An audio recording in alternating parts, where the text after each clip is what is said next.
Why are you trying to ruin this for me?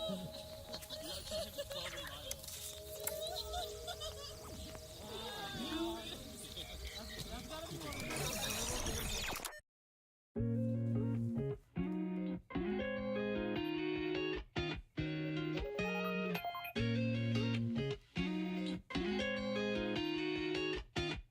Yeah, I'm running all the time. I'm running out of reasons to stay away from you. Ignoring all the signs. Put my head on the line and I just wanna hit reply.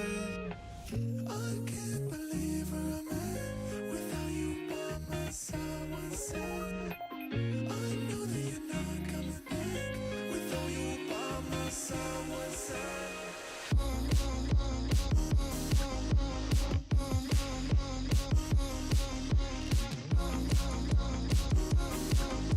Without you by my side, what's sad? I can't believe where I'm at. Without you by my side, what's sad? I know that you're not coming back. Without you by my side, what's sad? The weather comes in waves. That should beat me to submission. But I know I'll be okay. Yeah, I trust my intuition. You make me lie to myself, feel some type of way. I've been running and running miles away. I can't believe where I'm at without you by my side. One side. I know that you're not coming back without you by my side. One side.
쟤는 말도 못하고 있다 뭐지 I can never feel like 우린 다르지 거긴 없어 눈도 이상해졌네 We made it look easy 던건 거더니 쟤는 말도 못하고 있다 뭐지 I can never feel like 우린 다르지 거긴 없어 눈도 이상해졌네 We made it look easy 던건 거더니 신경 쓰지 않은 난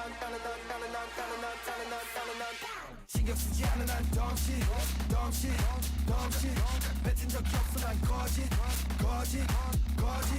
너랑은 가겠어 거리 Keep it down low we swerving 넘겨 림보 속도 맞춘 램보 수십 배로 땡겨 챙길 수 있을 만큼 챙겨 Let's go 넌 됐어 취급하는 인스타 우린 수십 배로 땡겨 챙길 수 있을 만큼 챙겨 I got responsibility 만들어야 될 quality 쟤네 건 너무 average 뒤로 가기 마치 Billie Jean I got responsibility vision clear honey opacity 올라가는 game average 얘네랑 이기지 지겹지 I got responsibility Hey 니가 나한테 저리 비켜 radio 쟤네 건 너무 average radio go Hey 니가 나한테 저리 비켜 radio 쟤는 말도 못하고 있다 뭐지 I can never feel like 우린 다르지 거긴 없어 눈도 이상해졌네 We made it look easy 던건 거더니 쟤는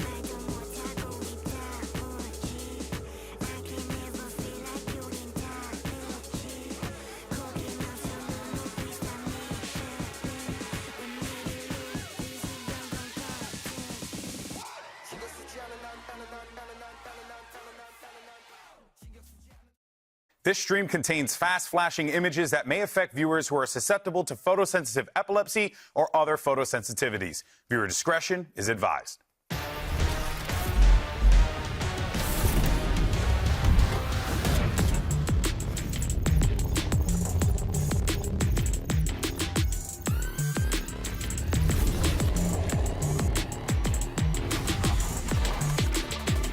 We're down to the top 6, baby, and the grand finals are within reach. Which squad has what it takes to go all the way? Hello, everyone, and welcome to Day 4 of Champions Seoul playoffs, coming at you live once again from the COEX Artium right here in Seoul, South Korea. Of course, I'm on the desk here with Mimi and Kakuka. I am Theo Golden Boy, and I shall take care of you today. All right, we're going to have a good day. All right, Is that the way we're going? Because I'm down for it. We're going to go that way, Mia, okay? It's going to be fantastic. But look, folks, we have so much to talk about. Let's go ahead and dive into what happened yesterday, shall we? Because we had our first elimination matches of playoffs. And we, of course, had the hometown team taking down Trace Esports. Of course, I'm talking about DRX. And I'll be honest, Mimi, this just looked like DRX in peak form and Trace having no solutions. This was exactly the game that DRX needed. We saw them have a tough start to that upper bracket, losing out to Sentinels, but here the individuals were all popping off. The rookies were finding incredible form, and that's the great game to just build your confidence and continue that run in the lower bracket. The second one, much closer.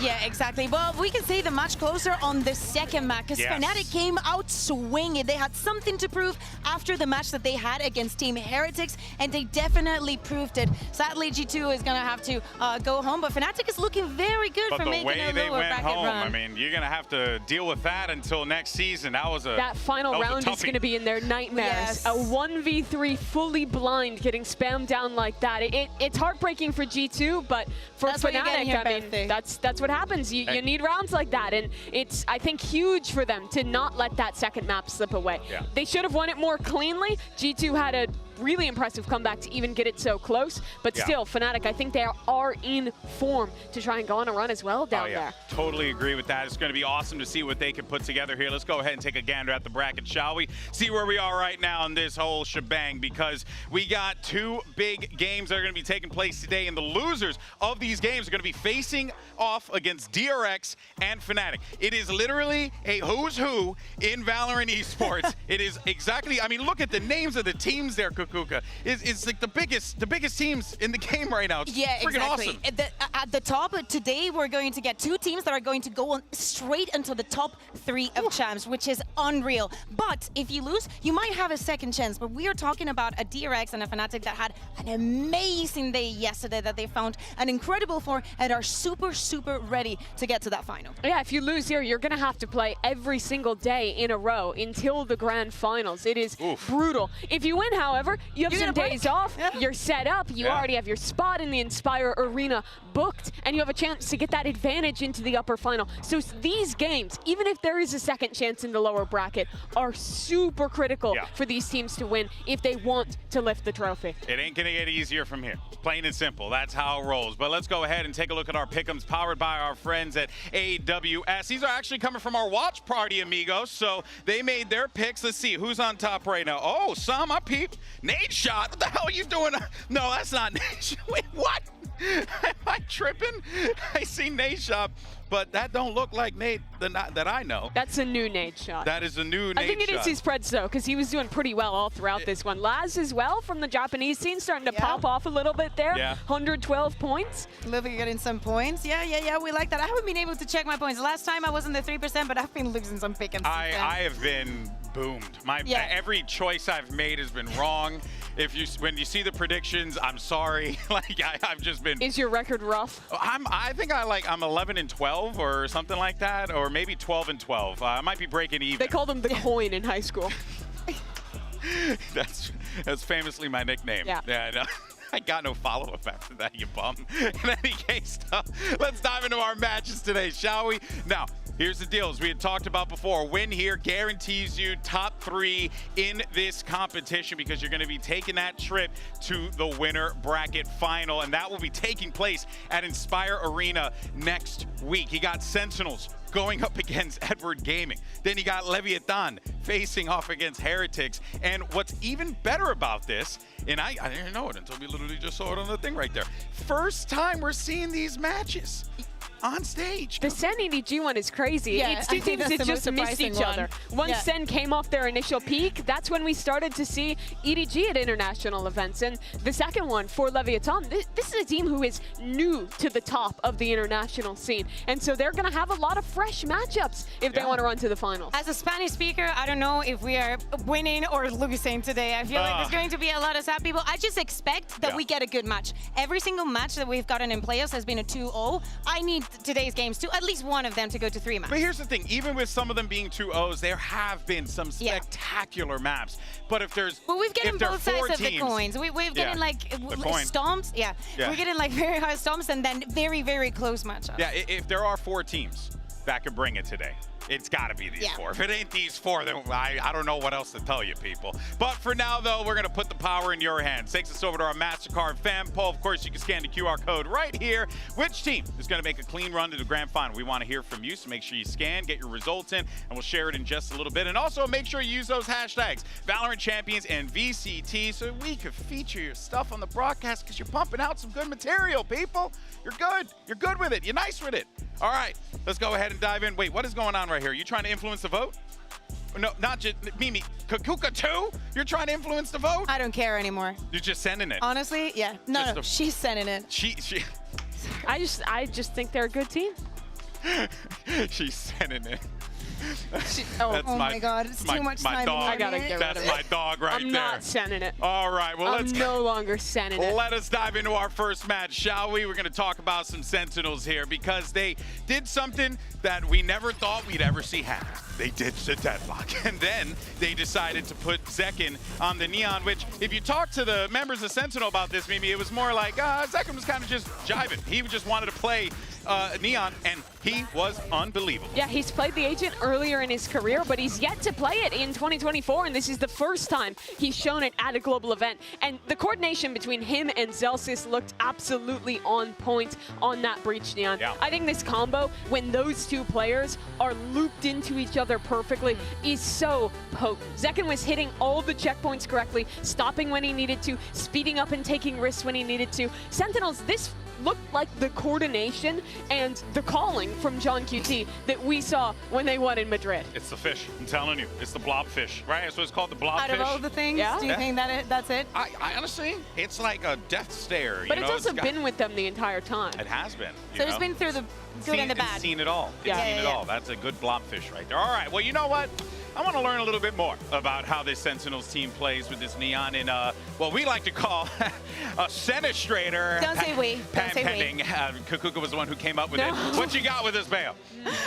Yeah, I think it's very interesting to see the combination, to see how they brought in the Neon and what you can do with it. Because especially when we think about a map like Haven, even though we missed it for a long time, we know where the strong points on the map are, right? We know that the fight for A is always going to be there. And I wanted to take a look at one of the executes that they have and how they incorporate the Neon onto it. So it's a 4-4. As I say, Sentinels is going to be on the attack. And I'm just going to be playing this very slowly. We see a lot of utility trying to move the players off of DRX away from the site. Now, Sassy is going to be popping up his ultimate, but at the same time, we're going to see everybody else understanding where they have to be and how they can apply the pressure. So this is a 5-man push. So Celsius is going to be in this position. He's already using the Rolling Thunder onto the side. Zekin is already looking to see if he's going to be capitalizing on the movement that is going to be forced by both the Rolling Thunder, and the Hunter's Fury. But not only that, we also see the Paranoia coming in,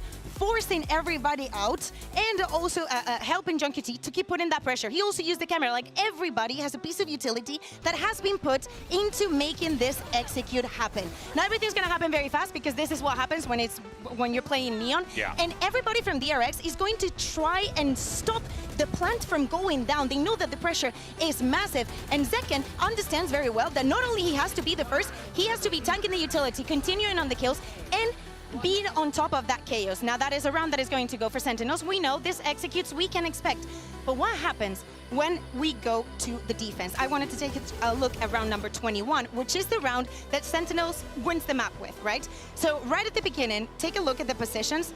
Again, it is Haven. I'm not going to rediscover anything from you because you know how this map is played.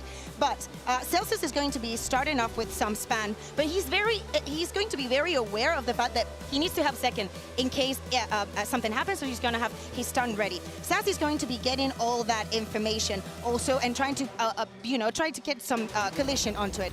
Now, I'm going to play the round because DRX has a very clear idea of just doing a very heavy execute onto A as well. The camera, same one that John QT used it on the previous round, and again, generating that pressure. But, and also with the Hunter's Fury. But the moment the Hunter's Fury pops, the moment the Hunter's Fury pops, Celsius is going to also be using his stun. We see the same execute, right? The Rolling Thunder going onto the side. But look at the positions. Look at what Sassy does here.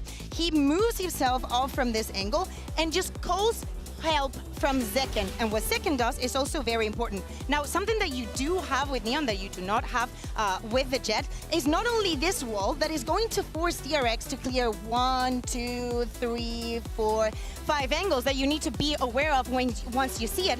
Also, you're going to have the stun because Bas understands that once the Rolling Thunder and the Hunter's Fury is falling off, he needs to be the one getting the kills in case the utility doesn't get it. And this is where everything becomes perfect because Zekken understands that he is the one that with the stun can help Sassy survive. Not only that, he creates, again, so much chaos and so much disruption because he keeps going for the kill that he saves Sassy and gives the rest of the team the possibility to go onto side. Pops his ultimate, John QT does the same, and this is just another beautiful round from Sentinels. So everybody understands the plan, and this composition suits them so well. Like the synchronicity between all of them is just beautiful. That's definitely the thing that we took away from that was not only did they not play it that much, but they also just look fantastic doing so. Totally. And that is a great breakdown on that one, Kukuka. But for now, though, let's actually go ahead and hear Sassy's take on the win over DRX in this Omen player moment.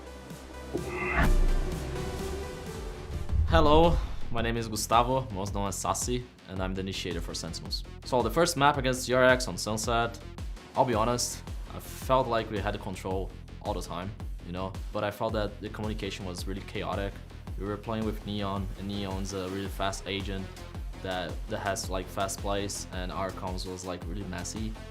For me, it would be like 13-6, the ideal result, but we got so many problems with our comms that we went to the overtime. And we were kind of lucky on the 3v5 on the last round that we got us into overtime because we got some kills. I got some kills on market. They got into A. We found some kills. It was like, oh my god, we actually did it. So I was actually surprised.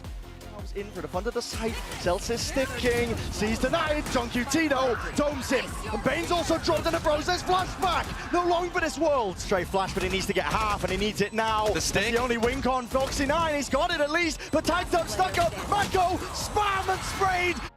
So after the first loss on Champs against Genji, we kind of felt that we were not playing like ourselves, like we used to do. On the FPX match, we're like, guys, we just need to play our game, just have fun, because whatever happens here, we don't want to come home with regretted. We got into Champs with a different mentality, different mindset, because we worked the whole year to get here. So it doesn't matter if we're like first seed, second seed, even fourth seed, we should come here and have fun and leave this tournament without regrets, being a winner or not. And I can tell you, it looks like they're having a grand old time out there, especially with the way that they are playing. But Mimi, it is truly incredible how this team was able to dig deep in one of the most pivotal moments of this tournament for them. Yeah, he was saying that he felt like the cons were a little chaotic. They got a little lucky to come back into that first map, and I do think that's true. But I think that second map, once they got onto Haven, it was so much more clean. They were taking the right timings to pause in the mid-round, slow down like you were showing in your telestrator, and then re-coordinate to take that second fight and close these things out. This is Sentinels that is proving, even when they're playing a close opposition, even when they have to rely on some of those individual plays to stay in the map, they're going to be able to rally back and go back to the fundamentals that got them here in a second map of the series. Yeah, and thinking about the opponent that they have today, yes, this is not, okay, if you lose today, you're still in the tournament, but you want to be making a clean run. And for that, you need exactly what Mimi's talking about. Not only you know that you have your individual brilliance, you are able to change things up and play as a team and understand that sometimes you're going to go down, and that is the best thing that can happen for your team. And with players with the amount of experience that Sassy has, especially in this specific situation, I think it's brilliant to see that they can perform at this level. Yeah. I think the difference between what EDG showed in their match against Trace and what might happen today against Sentinels is that while both Sen and Trace have really good macro ideas, they like playing their slower attack side rounds some of the time, obviously a little different when Sen's playing the Neon.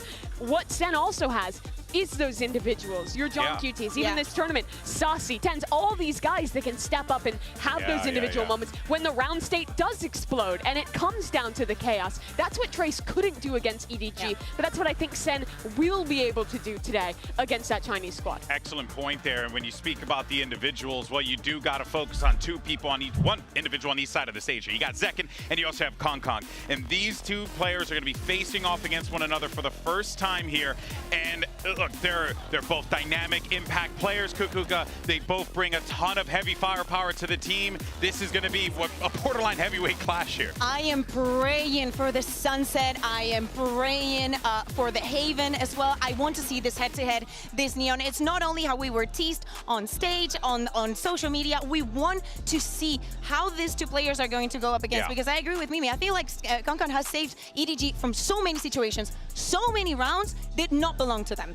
They should have never won them, and then Kong just goes completely insane and gets a 4K. We can say the same for Zekin, but we can also make the same argument for most of the players in Sentinels. And I think the parallel goes deeper between these two players. They've never played each other at a match, at a global event, but their journeys to get here were so similar. They're both these guys that came up early on in their scene's history, made waves as a young player with insane mechanics, who's incredible on the duelist role, but quickly rose to prove to be not only that incredible duelist, but a player who can be a good teammate and who can also in a lot of ways become the face of a team, the face of a region. Yeah, and here's another really interesting dynamic. So apparently, like Zekin is kind of in Kong Kong are like parallels of one another within the Chinese region. They asked nobody about the matchup. He says, I only have one thing to say, RZKK better player is better than yours, which is what they call Zekin out there as well in China, which is pretty cool. They're joking that Kong Kong, ZMJJKK, is the same as Zekin, ZEKK. Yeah, and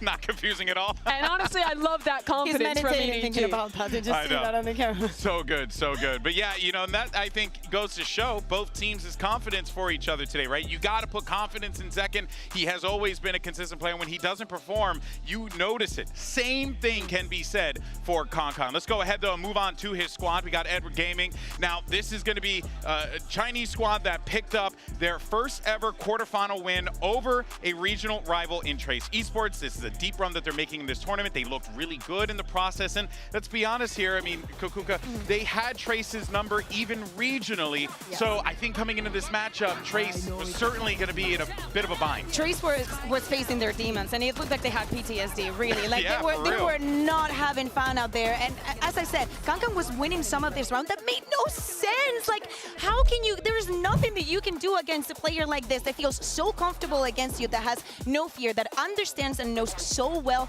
how you play and how you develop in many different scenarios. But today's Beast is a completely different one. Yes, of course, both teams want it so bad, but I feel like the form that we see from Sentinels, it's still one step ahead. Yeah. EDG has been to playoffs of international events before. They've gone on runs, but one thing they have never done is make it to the top 3. They've never been there in the biggest arenas that this game has to offer. They've never had an opportunity to make it to a grand finals, and they've already made history in that first match because it was the very first time they won a quarterfinal, that they're not playing from the lower bracket to begin with.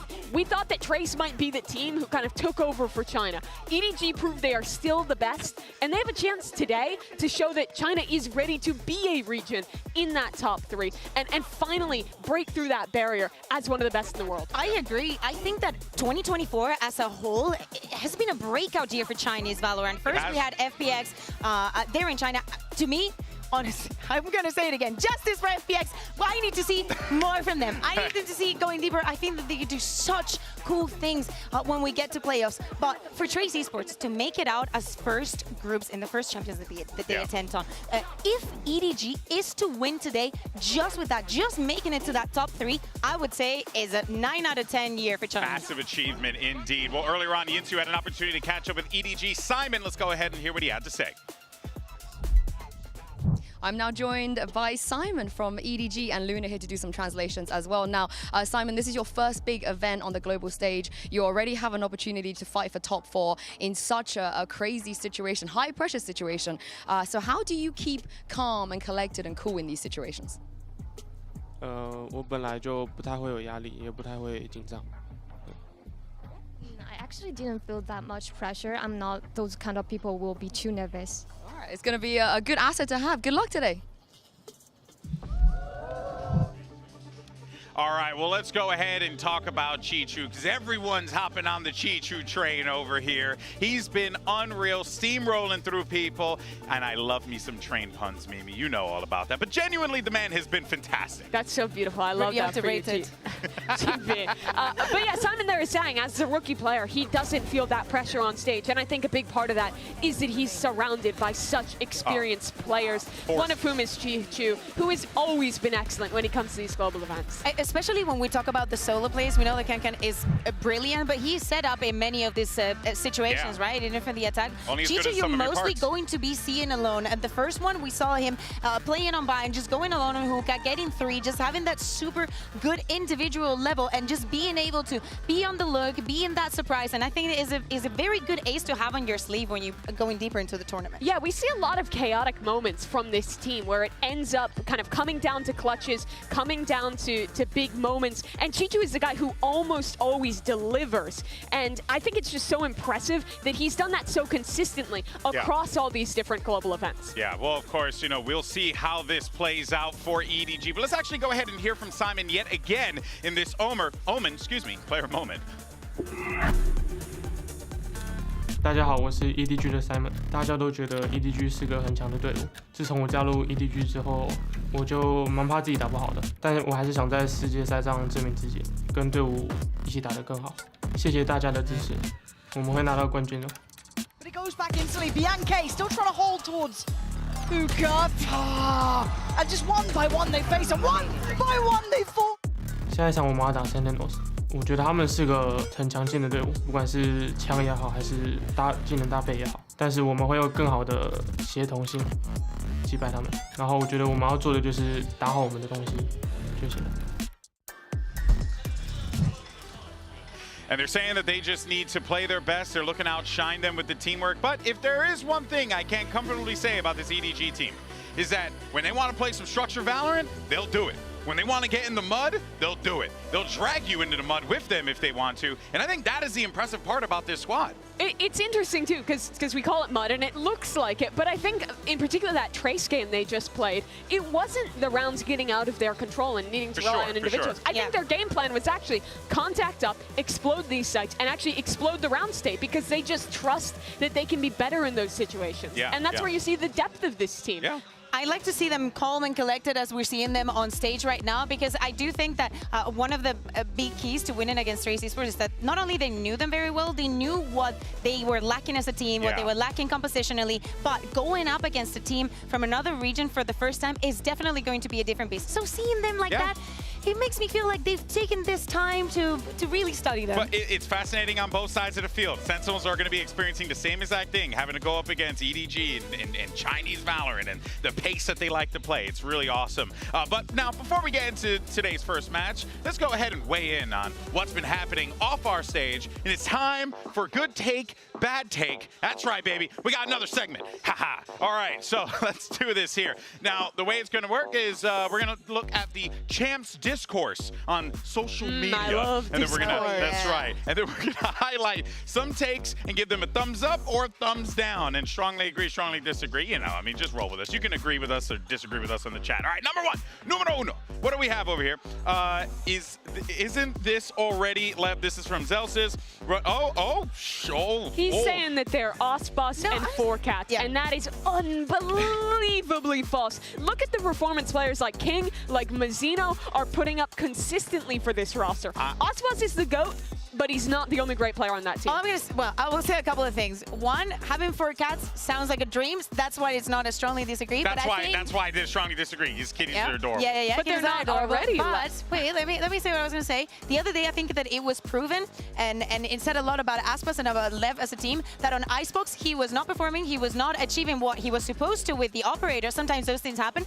They still won. They still put up such a good performance, and that is what makes Aspas also such a good player. Is that he doesn't overheat. He doesn't tries to overcompensate when things are not going well. So disagree. Okay, but you're saying disagree because they're not literally 4 cats, but you should be strongly disagree because literally they are four human men.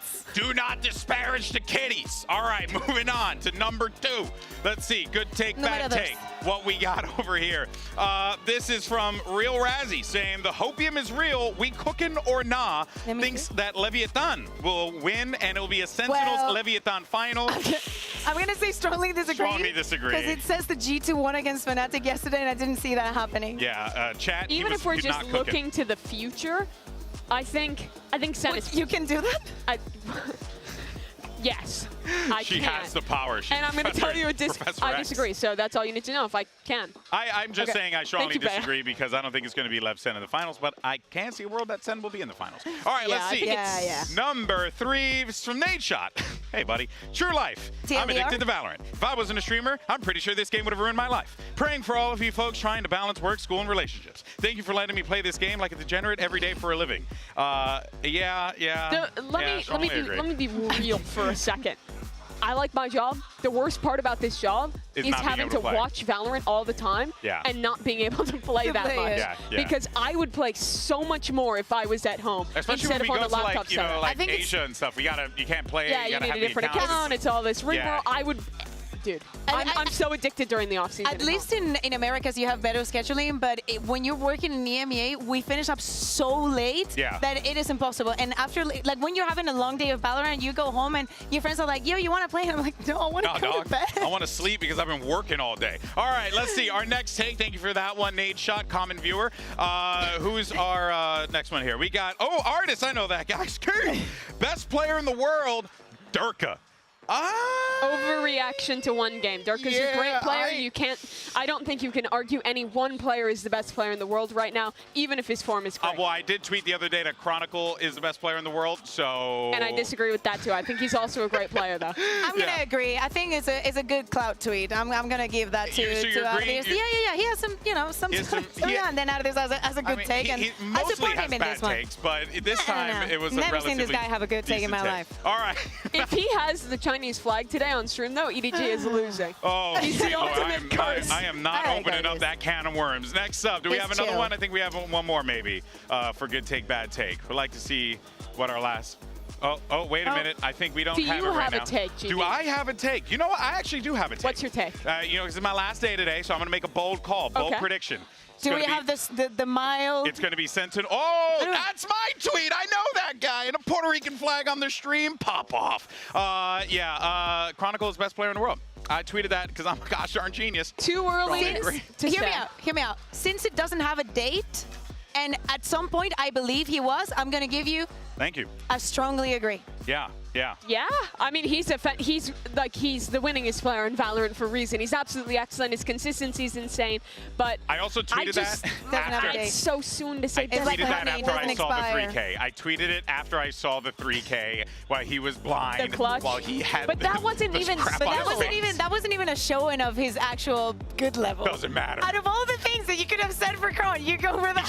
He had X-ray. He saw through it. He saw through the mud. He literally saw through nothing. was a flash dizzy. There's a wall I'm in front of him. convinced he has omnipresent sight or something like that. The man is a He wizard. doesn't even use a monitor. All right, now let's see our Mastercard fan poll results. Earlier we asked you lovely people which team is going to be making the clean run to Grand Champions or Grand Finals at Seoul, and you all said Sentinels. Sentinels, Sentinels, Shocker. Sentinels, Sentinels, What do you mean, Sentinels. Shocker. oh? What do you mean, oh? Well, not all, but it was not all. That's true. That's true.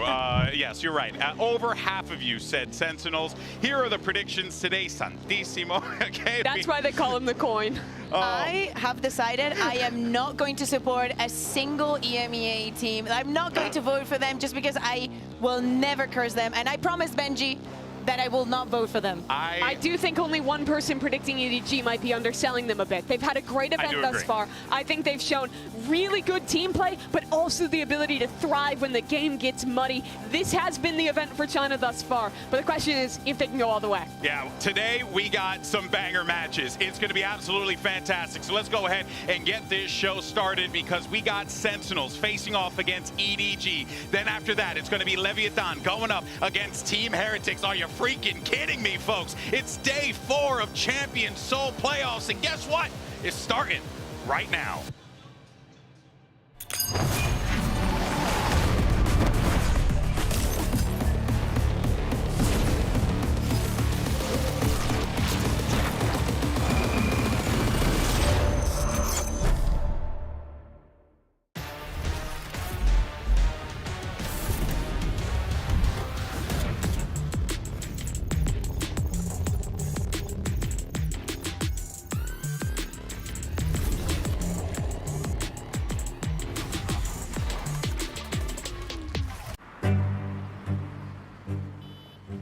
Not being at Champs 2023 last year, it's kind of tough. Especially like watch my old teammates there, watch Naspas. Even like 1 year after I won the Champs, I was like, damn, like I felt so sad. I tried to promise myself that I would work harder than I did in 2023 and see where it takes me from here. That experience shining through. 大家都觉得 EDG 是个很强的队伍，我就蛮怕自己打不好的，但是我还是想在世界赛上证明自己。 Facing EDG is gonna be fun. It's hard to say what I expect from them because I'll be honest, you kinda can't know what to expect from the Chinese team so far on this tournament.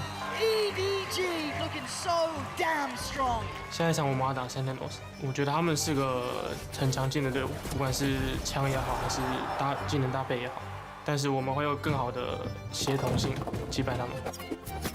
Just need to play our game, just have fun. We don't want to come home with regrets. The only thing that we can control is ourselves. I'm happy we play Leviathan. It's really exciting. They're a team that you must respect them. Otherwise, yeah, they're just gonna smash it. I always love playing new teams I've never played. But I think they're a pretty good team. They take their individual timings, they have really good individual players, and they have a lot of energy in the game when they play. I don't think Leviathan played against a team like us. I think they're gonna be a little bit in shock by how good some of the things we do are. It's down to Munchkin again, but this time it's Heretics coming out on top. This match is gonna be about who can adapt faster. I came from Ascension. It was a long road. Now I'm here in Champions. I'm going to lift that trophy and show everyone I'm one of the best players in the world. America's #1 for a reason, Leviathan.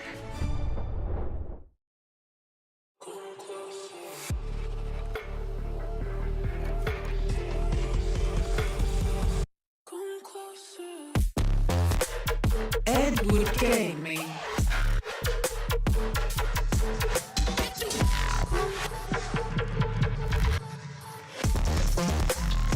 Sentinels.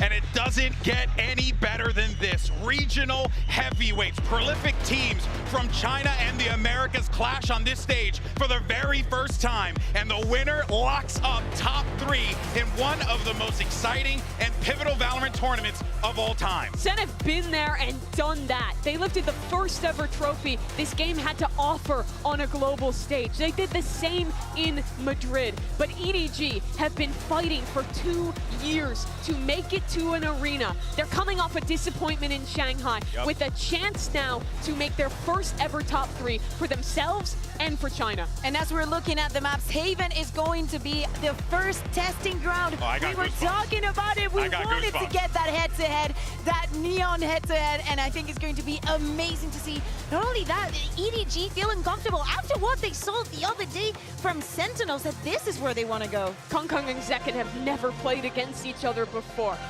In that video, he said that they wanted to beat Sentinels on their team play, that they would be better than them in that regard. I think this is a chance to prove it. Playing a similar comp, bringing out the coordination on that Neon agent that can be so hard to set up properly. This is Kong's chance to prove it. Yeah, and you know what? Something I want to take away from that series layout is I genuinely feel like everyone got what they wanted. Honestly, every map, you look at the records on each and every one of these maps, it is good for each team. They have performed at Champions on these maps. So at this point in time, you're going to see 2 teams go right in the middle of the squared circle, and they are going to just go right hook for right hook, left hook for left hook. This is going to be a genuine clash between teams that honestly have every reason to be confident in this BO3. Just remember, that top 3 is so close to them.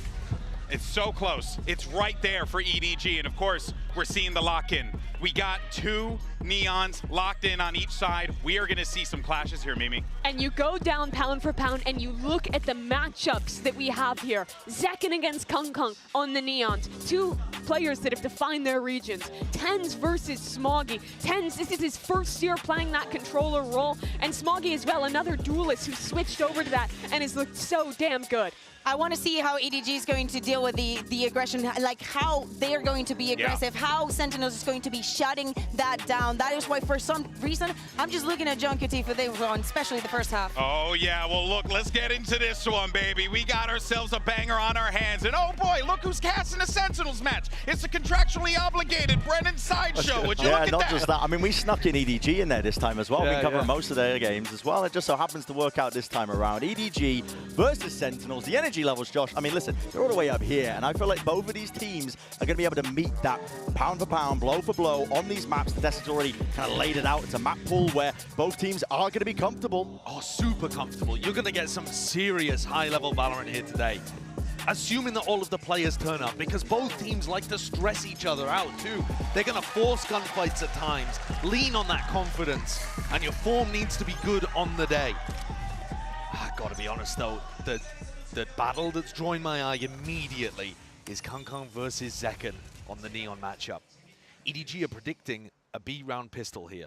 You see them with nobody watching over towards A long as Sentinels were trying to sneak up C. The game was given away. Yeah, smoke is propped up in the face of Zekken, but it's still util ready and waiting over the shoulder. Here's the fault line. The relay bolt just ricocheting wildly. It's going to be that split in through, but still they don't have backside control. EDG making sure to flood in with a couple of players, but the pause is called and an evacuation by Sen. They don't want anything to do with the C site.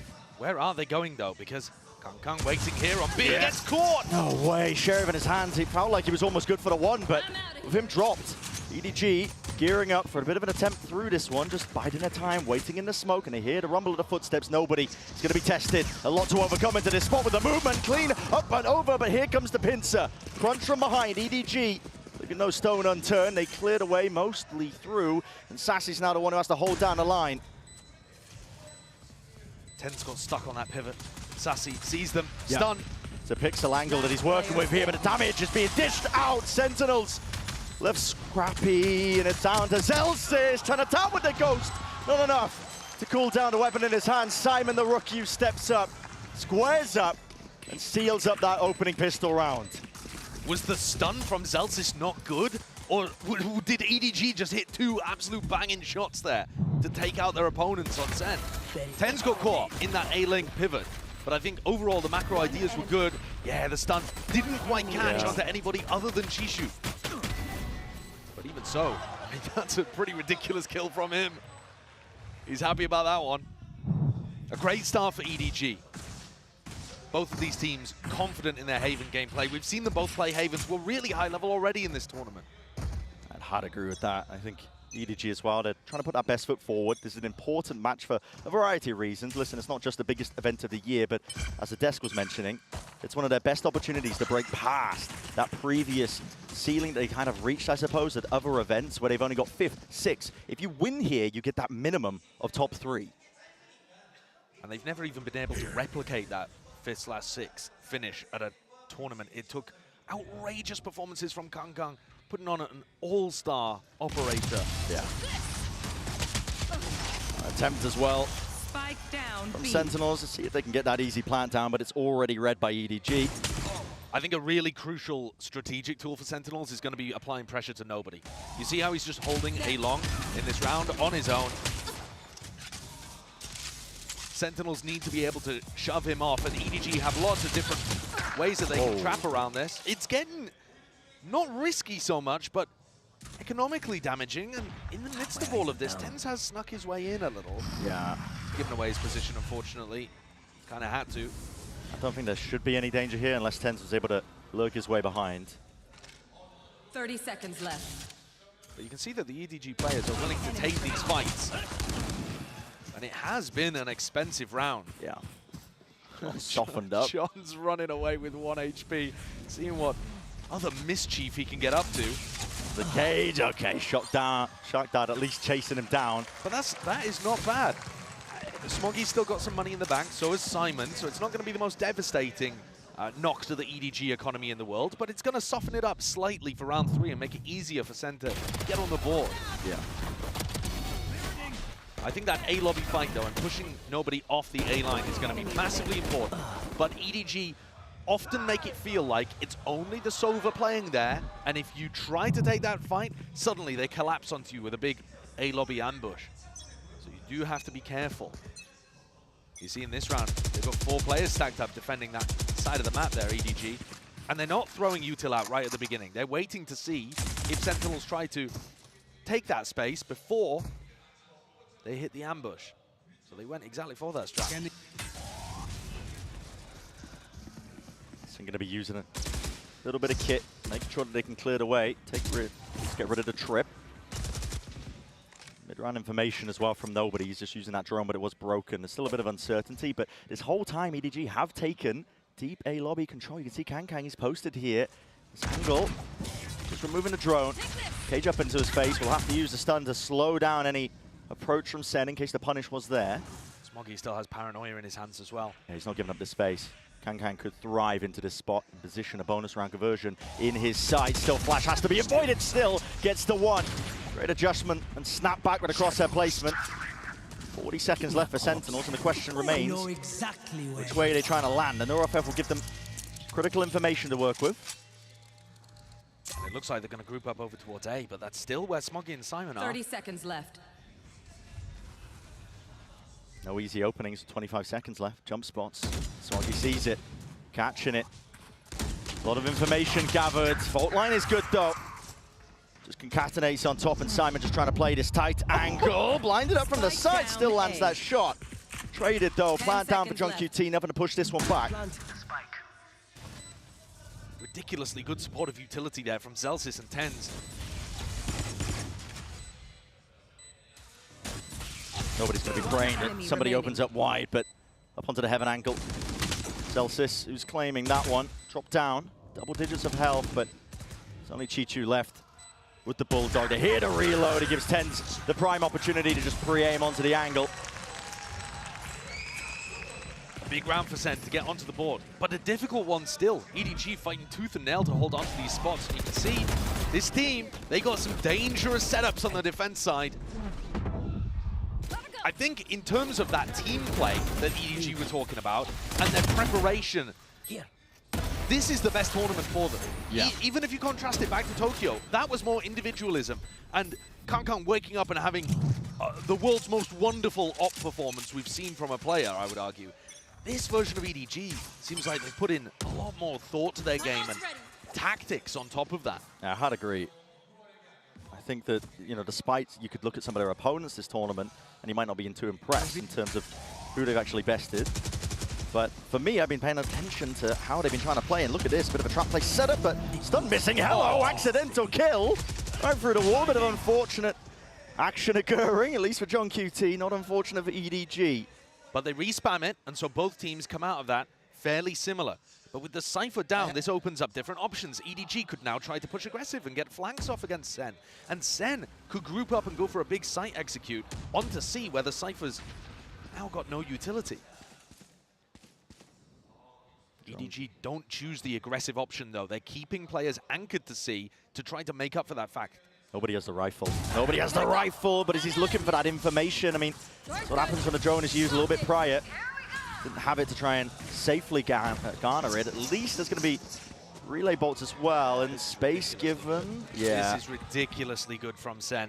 That lurk timing from Zelsis is marvelous. Wait but a it doesn't second. matter. Yeah, and Smoggy's right back in there. The Paranoia is already sent out. That's preemptive. Outlaw in the hands of 140. Zekken down to the double digits, but still alive for now. Glides to the side.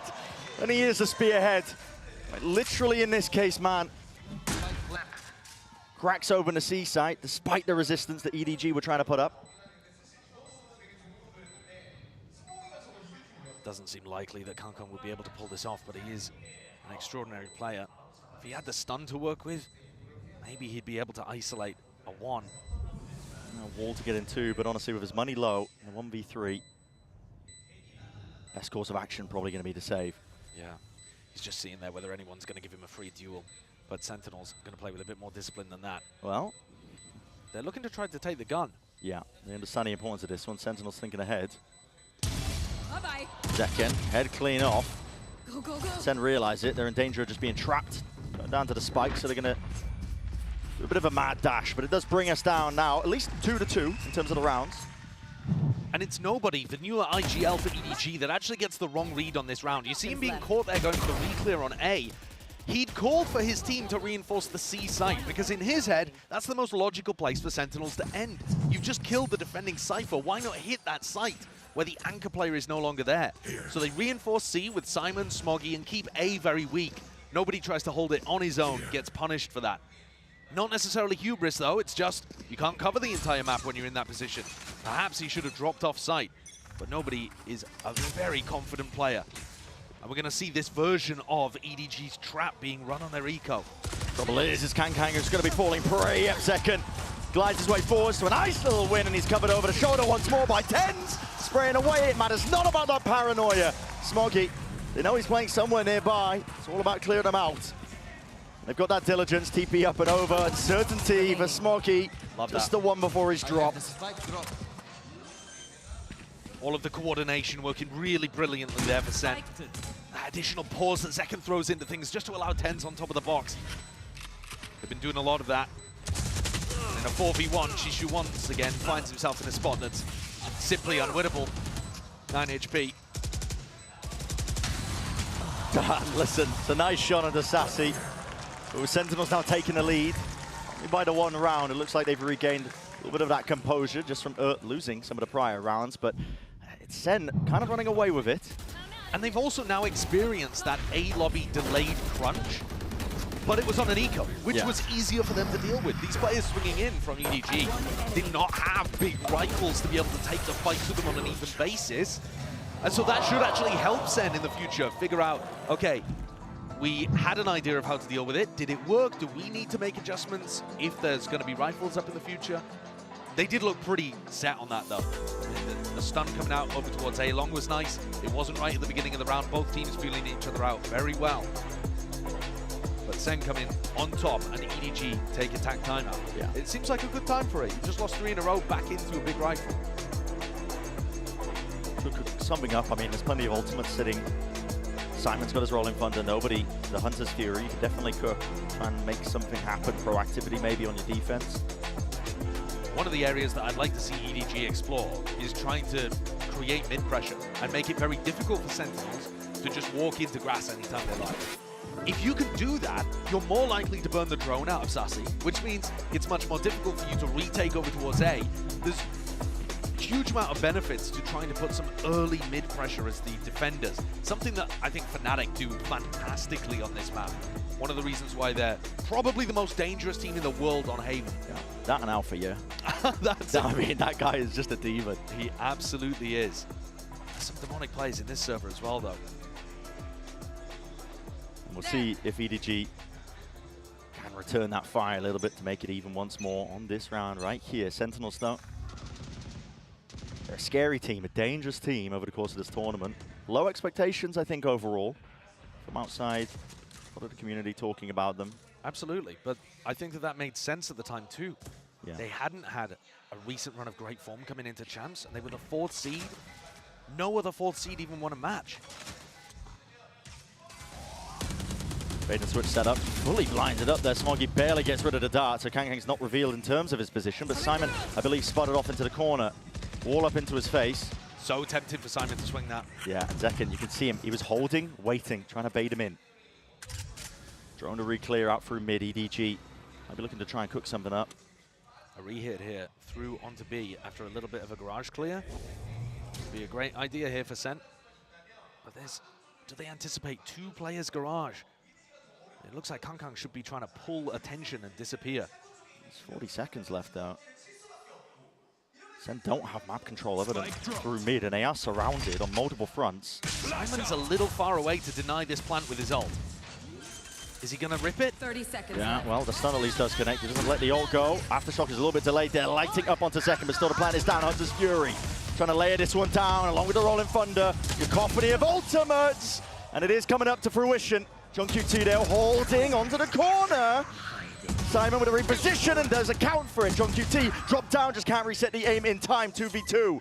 A tap. Neurofef reveals it. Fights to be taken down to that 1v1. And Chichu now going to be getting that information. Sassy is revealed with the shots fired off as well. Jump spot, pulls him off. No half in sight for Chichu. He's tapping away as well, praying for those stray shots to hit. Sassy might need to swing this one. Chichu unable to survive. When the recon misses there towards the end, Sassy's got a split second to make that decision to swing. Very close to letting that one slip through his fingers. But the player on Sentinels with that Champions Trophy already in the cabinet comes up clutch for them again. A nice attempt by EDG once more to put pressure down mid on the retake. But the plant denial was late. I think that's a bit of an error there from Simon, actually. Led with the fault line and then the aftershock, but it was a bit too delayed. Didn't stop Zekken from planting. And once more the economy taking a tumble and a fall here for EDG. They don't even have a stack of players over towards A. Just nobody in Kangkang. No, at this point, Sentinels are absolutely running away with it, assuming they can convert the anti-eco. Kangkang might have something to say with it. Jump spot in through the sprint and the glide. Fully accurate, nobody. Not long for it. Pot shots fired by Kangkang. He's praying that he can land at least one of the targets, hit one of the domes, but all the signs of life that Sen do see to cause him to scurry. Yeah, you've seen 3 players over on this site. You know that there's max 1, the Cypher, playing elsewhere. They're going to leave 10s inserted. He's always got that Omen ultimate to be able to go back to the rest of his team. But he might end up just walking backwards into Kangkang. No. Okay, broken. Wait a second. Kangkang. Oh, and accounting for it. They've missed each other. But he's not watching. Not watching at all, and still damage is done to second. Softened up from the prior engagement still. 10s. Striking from behind. The trade is online. They might want to make their moves now over towards A, but already bodies are rapidly approaching. The trouble is EDG do not have the guns for the job. And Sentinels can backfill all of this space up to where 10s was, because they know it was only Kangkang that went through. Bloody hell, I mean, the fault line's dodged here. Simon, there's plenty of chances for him still. He is landing them. The Sheriffs are singing right now for EDG. Defensive smoke. A lot of uncertainty for Sentinels. They can feel it. They're going to try and bail themselves out of this one. The Rolling Thunder is committed. Simon tucked to the corner, but stands out. There wasn't much he could do into that spot. So Sentinels were pushed into a tricky situation, feeling the need to offload some of those critical ults to at least find a way to win that. But that's very much a silver lining to a dark storm cloud approaching for EDG. A couple of moments where Chaos maybe could have made the difference for them, but I think John plays that really beautifully towards the end. Cage inside the smoke, gives him sound cues if anyone tries to push, and then you see John ping out where Zelsis should ult. The IGL making the call. All right, we've got to invest this ultimate now. It's only me and you. 4-player stack. It does make this round a little weaker. But Sen have showcased that they can deal with everything that EDG are throwing on defense currently. Yeah, the mid-rounding is definitely, I think, showing that Sen are currently getting the right reads into rounds, making sure to slow it down at the right moments, and then the firepower usually carrying them over the line if it does get tricky. I think I'm right in saying the only time they've contested C fully is when they went for it on the pistol round. Yeah, it feels like the pistol round, at least from my memory. Drone is used hyper-committed into A lobby, so Sentinels are going to be aware that that control is given up to EDG. Certainly looking like an execute's going to come through here on C. Smoggy has his ult to try to reinforce, but is he going to be fast enough with a smoke? Dart not going to be broken here. The Hunter's Fury clears his way through and back and around here. The fault line was dodged by Chichu. Has found himself and carved out a little bit of a pocket and space to play around. Paranoia still here, but the aftershock is way too much. Just singeing his feet. Chichu just couldn't stand still amongst most of that fire.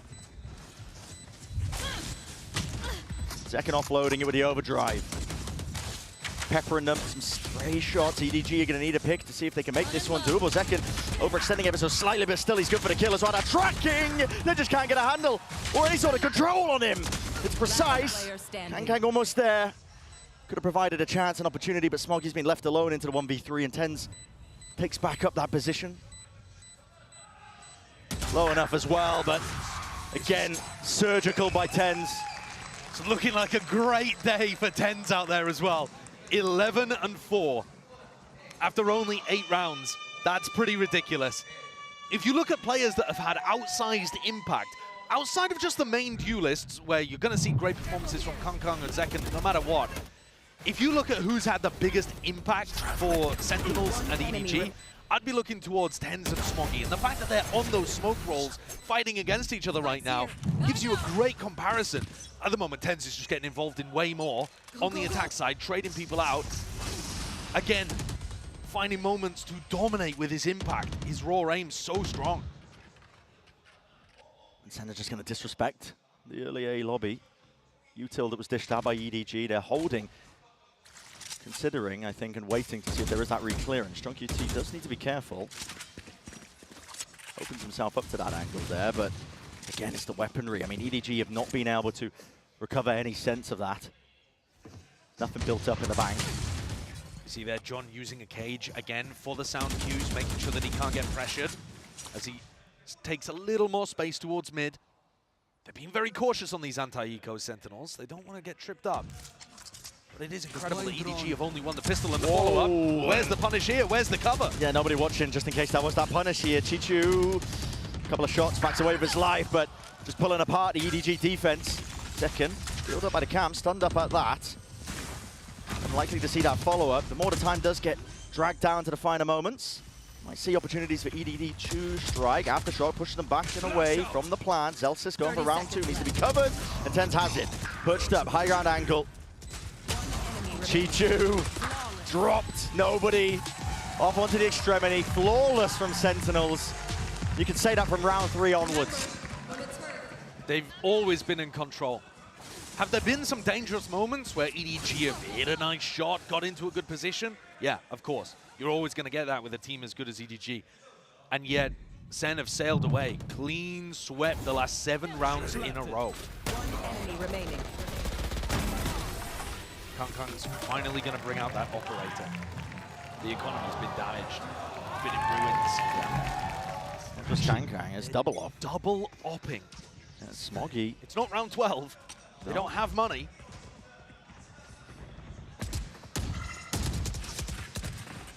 The Sentinels, bit of early orb farming as well. See if they can get that rolling thunder online. Zellsis is now one away from it. And they have been prioritizing this smoke at the top of C long as well, which cuts off Smoggy's sightline. He's not sure whether someone's tucked into Cubby, as Sassy has. He also doesn't know if someone's going to peek him from the right or the left. It's a tough situation to play with the op. Yeah, and it might come down to reactions if he gets peeked. I mean, he's also going to get pressure from Garage unless Chichu can hold that off. Drone sees it. Op spotted. Out for Garage now. Pincer play by Sen. Try and make their moves in through the C site now. Ball cuts it up. You can see there's an awareness at the back of the heads of Sen. They're worried about this operator in play.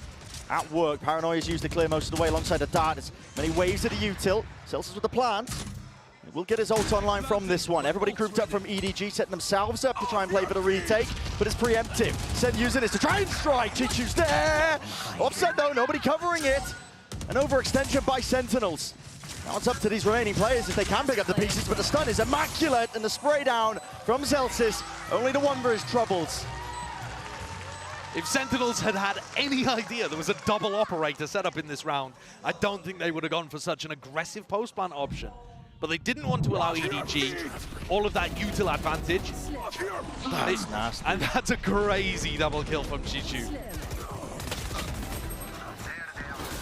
EDG have been waiting for a moment like that the whole time. And the double ops did not particularly contribute there. I accidentally hit my With escape rifles key. in hand. And that round, Kong actually had the Neon ultimate to be able to make up for it. When he goes for the retake, he doesn't have to just play slowly behind his team, holding angles for them. Now, however, you take a look at what's going on for EDG, and he doesn't have that to be able to back himself up. Yeah, use just in case they get overwhelmed and swarmed here. Just that EDG's defensive setup. Even B entirely open for the taking. Obviously, Sentinels don't know this one. It's been cautious from beginning to end in most of these rounds as well. High priority to try and break some of this util through, but the trip is spotted. It was a kill trip that Chichu was hoping to play off of. Bit of spam through the wall. Second movement is so nice in these spots as well. Jump peeking scenarios where he might be thinking about an EDG player tucked in an angle. So difficult to play a one and done against a Neon with good movement like that. Here's another Neon, though, with a big weapon. Let's go and re-exploring. Risky, but you're down so many rounds that sometimes risks need to be taken. Doesn't break down the drone. It's a fault line as well. Does catch. Slow down to a crawl cage on the cross. Sowing a bit of that misinformation. Sentinels trying to make it feel like they could be retaking over towards A lobby. Dart's going to be used side by side, though, shoulder to shoulder. These players unaware that they've crossed up. And Smoggy now isolated. He's on an island through the back of the site. The Utah once more. It is impeccable. Trying to dodge and weave around from this play. Chichu and Simon now. It's a quick flood attempt in through the back. Picking up these rifles in their hands. These were the upgrades. Hunter's Fury scatters through. Fights to be taken by EDG. They could be set up for success on most of it. Sprayed down. And with the Hunter's Fury dropping John QT, it's another round earned. EDG can add that to the tally. What a sick defensive read by Nobody. I want to give him his credit here because he got the wrong read in a prior round that started this avalanche away from him. But this time, he'd already called the rotate over to C as he was smoked off. Drone had already cleared. Fault line, he knew, at least he should have thought, that Sen were starting to take space over on A. Yeah. He just did not buy that at all, was not convinced of what John had put together. Called his bluff, hits everything perfectly. The pistol round and a few stray gun rounds. What a shot, Kang! Flexing his muscles. Zekken. My God, yeah, Tens is as well, but they don't realize and anticipate. Okay, Chichu is going to get dropped here right through the smoke. CDG trying to attempt to flood their way through. Nora Fifth reveals all. And Tens will make full usage of it. Paranoia. Connection. Movement from Kang is the only surviving element. And praying for a shot to connect there to make it just a little bit more winnable. But for Sentinels, primed and ready for that 8th round. Just a shorty to work with. There are so many angles as well. Gotta be worrying about the high ground where Tens have been perched up. As a double hold out through the back to Cam, tagging him. You have to play into this round as a last chance in the half. But it's futile. He's been given nothing. Toyed with darts. He's having to deal with it all. It's all being dished out. One last hurrah by Sen.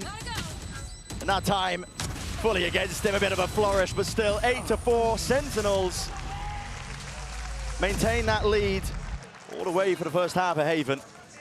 And it would have looked even more dominant had EDG not been able to pick up a really important pistol at the start. Tens continues to be immaculate in these rounds. The teleport with his ultimate into back B, the kills through the smoke. He's untouchable right now. 17-7. Yeah, doesn't get much better than that. Leading the charge, kill leader in the lobby. Doesn't look like he's slowing down at all in the slightest. Absolutely incredible match so far. We're going to send it down to the floor for a nice little interview. Hello everyone, it's Bella back with the halftime interviews. I'm joined by Zekken's mom and Tens' uncle. Hello, 안녕하세요. Okay, first, Tenz's uncle, you know, Tenz is by far, I feel like, the most famous Valorant player in the world. What is it like having such a superstar nephew? 이렇게 텐즈 선수가 워낙 이제 전 세계적으로 유명한 발로란트 선수인데 이런 슈퍼스타 조카를 둔 소감이 좀 듣고 싶습니다. It's an honor to, like, honestly, the kid's on a different level. I wish I could take some, like, credit for some of the skills he has, but yeah, he's different planet. 뭐 완전 영광이고 아무래도 뭐 텐즈 선수가 이렇게 잘하는 게 내 덕이야라고 조금은 말하고 싶지만 그냥 어나더 레벨 너무 대단한 선수라고 합니다. And do you have anything you want to add? I heard you can speak a little Korean. 안녕하세요, 여러분. 제가 텐즈 삼촌 크리스예요. 텐즈가 게임 하는 거 제가 다 알려준 거예요. 감사합니다. 다 알아들으셨죠? And you know, 제켄 어머니도 저희에게 좀 보여주고 싶은 게 있다고 하셨는데 한번 물어보도록 하겠습니다. And Zeken's mom, hi, nice to meet you. And I heard that you have a little something, especially the Korean fans. 안녕하세요. Okay, 안녕하세요. And I heard there's also a little something that you wanted to show. Okay, you ready? All right, let's do it. Let's dance. Let's close out with the dance. Okay, let's go. All right, back to Haven.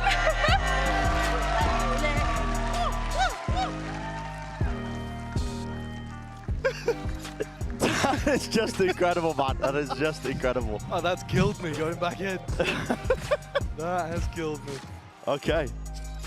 Sentinels. She's got better movement than Zekken on Neon. Yeah, yeah, man. Runs in the family. And it's Tenz and Zekken, top for their team.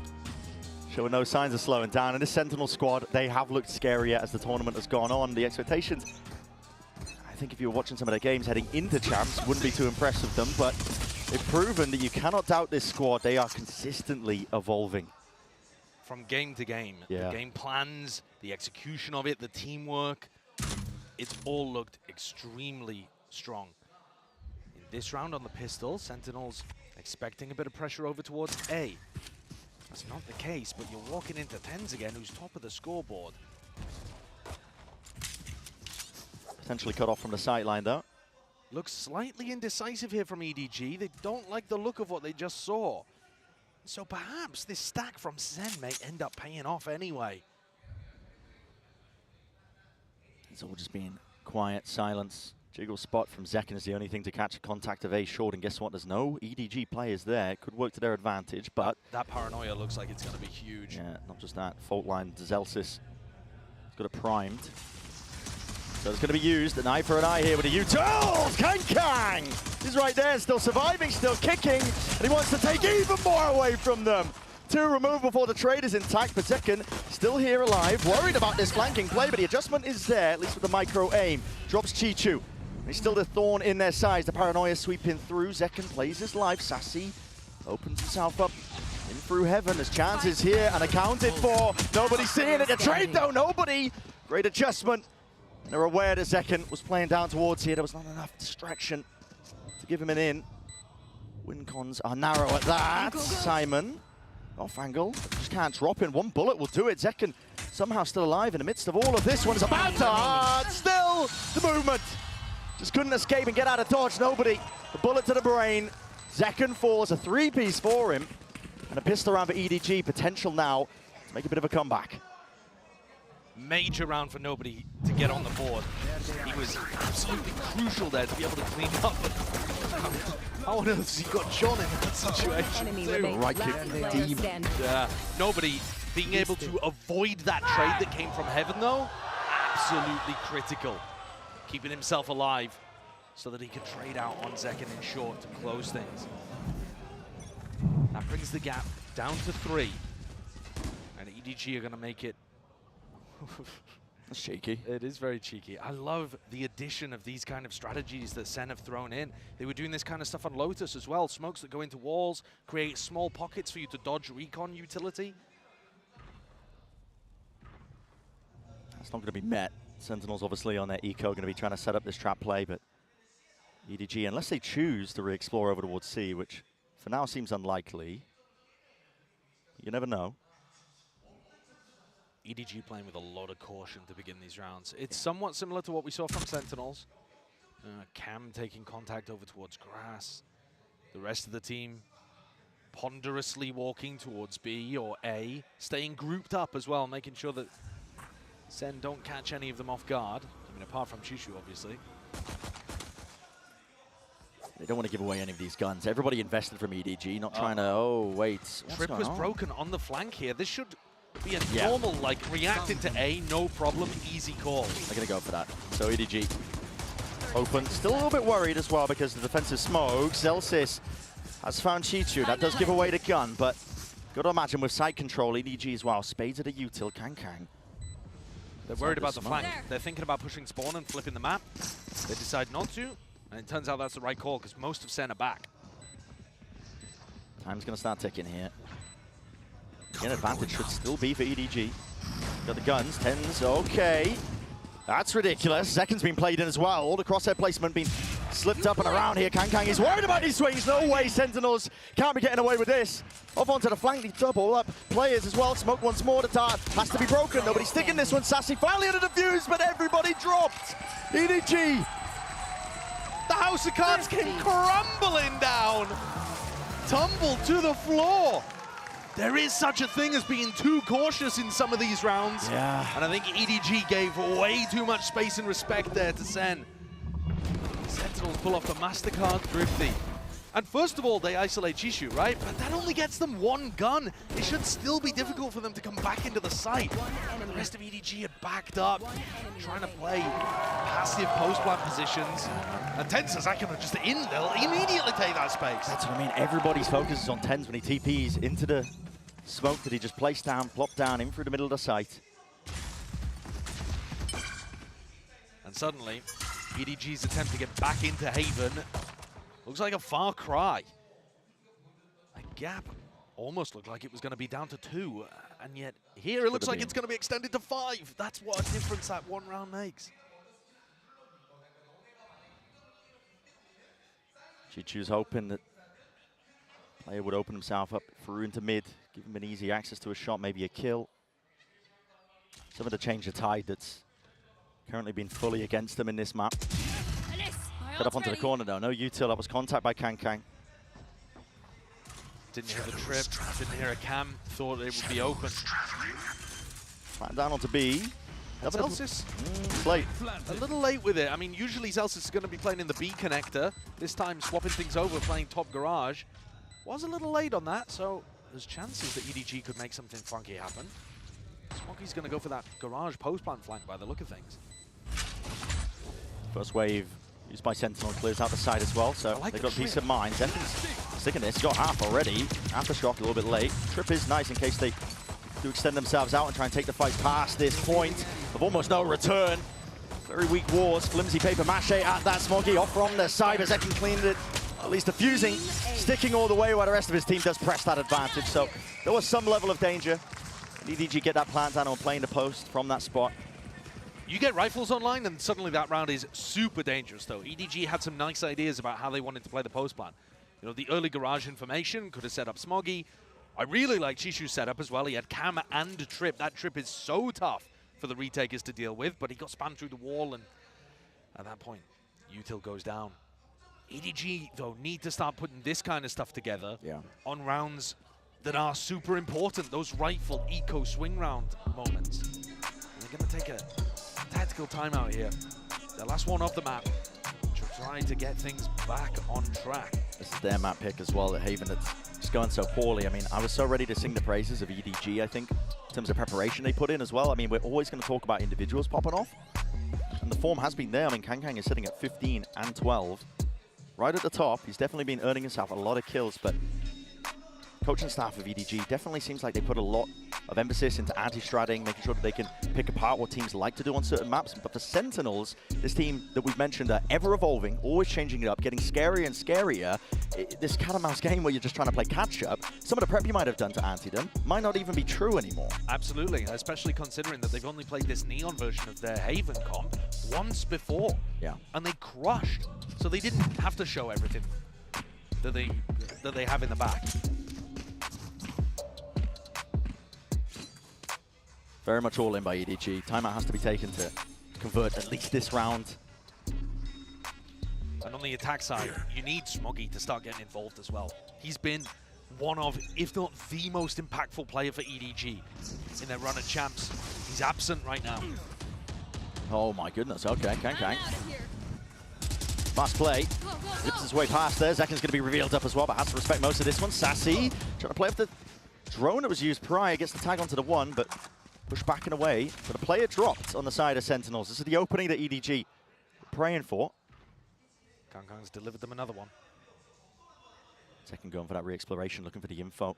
Simon's tucked, only the shoulder. Smoggy's there to supplement as well, help him. Ow, what is that movement? Second just counters it, Simon. It's an absolute worldie with that shot right there.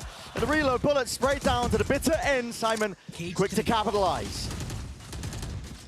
Some incredible shooting to get EDG back into things there.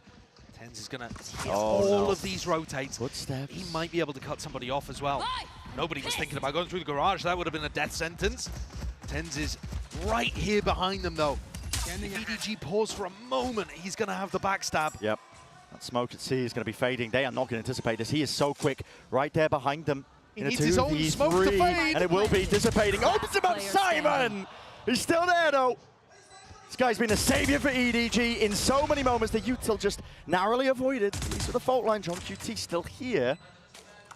But enough has been done, surely, for EDG, and they know it. Doubled up high-low. Simon taking that point. 4-piece in the end. That's what EDG needed.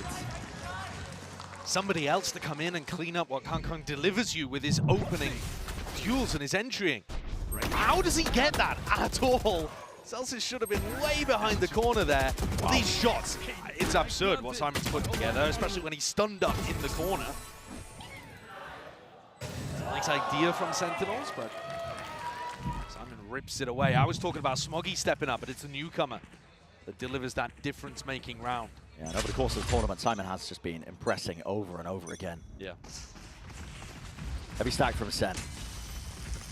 Ah, misses. Zekken gets onto the line of sight, but feels like a bit of uncertainty. Can't really take the fight that he wanted to here. The drone from nobody should be clearing, potentially. Might just be fading. In fact, it is. So doesn't clear into the corner. Hunter's Fury to push them back and away. One tag. Plenty more players where that came from, and it does soften up a few of them. So EDG feeling a bit weakened, but not deterred away from A. They've also seen Simon's ripping it on the fake. He's going for a fake here, just very much alone, just trying to cut that noise. The Hunter's Fury as well to try and sell this one. Players trying to be pulled back. Sassy, though, he realizes it. There's no follow-up off the back of it. Doesn't hear any footsteps, so Sentinels just contain that. Bring it down into the 4v4, slow it all the way down, realizing that they've lost control, but so is Kang. Losing track of where these players could potentially be. John QT puts him in his place and spraying him down through the cage. All revealed with the neural theft. It's gone tipsy-turvy. EDG. What should have been a great opener. They've overthunk, I think, into the round itself. Teacher's low, great movement. Slightly ajar, just making it so damn uncomfortable for these EDG players to stand their ground and take these fights. Sentinels up to 11. Didn't really like the fake attempt there. I think it's far too obvious what EDG pulled out in that round. They're sending double ults, but there's nobody scaling off of it. There's no standard util at the beginning, like recon flashes, that kind of stuff. And on top of that, the rest of EDG weren't even set up to hit a site immediately. They were still making that migration over towards the C site. They weren't already in position to capitalize on the timing. Sen cleaned that up a bit too easily there. EDG's eco is... It's weird looking. I don't know if they're trying to half-buy or if they're trying to force it. What's Smoggy doing? It's all over the place. It's a bargain bin buy, but they're not on the same page with this one. Another fault line to set this up. Early angles from Kang, but he's revealed up. No one deals with that dart. The bolt and the stun just not quite connecting. Still, they want to square him, Simon! God, he's a miracle worker. Survives on barely a shred of health. As low as you can go. Cut noise now, go for the rest of the hit, but he has opened his sight up now. In and away, John QT. Spraying in through the smoke as well. The slightest of reveals, and the bullets just not quite landing onto Kang, but potentially done enough here. Played Sassy in through, onto the flank, right through the wall. Lands it to the dome. Kang's being dropped now. 3 versus 3. Sentinels still make a go of things here. EDG trying to make that play. Good trade by TenZ once more, but the smoke dropped down. Now with a paranoia, all added on top, leaving it just down to 10s, and he's doing damage right through the wall. Isolates the one for bullet! Oh boy! 10s! He just will not be stopped. What a beast! What an incredible player! He's having a monstrous tournament.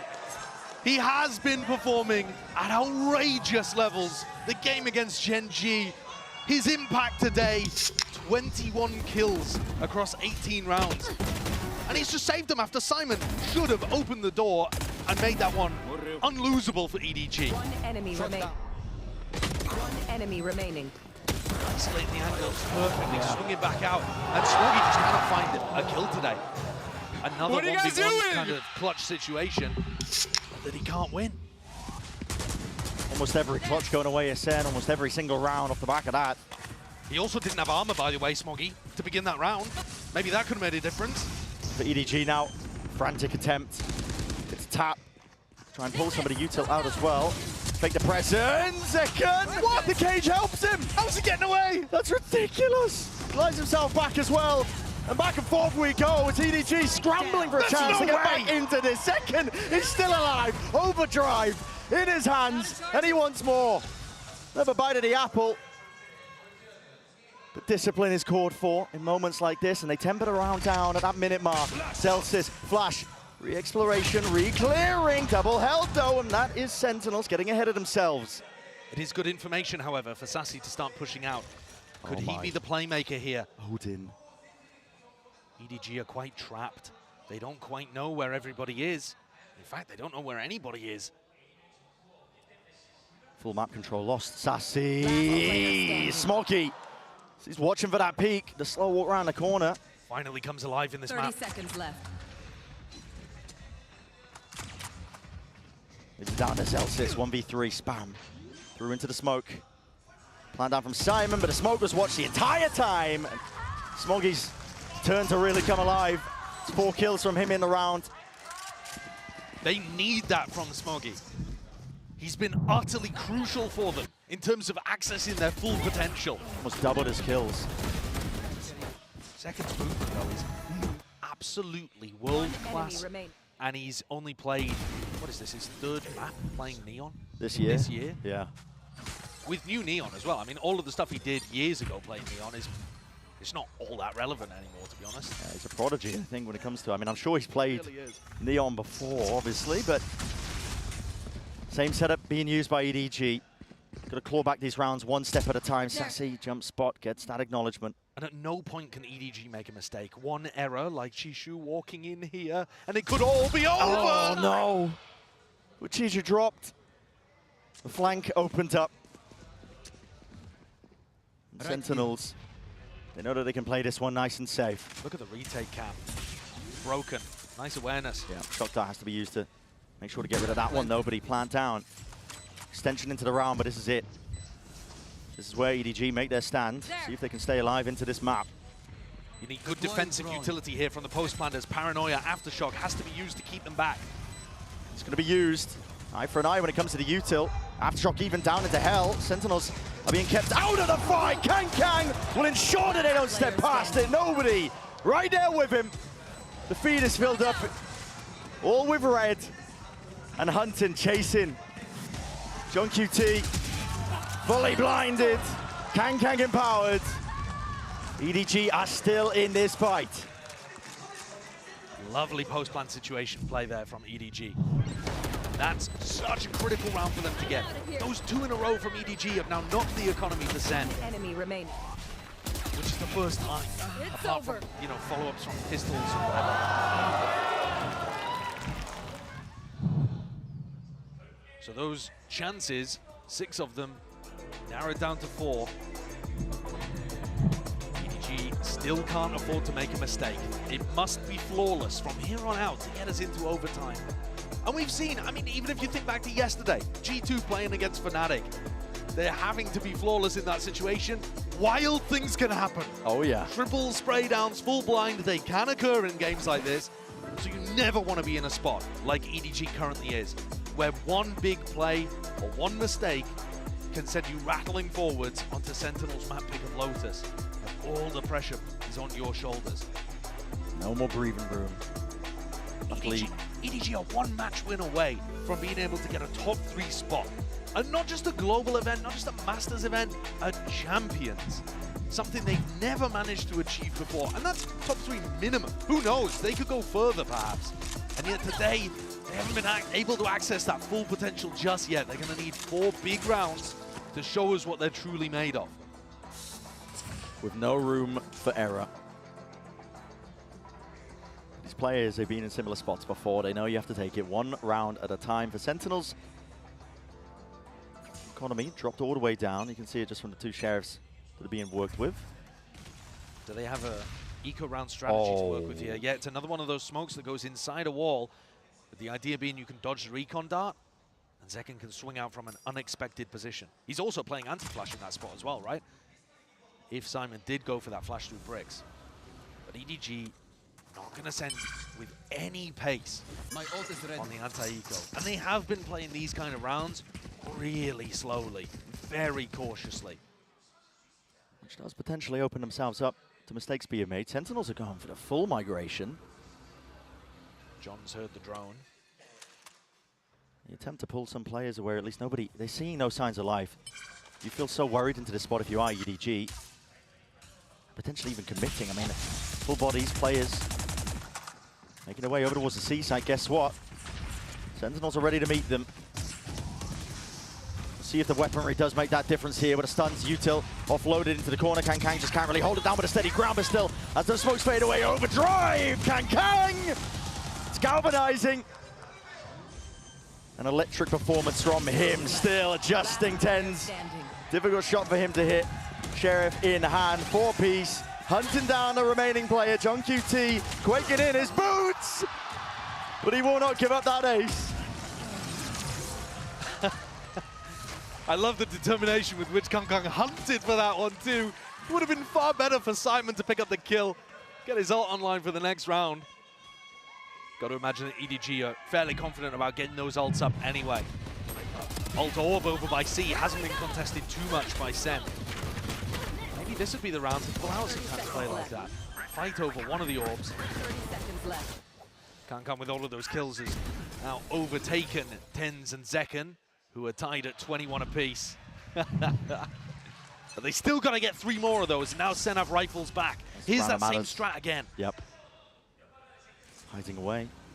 Edge of the smoke just might reveal the hand of Sen of what they're going for here. The drone has to be broken. EDG making an attempt to play for that A lobby control, inserting Smoggy, potentially for the long hauls. Util's going to be used, pulled out of them. They don't want anything to do with it. Hunter's Fury could get some tags onto a few of these players. Yeah, Kang. He was dodging, was weaving, was hoping that it would be unaccounted for. And here's the reaction. EDG now making the moves over towards C. Who gets the plant in this position? Okay, nobody throws the spike over to Simon. That's going to get them Rolling Thunder active. Do they play aggressive with it? They want to. We saw Sen fail in this spot before. They're going to let it loose. Let it rip in through the back. But it's so easy to overextend if you're the attackers. That's broken. That's the trigger. They want to try and go for this one. Smokes in their face. Aftershock as well. Rifles in play at works. Fault line. And get Sentinels back into the fight and back into the fray. Cut them up. Paranoia is perfect. Players are there. Sliding, gliding forwards. Chichu is dropped to his knees. And for EDG has to watch in dismay as the spike is defused. The map is stolen away. Their map pick of Haven. And now you have to stand up to the test that is Lotus, excuse me, for that map too. A great opener from Sen. A squad that are just getting scarier and scarier. Evolving as the course of the series goes on as well. The series, of course, to be concluded. EDG could still battle back, but it's going to be a hell of a task when Sen are playing like this.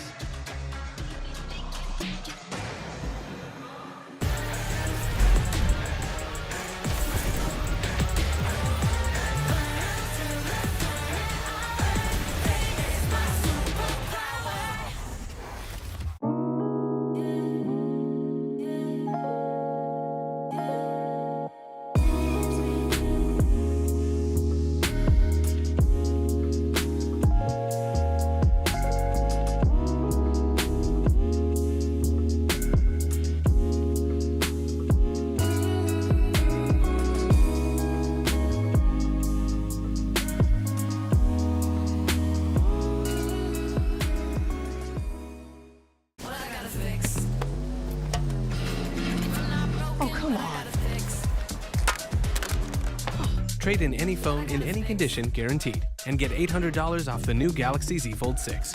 Only on Verizon. Red Bull gives you wings.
Sentinels, they're on the board. I'm now joined by their head coach, Kaplan. Now, once you guys reached 12 points, it felt like it was going to be inevitable for you to take this map. But EDG, they were getting back into the game. So how did you guys manage to actually close this one out?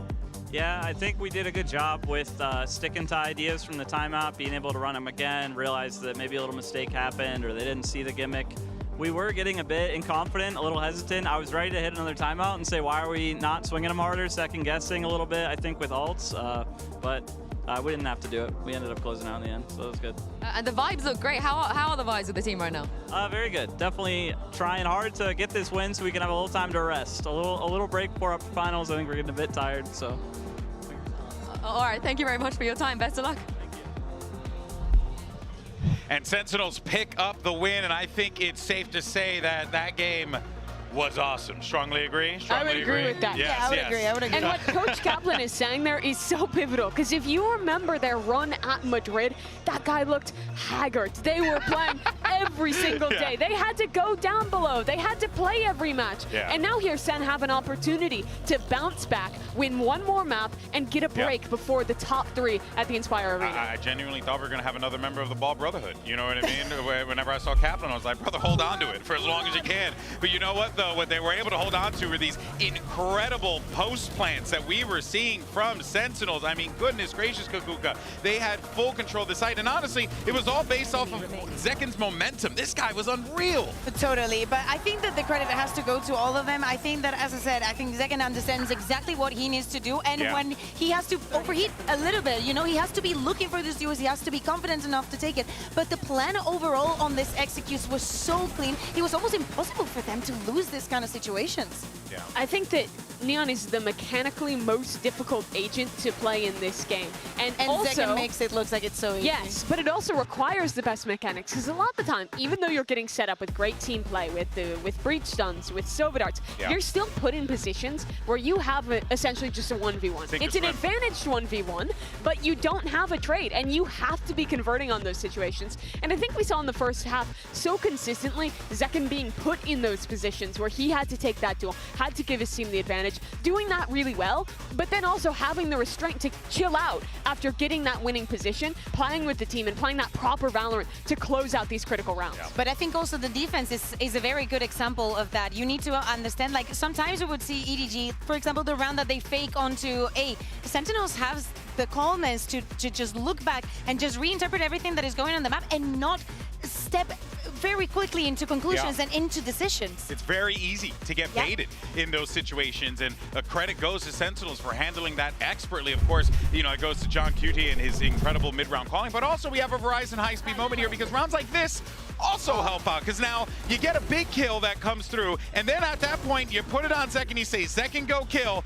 And he did just that, open up the round for them. And I mean, it was more than that even. It was TenZ with that teleport out of heaven to dive on in. They didn't have anything going into this round, but recovering that one weapon and some excellent team play on that retake basically, I think, snowballed them to closing out this second half. And the craziest thing is that they did this the other day. Against the RX, they had a very similar round there where they just group up and decide to just isolate the duels, to just take always 2v1s or even 3v-Xs. And it's crazy to think that this just works again, that they identify that somebody might be lurking, somebody might have taken that position. They get that gun and they just very slowly work their way into the site. Yeah, it was methodical, it was well put together. That's not to take anything away from EDG though, because they were starting to rally that comeback. Let's not forget, they were able to pick up those pistols early on, which allowed them to be able to stay competitive in this game. But now they got their backs against the wall. So let's see what's going on with the coach of EDG as we have Yinsu standing by.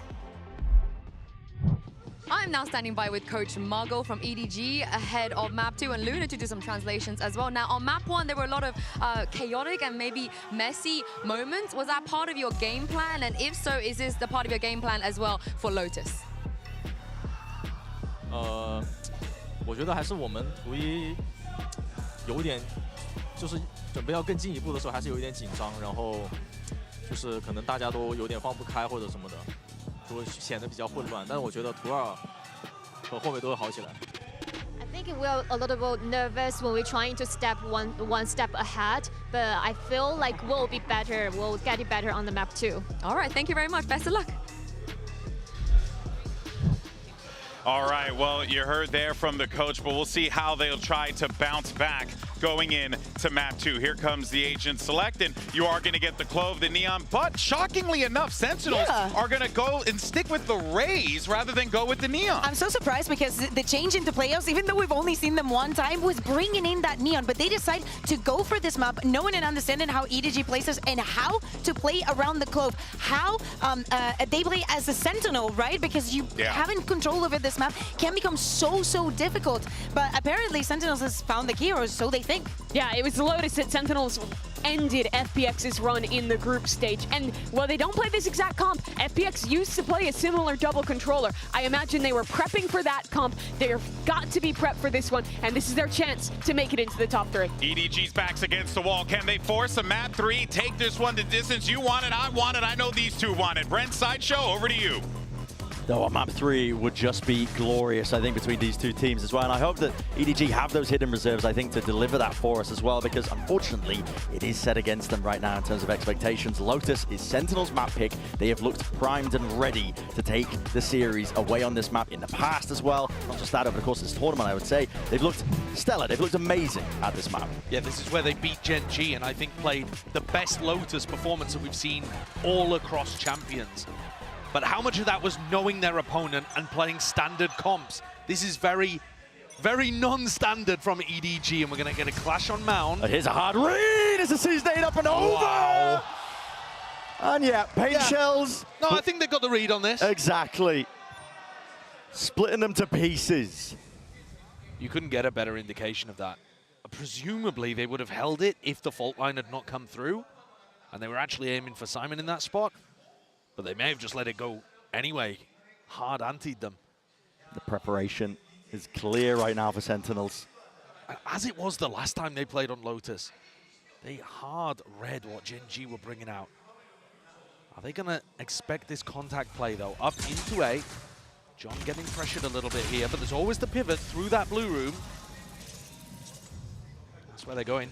End on B. Smoggy earned himself a lot of space for the rest of his team, and yet that is an open avenue as a flash and a peek from Smoggy, but nobody from Sentinels overstepping themselves. In fact, it's Smoggy who's worse for the wear. Might be calling for another refight. They are grouped up. I believe that's 3 players of EDG looking for the fight. They don't think Zekken is here. Cuts it up close. Boombot in his hands, lets it loose. Will take that contact in through the smoke. And a fight has to be taken. Risks in order for EDG to bail themselves out of this spot. But they just cannot hold a candle to everything Sen were running, man. It's layers ahead, thinking about it every single step of the way. That's an utterly beautiful pistol round from Sen. Right from the beginning, you're seeing them anti with this C-Snade, and it looks like they were going to throw it even without the fault line there, based on the timing. That catches on to nobody. Look how well Zekken is played into this spot by Sassy. Sassy jiggles, making it feel like he's the only player Waterfall, and then Sassy even rotates to open the door and apply pressure from another route. It's perfection. It's actually scaring me watching Sen. they are playing so much better here. It's all right, mate. You don't have to face them. It's okay. Absolutely. But they're playing so much better than you have any right to expect of a team that looked like they were in a bit of a slump before champs. They've woken up. All the experience accumulating. Mounting the hand to this. They've been in rough spots before, this Sentinel squad as well, and for how much this means for EDG in this series, where a win would get them top 3 for Sentinels, they've already reached those heights and more. They've lifted a trophy. They've been in these spots, and they know what it takes to win a tournament. On display, I think, from that preparation, Tens doesn't overstep himself, just takes the one player. Kang drop down and out, Zekken with a re-exploration, realizing that these players are split up, and now it's time for a bit of orb farming. Zekken is going to want to try and potentially get that ult closer and closer to being online. Simon, tune him up. Nice crossfire setup with him and nobody, and it's brought it down to a 1v3, but with nobody low enough, as it is, Boombot spotting him as well. Did earn himself a gun and an open side onto C. May have been slightly overzealous there, that push out through the smoke on C. Nobody's a great player. You can't give him openings like that. I think the health is just too low.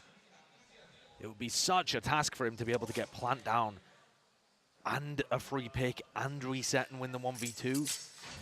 Can just get spammed through any box, any slight door frame. Nobody's just tapping this one with only 14 seconds left. It looks like he's just trying to save the gun. Trying to, save a gun, potentially catch that kill, but wasn't expecting to win that one, so he doesn't get away with a weapon either. And he puts the Phantom back into the hands of Sentinel, so Zekken's going to be happy he got that one at the end.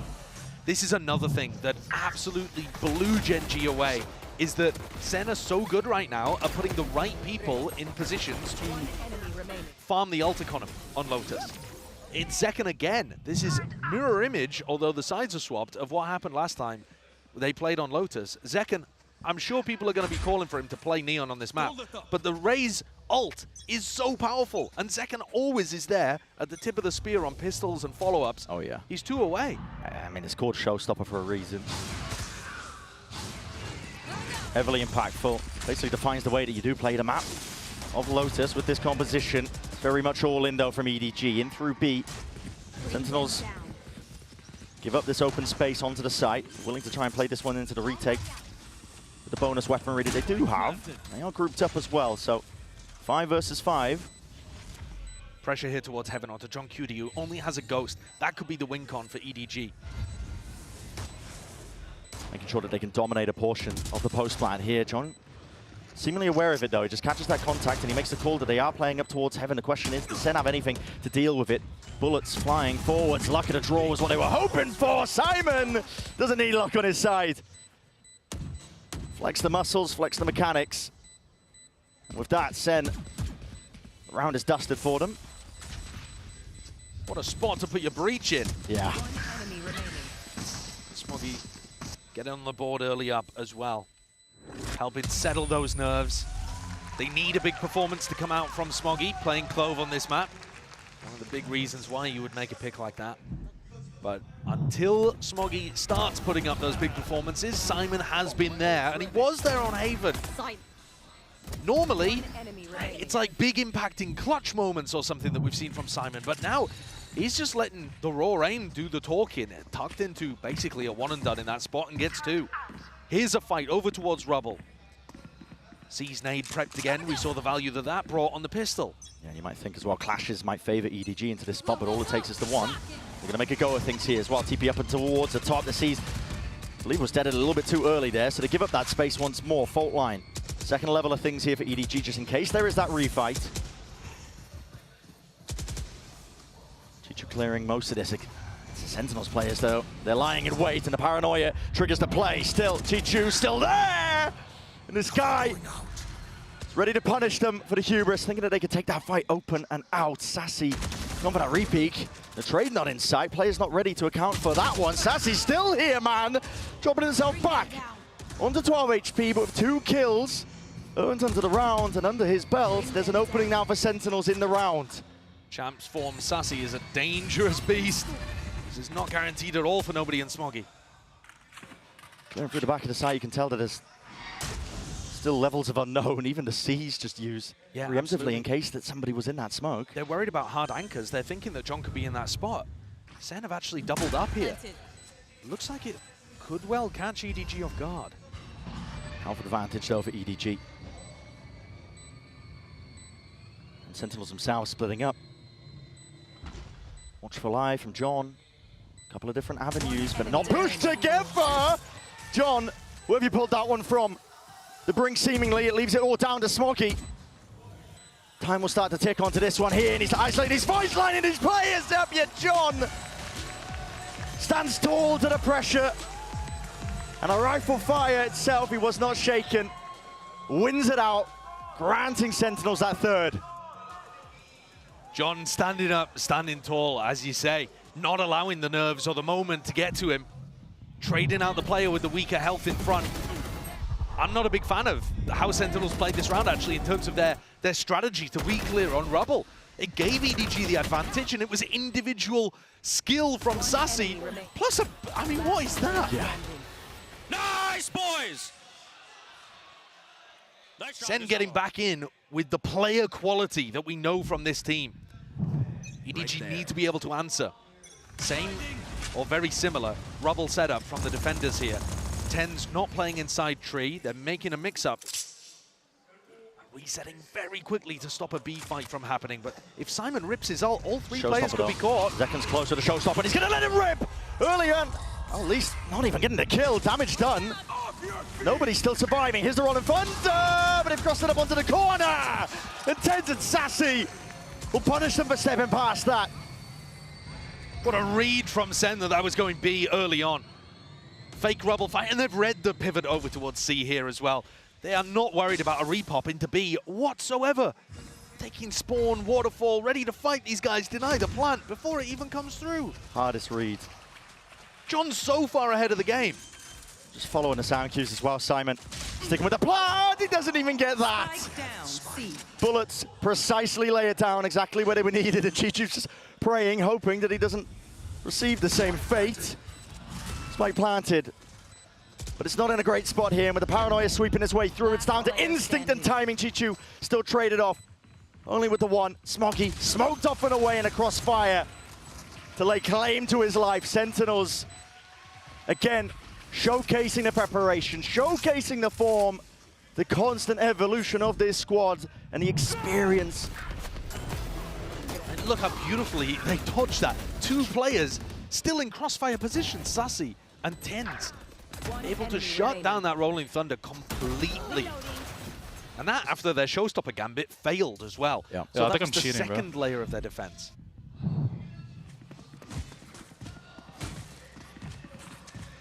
Many steps ahead. It's getting to the point where I'm at risk as well. Overglazing Sentinels perhaps, but honestly they deserve it. They do. The performance we're seeing from them at the moment is trophy lifting caliber, actually. The question is whether they can keep it up and whether EDG can answer back. Shadows traveling. EDG have pulled together essentially scraps to have a chance of having to full buy into the next. A-Control's given up. Sen, I mean, just looking at player positionings, they've got them surrounded on every front imaginable. The door's going to open up with the Prowl as well, but that's going to be broken down early. TenZ treating out through the back of the side. That is risky by second. Satchel to save the day, and Sassy striking right where it hurts. Unaccounted for with a pin to play. And it just feels like there's no hope at this point for EDG. Sassy has hidden reserves. If you think back to the way in which this guy lifted a Champions Trophy in the past, all throughout that year, 2 years ago, he would always say, the team would always say, it doesn't matter about Masters, what we're prepping for is champs. We're looking to level up and peak at the right time. When you watch him and the shots he's hitting, I don't think Sassy's been doing this very much this year, and I was a little worried that maybe he didn't have it in him anymore. Right. More fool me for thinking that of the bald beast from Brazil. This guy, he is unreal with the form factor that he's been in over the course of this tournament. Even at the beginning as well, he was saying that it doesn't matter how many trophies you win, it just makes you more and more addicted to winning. It makes you want it more. I think plenty of other Sen players will be feeling that right now as well. TenZ, Sassy, they understand it. And they've been both through the hard times as well as the good. Oh, for sure. And they're trying to bring that peak at the right moment. Think back to last year. Right there. You don't have to think back far. No, and that's one of the massive difference between these two teams. Sen are trying to fight as an org, you know, from TenZ's POV for that third trophy, that third peak. Whereas it would be EDG's first attempt at even making top 3, a podium finish, minimum bronze in this tournament if they were able to come back here. But it would take something, some incredible resilience, because right now they're looking beaten down. And they need this round. Their economy is getting stretched. Slower play though. Quad 4, it's pulled a lot of these Sentinels players out and away. Kankang's the only player in through the side. Chichu sticking with the TP in through. You're in the smoke already. TP crossed up under the corner. Kankang punished from the Odin spam. Directed him exactly to where Zelsis is going to be playing from, and the smokes are renewed in the face of Sentinels. This is a different look for EDG, but still finding it difficult to even get this plant down. Nobody with the plan. Nightfall now. Going to be used and expended. Sentinels trying to use this to get themselves in. And John QT scatters their ashes to the wind. Chichu will have to hold it down. Out through the back move with all sound cut away. Not long for this world. Smoggy left. Isolating. Heads are popping. Sassy sticking onto the half. The util is good. Best chance in a long while. They've got to deal with Sassy. Not dead yet. Sassy sticking, but the swing coming through. Another round where Smoggy gets impact. That's a huge turnaround from EDG in a spot where it looked like John off the back of Sassy's ultimate had done enough. EDG fight back, make sure that their eco isn't broken again, and get at least a second round on the board. Great punish from Kankang too. He's trying to give his team as many good opening opportunities as he can. That's more of that snappy aim that we've come to expect from Smoggy. Looked good there in that position, anchoring towards water. And now big rubble fight again. Sen have not really wanted to opt into these, but they have been doing some re-clear strats. Tends to spot it out though. He opened the door himself as well to see if he could take a quick little peek. Like a gamble on his part with a pixel angle, but he's going to be retreating now. Throw into the back of the side. EDG, they want to go rapid. Increase of the tempo, overdrive as well. That's put in a squeeze, and TenZ tested in that moment. Can't offset EDG, overwhelming him as the smokes dissipate too. John QT is fully unaware. Nades ricocheting, but it matters not. Smoggy right there when you least expect him. And EDG do have it in them. What a beautiful change of tempo. Just when it looks like they're down and out, they put together 2 very nice rounds. Utilizing the fact that Sen have been a bit timid over on Rubble. Haven't put together a round where Sen have gone for the full denial. Seen spots where Celsius has clutched in that position before, but he's got no hope here. He's just trying to hold on to that Phantom. It's his first kill, strangely enough. Yeah. 1 and 2. Sometimes that's the way of things when you do end up dominating, winning by such a margin that you just don't get involved into the fights. Other people are just doing it for him. Yeah. Keeps it to the next though. And this is EDG, I think, with that tempo increase. The prior round, if you remember, think back, that EDG did win. They started with a very slow default. Super slow. First minute, they weren't really doing much. I mean, they were pressuring towards A and C, making it difficult for Sen to get the read. Yeah. But that was a massive increase in pace. And Tens got caught completely off guard there. John wasn't fast enough to make a decision about what he wanted to do, how he wanted to support Tens. So the Omen star for Sentinels was left adrift there on the A site. Kaplan's going to come in, add his own experience into the mix. He was talking during the coaching interview about how on Haven he felt like his team had done a great job of listening to him during the timeouts, taking some of the strategies he'd given them and applying them in the right moments. Yeah. They're going to need to do the same again to stay ahead of the game here. But Second continues to be playing at an outrageous level. Since he's picked up the Neon, by the way, he's been averaging 300 ACS, 200 ADR. In the previous map, he was 9-1 in first kill to first death Second. Jesus. He was 5-0 in first kills against Kankan. Yeah. And he's kept all of that pace up, proving that it's not to do with the agent he's playing. Now 10-4, 1 away from Showstopper. He's locked in. And it looks like they're going to be bringing that over towards A. This is very similar to what they were doing against Gen G. Putting John Cutie here as well gives them a snake bite to be able to shut down any EDG Rubble fight. But they've got the read slightly wrong here. They're going to just end up using a ton of util when EDG are not contesting it. Yeah, and so a lot of that's not going to be used for retake, for plant denial. And scurry away as well. Most of the space is going to be given up. It's hard to hold on to this with EDG's composition. The double initiator, Prowler, Sassy, catching the contact. Needs to be careful. The door is open wide for the evacuation. And that's where you see the value of Clove Smokes as well. Smoggy throws one down and they're able to get this space. And they found a completely open A site. EDG come out of the attack timeout, read Sen perfectly. Great ideas. Center in position though to try and make it a go of this one with the flood defense. Rocket to the floor, and it finds the contacted target exactly Zekken was looking for. Almost beamed down into the process, but it's a kill advantage, and that puts the uncertainty in place here for EDG into tap. And they want nothing to do with the A site. I mean, ideally they'd be looking to pivot over towards B, but they don't actually have any info there. Nobody playing B main. They'd have to be worried about so many angles if they did go for that pivot. They also only have one smoke on Smoggy right now. Door opened and a cut of noise. Trying to bait Sen in for the re-exploration. Still the Haunt will reveal the hand. And Smoggy cuts it up onto the angle as they're trying to evacuate and make that pivot possible out towards B. There's still players at their backs. Sentinels could be ready to remove a few lives. Peek from Sassy.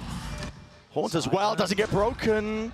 And it's flanks on flanks, the timing's round and round we go. Simon reveals it. It's a phone line. He's trying to play his team back in, but from that angle, John QT is none the wiser. He thought it was coming from sight. Still a 2v2. Not plan to really for them well. Not at the baby door, Sassy's holding. Damaged under Zelsis. It's precarious. He feels like he can't really make the tap happen. Contact, high-low, EDG. Waiting to strike that time pressure. Sentinels, you're running out of wing cons. You've got to stick this at some point. Circle's got to be shrinking at some point here. Locking it down onto the corner and half not earned. It's EDG. Bringing it back. One round at a time is how it's done. A 4-1 to the tally. And one more to be even. If nerves were affecting them during Haven, as Muggle said, there are no signs of it anymore. These last 3 rounds absolute steel nerves from them after Sassy goes for the tap. They don't budge an inch. They didn't give any possibility of a fight there to Zelsis or Sassy. And Simon, I thought he might have given it away with the fault line, but he still ended up finding value in his lurk spot. We're back into this round. Sentinels again, making sure that rubble belongs to the defenders. But it is a large util investment. An immediate response again from EDG to making the right reads in that regard. Yeah, I think coming out of this tag timeout, it's actually worked against Kaplan. EDG are even happier knowing that there's 4 players committed to A at the beginning of the rounds. There's going to be another level to this one. There was a Paranoia and a Prowler used by EDG. Rolling Thunder is earned, and Simon has it primed and ready. Up and over the top. A lot of angles to account for. That is composure from Kang, and he wants to take it one step further still. Defended. Up and over the shoulder, the IGL will put Kang to bed. EDG, though, have taken so much space. Send group up, re-clear through spawn. Tens the backstab through waterfall as well.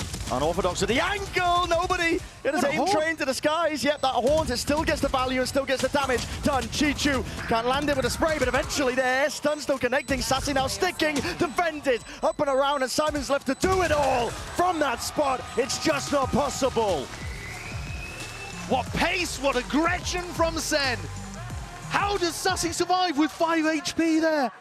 Smoggy once more put in a position to win a round for EDG. He's top of the scoreboard, but I think he whiffed his chance again. 120 to the body by the look of things, and Sassy still won the duel. This is what I'm talking about. Can't be allowed to happen. He's got to be winning those kind of fights. Another spot where Sassy comes up huge, and this time opting into the rubble fight on a weaker buy. But Sen don't have the snake bite here. And actually, EDG, right as the barriers drop, start drifting away as well. They don't want any piece of that. Slower play from EDG is going to be called. Throw a bit of caution into the mix. There's still danger for EDG, you know, despite the fact that it is a weaker buy. They have 3 rifles. Absolutely. And if there was a round for Smoggy to find some impact, it would be now with Clovel online. This looks like a setup to try to punish people in Mound or B, depending on where Sen take contact first. Pings. Yep, they saw John before he was even aware of the process. Right there. Pluck him out of the picture, taking him out with a head. And Paranoia is beautiful, blinding up into this spot. Smoggy is putting the squeeze on alongside Chichu. I love that read. Smoggy and Chishu there, ready to backstab the people trying to punish Mound. EDG, their macro game has been remarkably good these last 5 or so rounds. Then trying to go for round 2. While this is going on, though, it's EDG that somehow been flipped up against him. With Chichu being dropped, Smoggy now has to contain and contest alongside the flank. Never go around with the door rotating. It's random sprays and rifles. Well trained. EDG, they know what it takes to get the round done, finished, clocked up, and sealed up with every single kill. Sassy scurrying to save the weapon into the next. This is EDG. As I said at the beginning, there was danger with those 3 rifles, and they put them to good usage, put them to good work. And if Sassy can save this weapon and save his armor, there is a chance that Sen is still going to be able to put together a good buy. That's why it's so important he keeps the Phantom online. EDG have just turned the map, honestly. It looked like Sen were about to put up a decent lead heading into the half, and now 6-6. Yeah. More than possible, likely, I think. Can't argue with EDG's grit, determination here. They lose the opening pistol round, yet still being able to make it even in terms of rounds at the first half. Yeah, and I think nobody's adaptations have been really solid too. Yeah. The tag timeout that Kaplan took, I think Muggle had more impact. Isolate and exterminate. The tempo switch up from EDG, always keeping Sen guessing. Once more, the all-in with the util. Burns and all. John is committing this pit. Okay, interesting play. EDG might want to accelerate here into C. It's only Zelsis.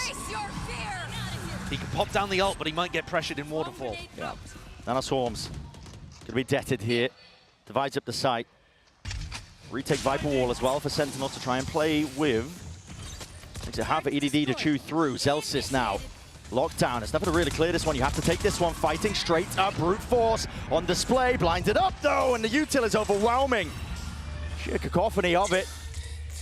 Nothing to clear it. Respect has to be shown. EDG now have to back away. Cut away with the sound cues. They don't even know if anybody's onto this one, but just peering up and over, spamming away. Still earning their way into a round win. EDG and Kang ahead of the curve, unaccounted for. Up onto the side. That's a 6-6 finish for EDG, despite everything that was against them. What a comeback! This Chinese squad not going down without a fight. Winning 5 out of the last 6 rounds, and even with Sentinels anticipating that waterfall pressure, EDG have tied it up. Immaculate stuff, setting us up for an electric second half at Haven.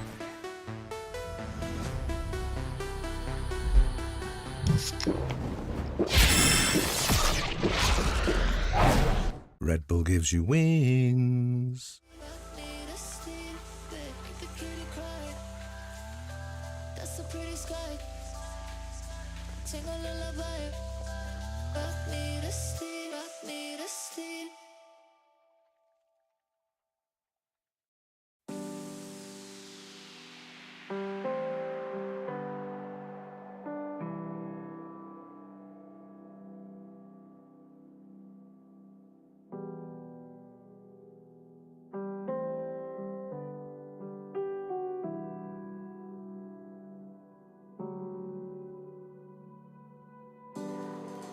Colors fade and lights all fade. There's no need to be afraid. The sun is set and stars will shine.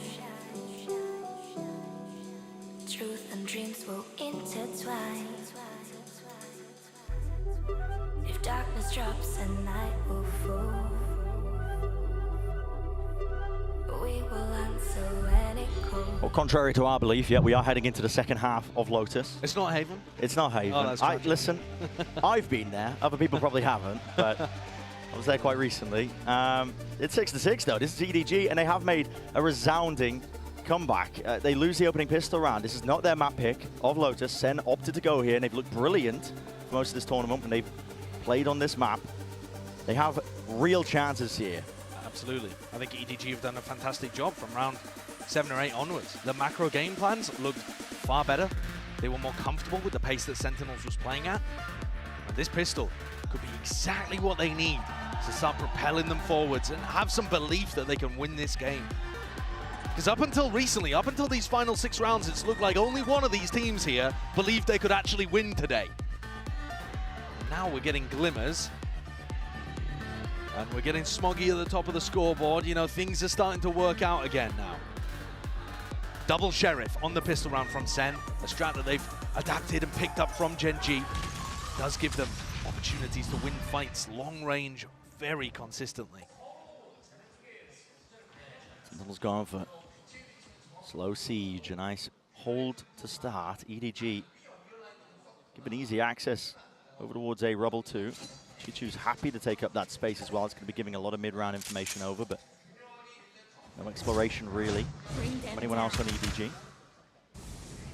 EDG do tend to leave the C site fairly weak. You can see here it's only Smoggy holding that down. Both not usually enough to hold onto a site all on their own. The presence. What a Prowler's committed over towards A. As the Viper Wall goes up as well, threatening that Sen could be contacted behind that. As the Viper Wall drops, EDG start to realize it's not A at all. They reinforce towards C. Is there a pivot here? Are they going to fake C and hit B? That would leave Kang in a very exposed position. Still Kang. Maybe spotted. Yes, indeed. The season nade. It rebounds as well, but there's nowhere to run, nowhere to hide on against it. Util combo. Unfortunate. Kang's going to be dropped, and that first kill handed over to Sen, but there's still chances for EDG. They're doubled up. It's a high-low waiting for the bodies to come flying forwards here. Playing up the sound cue. Stun was good, and stopping them in their tracks. Sentinels cannot cross that line, and the barrier just not there for them. Zelsis time against him. And it's of the essence. There needs to be that defense. 4 seconds left. They've got to stick this one. It needs to be covered. Chichu, he wins the day. JungQT was not there in time. And so EDG with a pistol round to begin the second half of Lotus. The crowd here certainly believing that it's winnable. That fault line from Simon, superb, coming cross-map to be able to pick it up. Sure, it doesn't actually allow a kill to follow up off the back of it, but it distressed Sen, made them have to hit the C site in a couple of different waves and allowed for easier kills from nobody. Where was John towards the end of that? If he'd been tight with Zelsis, that's clearly a round victory in the pistol. One has to be accounted for, but oh, Smokey. I'm expecting that there could be players up in the smoke. The purpose of it, handed over against Simon's good though. Simon's been asked to do so much in this match, and he's been there for it every time. What a warrior for EDG. He dishes it right back as well. A little bit of safety here for EDG, but while all that was going on, they did lose access to most of the map. The rotations that were made, Chichu, you can tell just from his positioning, he's scared of like an A-lurk, the potential of that. EDG do not have that Viper to play around, which means no frequent wall or smokes in B. So I think this is going to be a theme of Sen's attack side, looking to see if they can contact up and get picks in this area. They're going to realize no one's home. They don't have smokes to work with themselves, apart from that Viper orb. Plan here, Junkie T. Sticks it down. Doors opened up from Simon, looking to contest as well. He's definitely putting the squeeze on these Sen players. Cover going out. As long as there's that caution from EDG, they should be able to find a way through this round here. Kill. And Chichu wins it out. Seconds quite there. Rapid onto the approach, but right behind him is Kang Kang. There. Trying to take him out. Pesky problem up through heaven. Tap already, and the movement is nice. A jar, snappy from John, but Simon sticking to defuse. Full confidence in the rest of his team as well to cover that one still. Sen will make it expensive. But that's the best they're able to accomplish in that round. It does seem like a bit of a weakness, a bit of a gap, and EDG are going to have to do a lot of pivoting on the defense side to reinforce these holes. If Smoggy's alone on C, he needs those rotates to come through quickly enough, and all of those rotates are going to come by the fact that EDG is maintaining rubble control. You need deep rubble info to be able to allocate your resources towards the rest of the map. So I would be expecting Sen to try to reclear a bit more heavily in the kind of early to mid round. Yeah. And yet we haven't seen that from them yet. That was the kitchen sink thrown out by EDG. Junkie T is going to be reading all that util. Second took a little bit of damage there, but it's not permanent. There's fear from Sen here. They're worried about a trap play potentially. Celsius one away now from the lockdown. It's one of the things that this EDG comp is good at when you're running the double initiator. Yeah, they can set up huge traps. But look again, the rubble control is all the way of EDG, and so they can afford to have two players C currently. Deep Haunts. Broken. Kang Kang's position not revealed out through the back there with the door opened wide. Smoke in his face. Bit of anti-synergy perhaps. He was hoping to potentially see some players scattered with 40 seconds. Sentinel's options are running dry. They're going to have to go towards B. You can see the pings on the minimap. They're going to make it look like they're re-clearing onto rubble. And trying to push his players back! What is that from nobody? Close quarters. It's where he thrives. Stinger in hand. A buy round for Sen. Full investment with the rifle. Simon, he's ahead of most of that util, but may have just given Sentinels a win con and into the round. Very similar to the prior round here. A 3v4, Sen at a disadvantage. Can they try to make something happen in post-plant? EDG need to play tight, together. Chishu, nobody, doubling up. It's all split up by Sen as well. Everybody's just willing to take their own fights here. The rifle out open, what an adjustment. Nobody snaps to the sides. Dismisses John as easily as that. Sassy, his turn to step up, but a movement at charge just makes it so damn awkward. Tens up and ready. Smoke in his face, 60 HP. Not just a tap, it's a full stick as well from Kang Kang with the smokers while the play around comes down to that RNG. And the shots and bullets just not landing for him. EDG, that's now a bonus round conversion into the second half of Lotus. They've taken control here. Sentinels have only won one round out of the last 9. This is dominant from EDG. They got activated halfway through that first half, and now they can't be stopped. The double kill from nobody is absolutely ludicrous. That's the kind of thing that Sentinels cannot afford to happen to them. No. And I think they've got a major problem here, which is breaking through that rubble control. EDG are allocating 2 players to holding it, one on top of rubble, the other on root. And Sen can't break through. Anytime they put the Viper Wall up in a Prowler, the Prowler's broken too early, there's spam through or some level of defensive utility, and they're not taking that area. Yeah. And they look afraid to opt into the fight at the start of the round. We've seen them default towards C, I think every single round on their attack side so far. Yeah, they've been trying to apply pressure towards it. Maybe re-explore over towards A, but the trouble is when you're playing against this EDG comp, like Sen are trying to take C, mound control, pressure over towards it, pull rotations potentially, but they're taking too long to do it. And also their pivots through between B and C are getting slowed down by Simon's utility. Yeah, it's been so pretty Simon perfect. can fault line, and he's been immaculate with those. He can fault line to allow the defense to rotate between B and C quicker than Sen can. Sentinels only bringing Sheriffs into this round.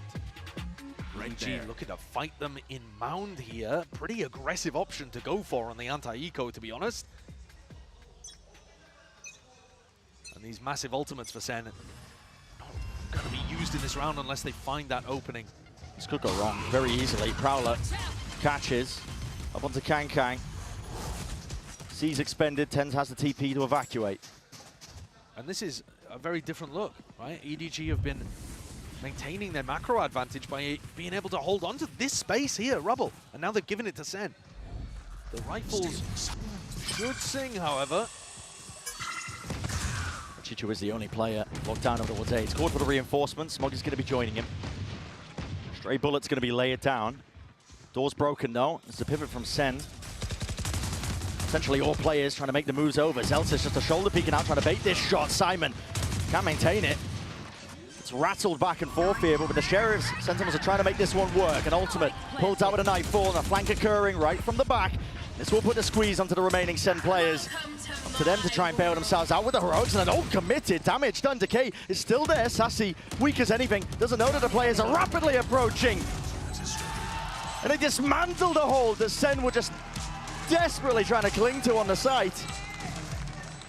There was a lot of danger there, though. I don't think EDG should be going for that kind of defensive setup too often in the rest of this half, because it did open the door for Sen. A couple of nice shots as well. That one in particular, Sassy finding Kankan. Made the round winnable enough for John to try to invest that pit. But their big ultimates to get into sites yet to be expended. Lockdown, Showstopper. Those are going to be active here for this incredibly pivotal.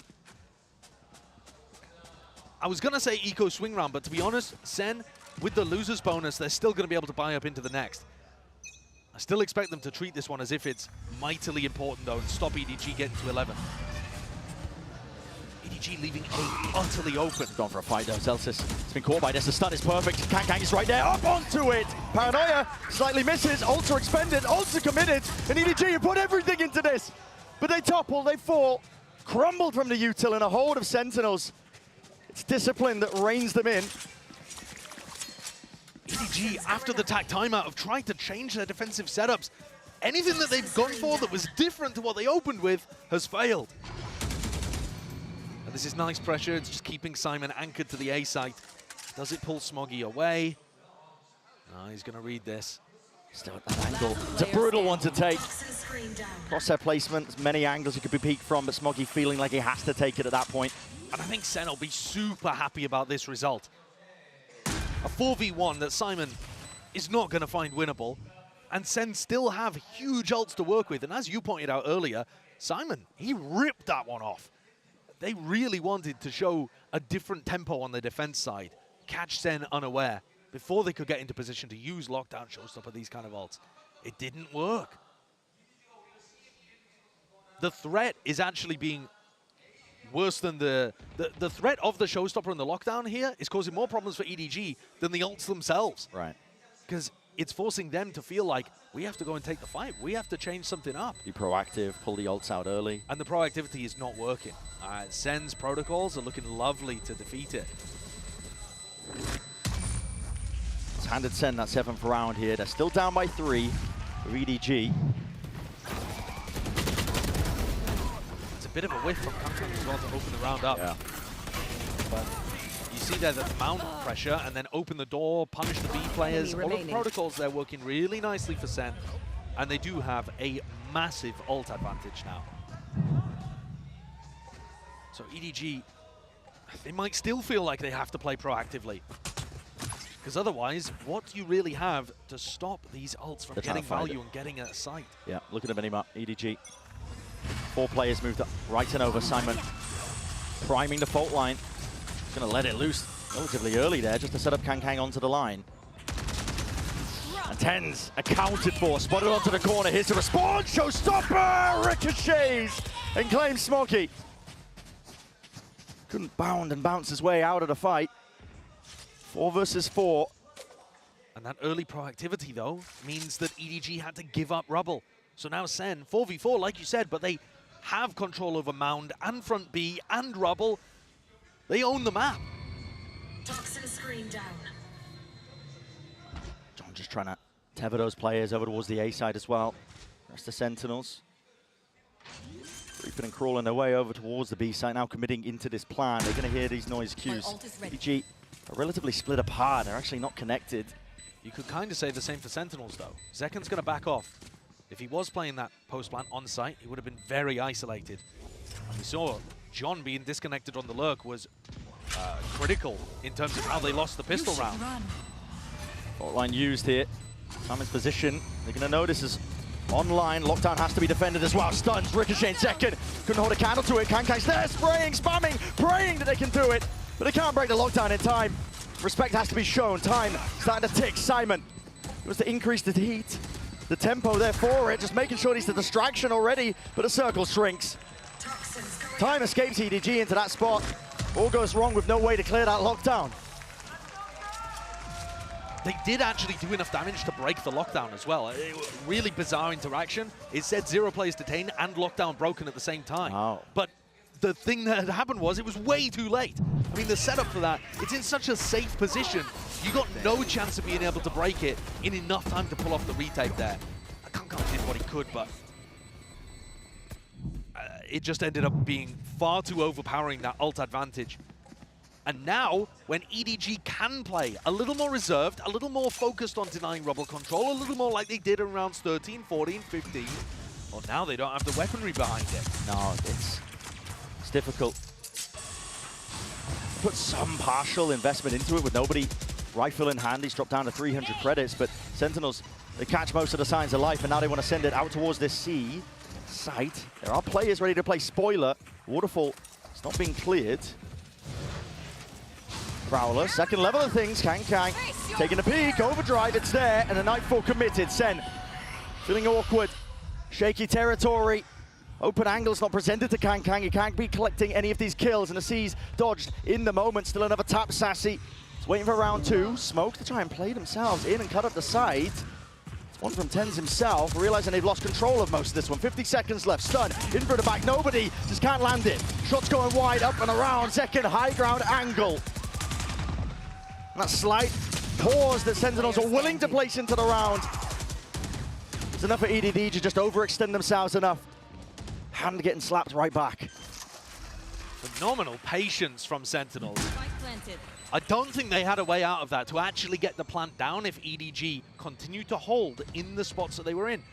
But they baited out. As you said, that slight overextension from the retakers. And at that point, it's an eco advantage. Sen have brought this one back really nicely. The gap has closed to 1. But this next round, round 20, is going to be where EDG can try to fight back. Yes, nobody's hurt the economy for himself a little bit, but the rest of the players are going to have rifles in hand. There's no big ultimates available for Sentinels to disrupt things and give them easy openings to the site. Chiju can drop the rifle too. Right.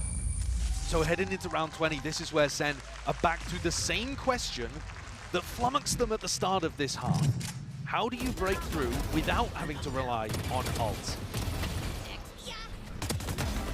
EDG are going to take a tactical timeout. One enemy remaining. I'd just be calling as well for a return to what was working for them. They could be. But at the same time, when you take that timeout, it implies to me like you're going to try to mix something up. And just as we saw on that timeout in the first half of Lotus, where Kaplan hit the panic button and it actually favored Muggle, this could be another situation actually where you're giving time for Sen to come up with their own adjustment. Yeah. And try to get ahead of what EDG might be doing. Exactly right. 0 timeouts left for Sentinels here, so it could be that lifeline that's just given up to them. This is the way that the ults play on Lotus now. The pressure back onto Sen to prove that they can make things happen. In a kind of dry fight between the two teams. I would be expecting EDG to put heavy emphasis on rubble control though. I think that was working really nicely for them. Nobody and Chishu locking down that area, posting one on root, one on rubble, making sure that Sentinels can't just contact Reclear in there.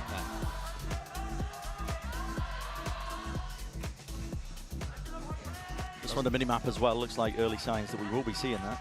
Yeah, but at the same time, not with the Fade util by the look of things. Now there is a Haunt lineup you can throw from B, but you're not going to get anything else. Yeah, nobody's gearing up for it. Okay, so they're going to throw the Haunt lineup there, over towards A. Make you feel like it's super heavy pressure. And we're back to what looks like kind of similar stuff at the start of this half. Yeah. A rerun of round 15. Back to where we landed. Smoke to cover. But over the top here, nobody's off angle. Simon takes the peek here, bullet to the brain, but luckily the wall saves his life. Keeps him kicking into the round. You see that Zelsis was anticipating the second player. He thought he was getting pushed in the moment. As soon as he spots Simon, he's worried that the stack is on B, and he would be right to think that. So now Sen are going for a re-clear, and this time, nobody's home. The stuff that was working for EDG, setting up aggressively, denying this space. They've abandoned it. It's up to Chichu and Simon. Only 2 players sitting here. Reinforcements are called for. Kang as well is going to be able to play this part towards A, but a door's in his face. Do EDG go for some kind of quick pre-take as Sen get into sight? They got the pace to do it. Yeah, most of it's going to be fading as well. Chichu does have that open access. Door's going to be broken down. Kang he's already ripped this one away, but it's traded. In kind. Tenz is there. Satchel play. Beautiful. Tracking. Chichu's there. Aware of the fact that there could be that second player. And drops Tenz out of action. 18 seconds left. TP forwards. That is crazy stuff by Chichu, but honestly, the pressure, it's all on Sassy.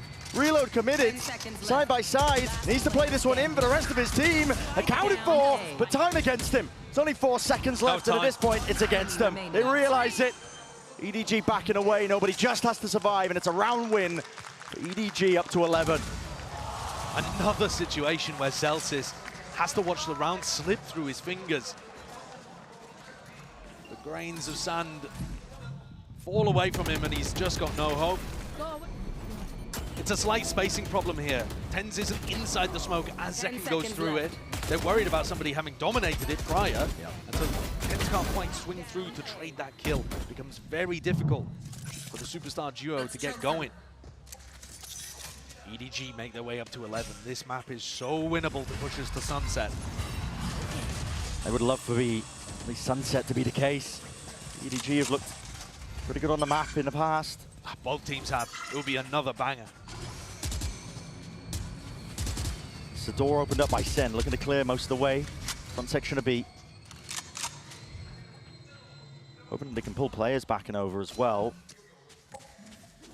The re-clears over towards A. Not been great from Sen. They've been great when players have contested it, and now EDG are. They've got fault line paranoia here. It should be very difficult for Sassy to even fake like they're taking this space. Usually Sassy's going to be trying to lead this one in with a Prowler in hand. It's util used by nobody. Gets acknowledgement over towards C. The Haunt wasn't broken. They know there's a player now. Out towards the back of the site. The Snakebite flying up and over. Chichu, no choice now but to back away. Simon. He's here to save the day for him, though. Still holding on to control of this one. And seems like the read is right there for EDG. But Sen also know there's no paranoia, no fault line, none of that business to stop them getting into the C site. It's down to Smoggy. He's holding it down towards the back! Beaming him down.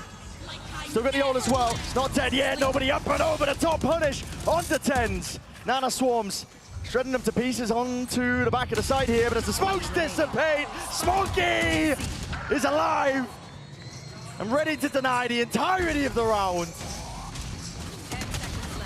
And Sassy once more time, drifting away. It's a 12th round now for EDG. They can taste it, they're on the brink. It's match point, and it will send them to sunset. The way in which EDG are holding on to these sites, it is beautiful. There needs to be a bit more coordination, though, between Zekken and TenZ to get in. But look at these layers of defensive utility being used there. The stun that comes through from Kang is so important. Right? Stop all of those players that would love to trade from following up through the choke point.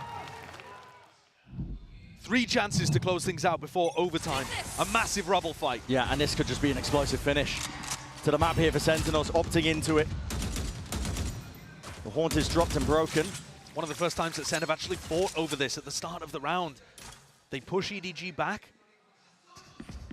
They're not willing to go much further. Zekken didn't manage to get up and pick up that ult orb. Now they're looking for the one over towards C. Smoggy's aim has been remarkably good after a bit of a drought on Haven. But all right, Showstopper acquired. There's that major tool that powered Sen to most of their wins in this half. It was ults-based. Kang! Almost there, the crosshair placement wasn't, but still he snaps it back. Well aligned, accounting for everybody! Spike down A. And Sen just cannot hold against it. Showstopper now used as desperation.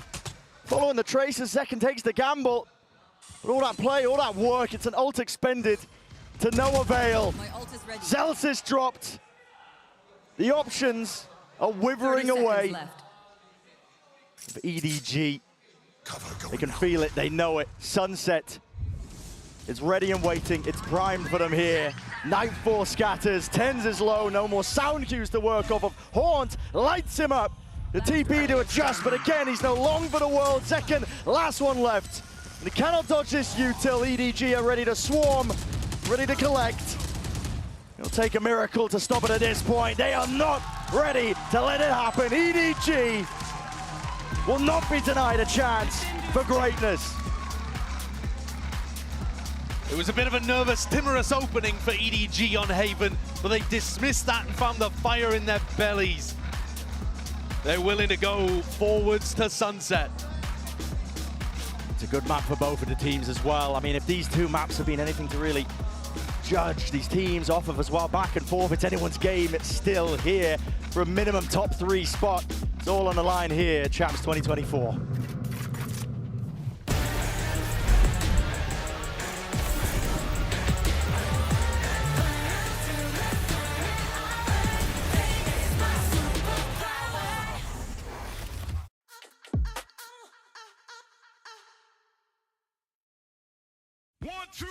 4, 5, 6, 7, 8. 1, 2, hey, 1, 2, 3, 4, 5, 6, 7, 8. Hey, 1, 2, 3, 4, 5, 6, 7, 8. Hey,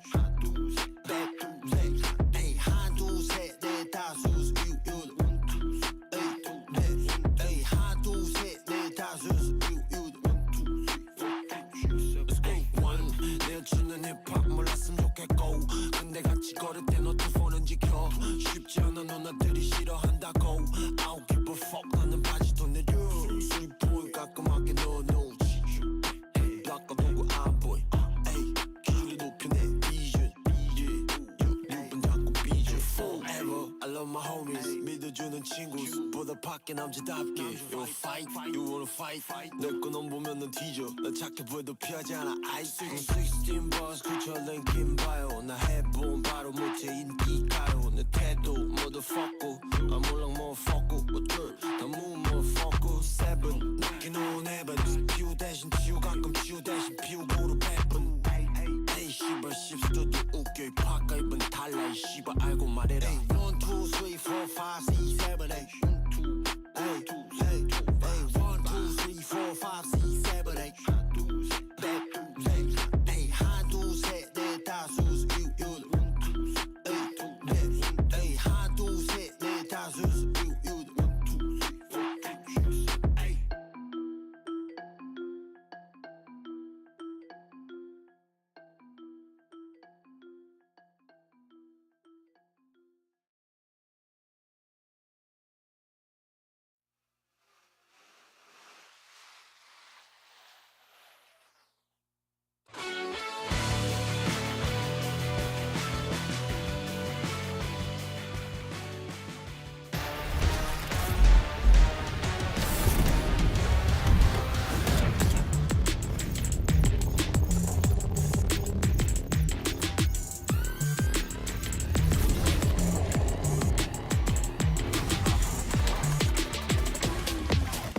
EDG brings it right back, and we're going to map 3, folks. Exactly what we felt like could very well happen, given the level of play that we've been seeing from both of these teams. But my goodness, was EDG absolutely lights out on Lotus.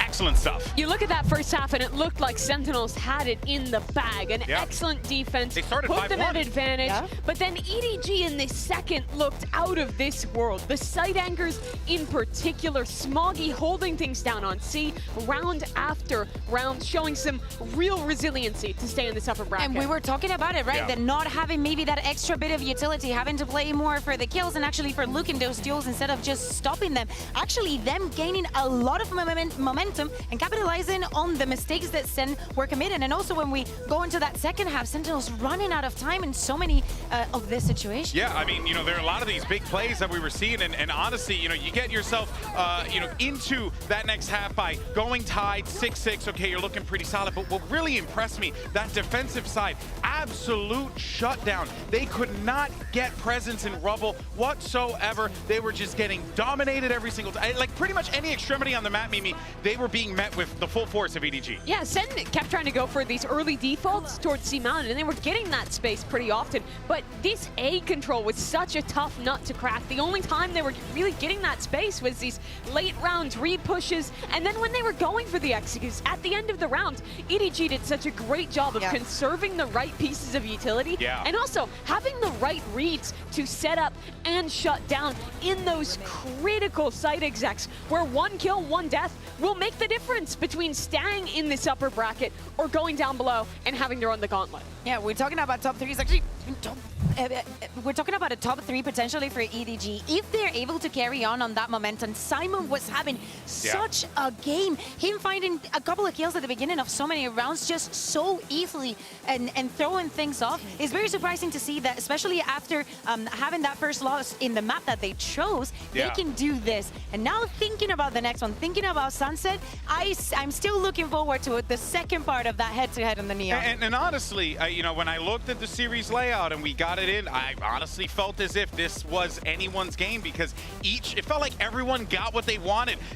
Look, EDG are no slouches on Lotus, same thing for Sentinels. There were no slouches on Haven, same thing for Sentinels. I mean, like Mimi, this game has been everything. And what's fascinating about Kong in this particular situation, he was more of a setup and get the job done kind of guy, because he was actually at the bottom of the leaderboard for his team coming out of Lotus, but he was such an impact player. He had a lot of impact rounds, but I think him not having an outstanding map as an individual is the reason why this win is all the more impressive. If you think back to EDG's previous top finishes, when they had their breakout tournament at Masters Tokyo, that was defined by EDG. The casters were talking about it. Kong having one of the best individual opping performances we have ever seen, maybe ever, at a global event, especially since the Chamber meta. It was the best we've had.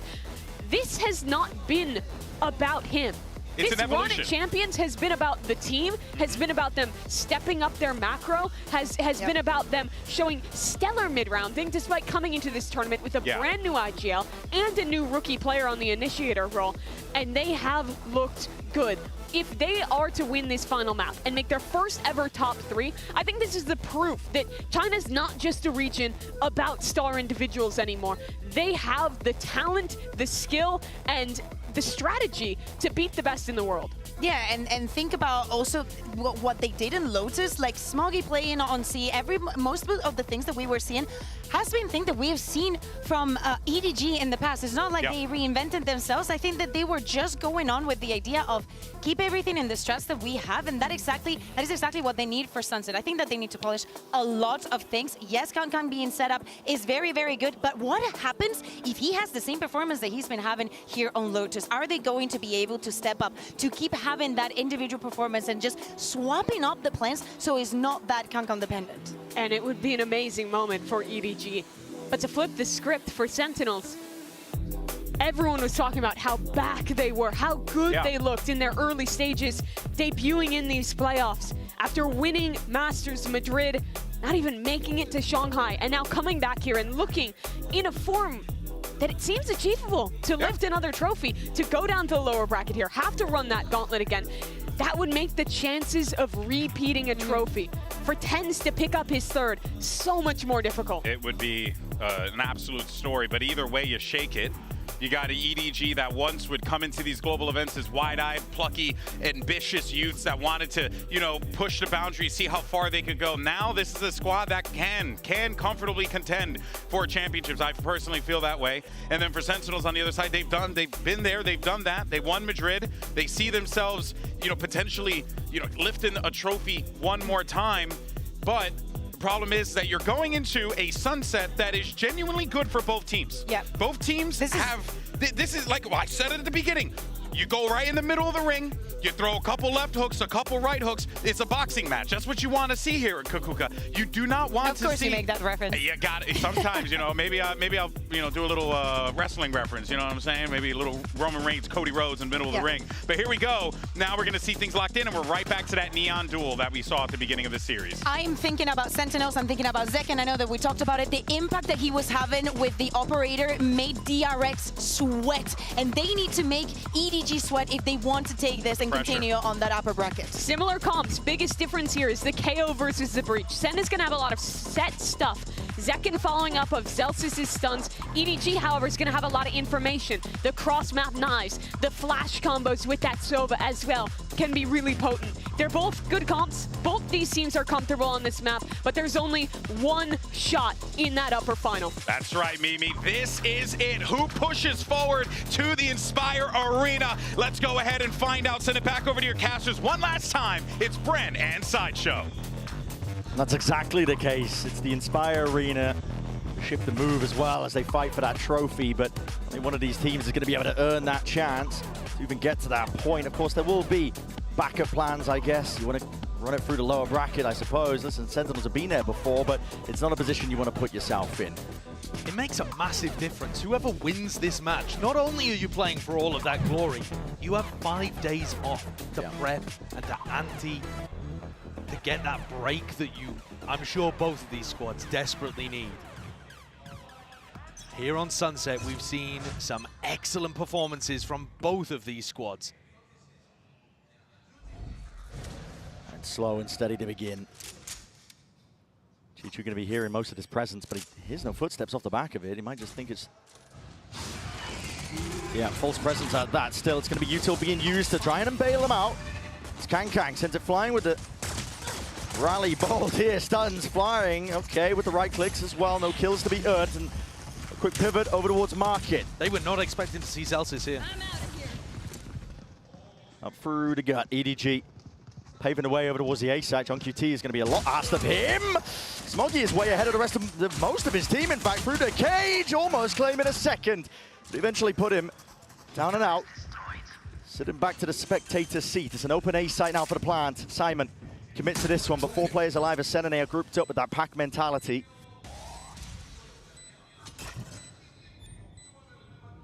Emphasis being placed now on Chichu. Second is low enough. He takes that first point, and precision is just unreal. Zelsys barely keep it all together. Dropped down to 48 health. A dart, a flash, all expended into his face, but the job is done. Chiju's done enough. Time taken away. The nade at the feet, isolating the fights away. It's getting tested. It's getting stretched, and nobody takes precisely the right moment to rip away another pistol round. It looked so dangerous for EDG when Kang made the hero play, trying to cut off the rest of the people in Boba, and Smoggy gets isolated. Both trying to be the heroes their team needed, and it was Chishu that stepped up for 3. He's so solid in these positions. And it has been that supporting class, I think, today, Chishu. Simon, who've been coming up big in moments to put huge rounds on the board. And that's a major one. EDG's attack side actually looked a little bit limper than I was expecting it to against Trace. They almost allowed Trace to make a bit of a comeback. And Sen were kind of slow to adapt on their defense side as well. When we flip halves, you're getting the best of both teams. But for this one, the door's open for somebody to make an improvement over what we saw previously and run away with things. Take the initiative, take the lead so far, TVG. Not feeling pushed back, honestly, from all the signs of life. I mean, the knife earlier on did tag onto a bunch of the Sen players. They know that they're stacking still. EDG not willing to be removed from this, but they still have about 50 seconds to work with. So, okay, fault line, refight, out and through with the horns to the back, but they don't really have the guns for the job. Chichu can just sidestep most of this. Sen are going to try and dish it out still with these pistols. Tens alive. Sassy follows up. Blind. It's a bit delayed and late here from Smoggy. They still want to get active, though. They know that everybody's here. They should be leaving. They should have left ages ago. And now when they finally make the maneuver, Tens is already reading it. He's already in front of them. That could have been a freebie. Could have been. 11 half. He's waiting precisely to strike where it hurts most. Smoggy dropped down and forced to watch in horror as his team and the rest of the round getting let loose and slipping from their grasp. The plan, I mean, it has to be a safe one from Simon. Tucks it into the back. Sassy trying to get ahead of it. Seeking to delay. He knew the time pressure was of most of importance, but Celsius has been brought into it now, a 1v2. Maybe the nerves can be settled for EDG. He's had so many chances today, Celsius. And EDG do not let the round get away from them. That one was so dangerous. Yeah. I don't understand the EDG game plan there over in B main. You mentioned it right from the beginning. They knew that there was a stack, and they just wanted to punish it, get the free kills on this side of the map, I guess. Maybe worried because they weren't running that 4-1 default that they usually like to go for, but they didn't have info elsewhere. And I mean, this spot, Tens tucked in that corner, could have been more dangerous than it even was. Yeah. They've done damage here, Sentinels, to the EDG economy. So there's a bit of an advantage early on, but you still need to convert rounds.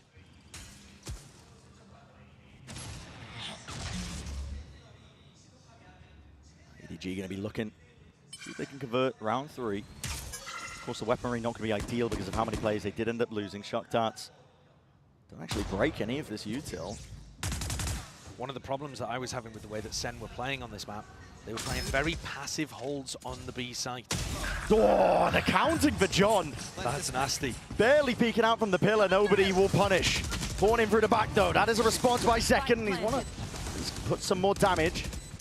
And herd into these EDG players still out through mid. G2 attempting to pluck some of these players out of the picture. Tens still holding. And the rifle aim is there. Not enough to escape though. Ghost.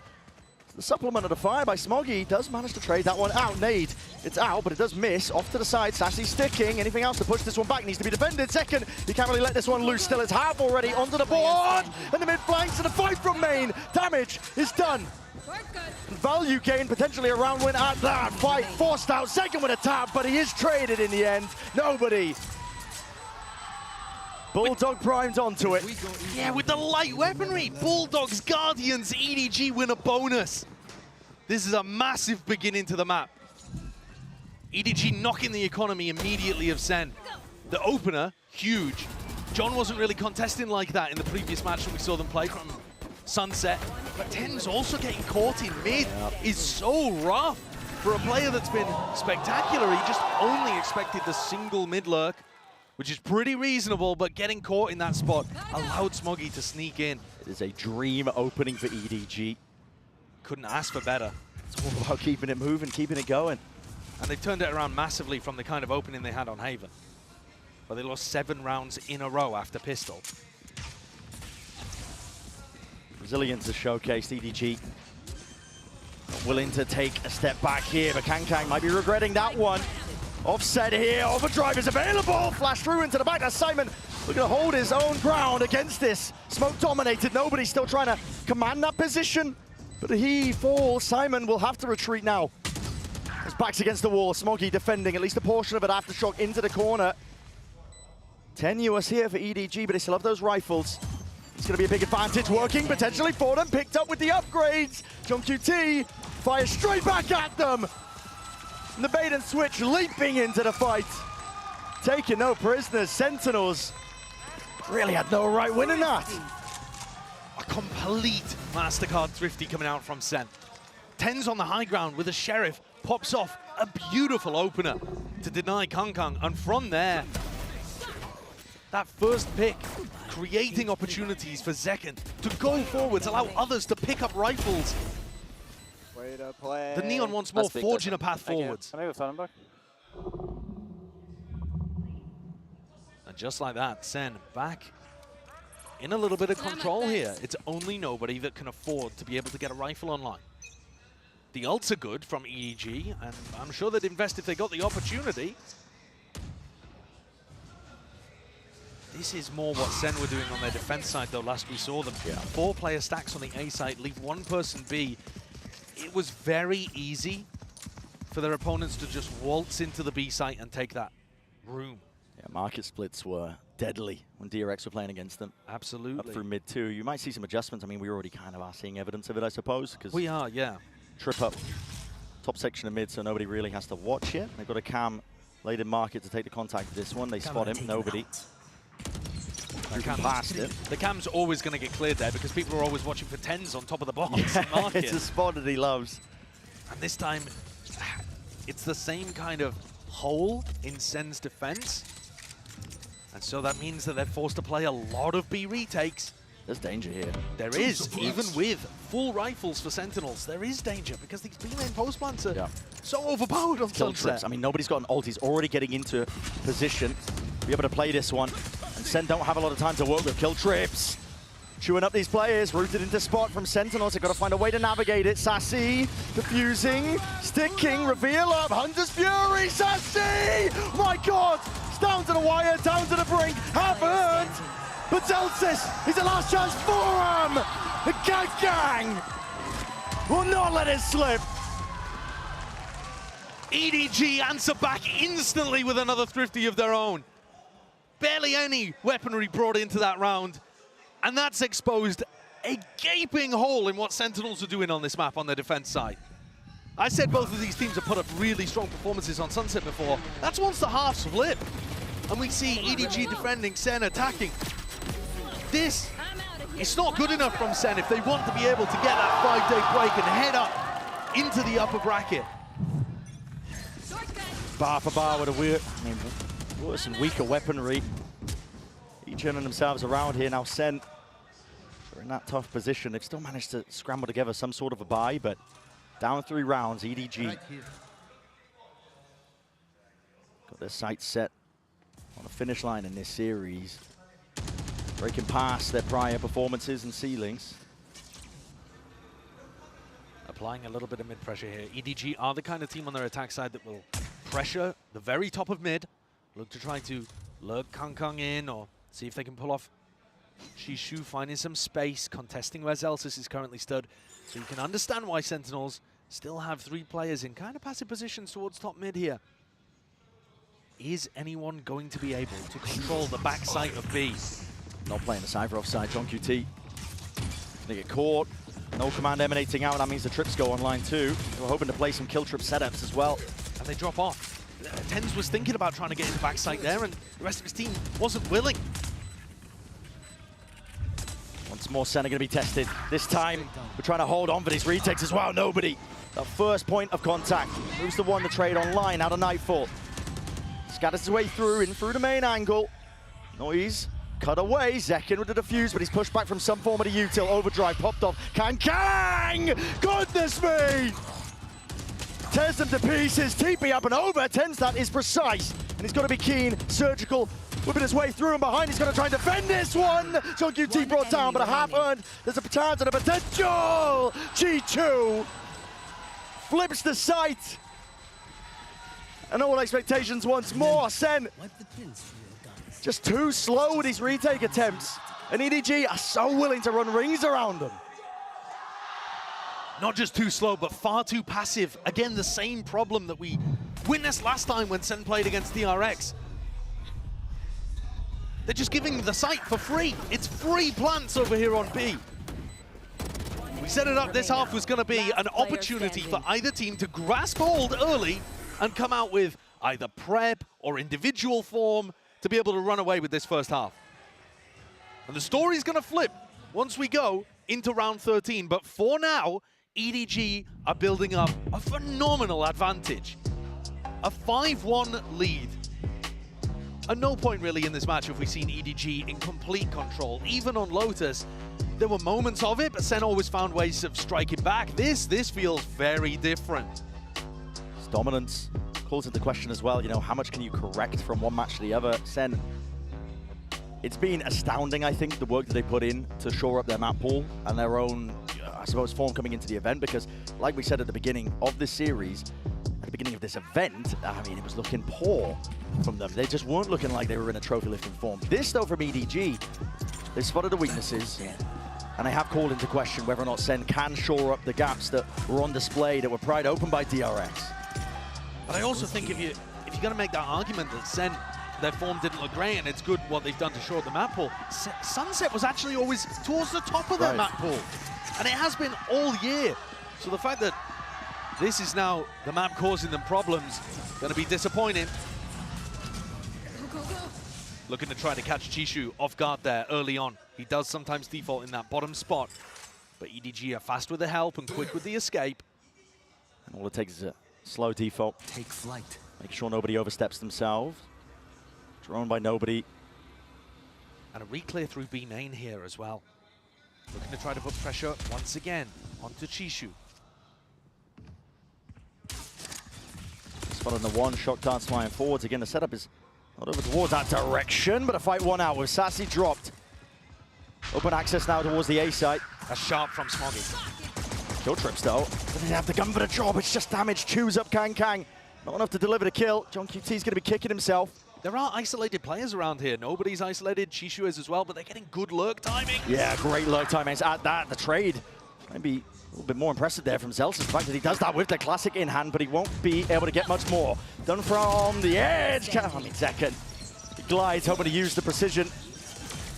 Maybe land a kill there, but it's all being covered. Kang picks up 10s in mid and picks up the 6th on the board for EDG. But the tactical timeout that Sen took, the panic button that Kaplan hit, was for this round coming up, round 8. It wasn't for the Thrifty particularly. So what is the change up here? How are they going to adjust their defensive setups? Personally, I'd like to see 10s posted on the A line. You have an Omen with outrageous gun skill, and you're not playing him on an aggressive line towards A regularly, if at all. He tends to be over towards market, and you leave that job to like Sassy with the Prowlers. It's quite backwards compared to how most teams are doing it. They're going to get Zekken posted there as well, and he's mighty fierce. And this is the typical setup. Sentinel's going for it.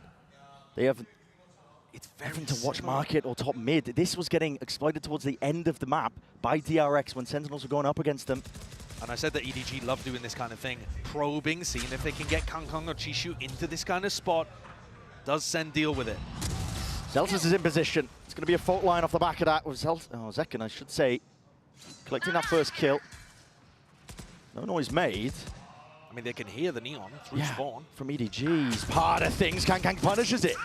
All the footsteps pointing towards it. Rolling Thunder is to try and shore up, stem the bleeding. Yeah, stop it in its tracks. You can't follow up on that. That's just to stop EDG from running away with the round. That's purely for map control, the breach ult. It just feels frantic from Sentinels at this point. But at least TenZ is in an anchor position. They're actually looking to hold back B site this time. Paranoia swoops its way forwards here. There's 38 seconds to play with.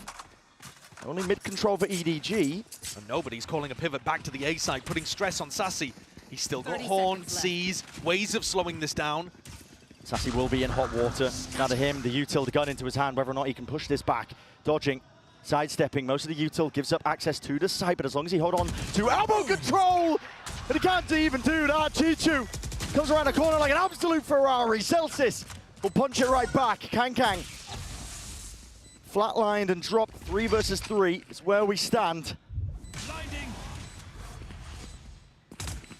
The pressure now on to Sen for this retake, all grouped up. Cam broken. Nobody noted. Smoke in their faces, spamming, spraying away, trying to pave the way to success for Sentinels. They need RNG on their side. Only the one, and they're just getting collected, corralled into the corner.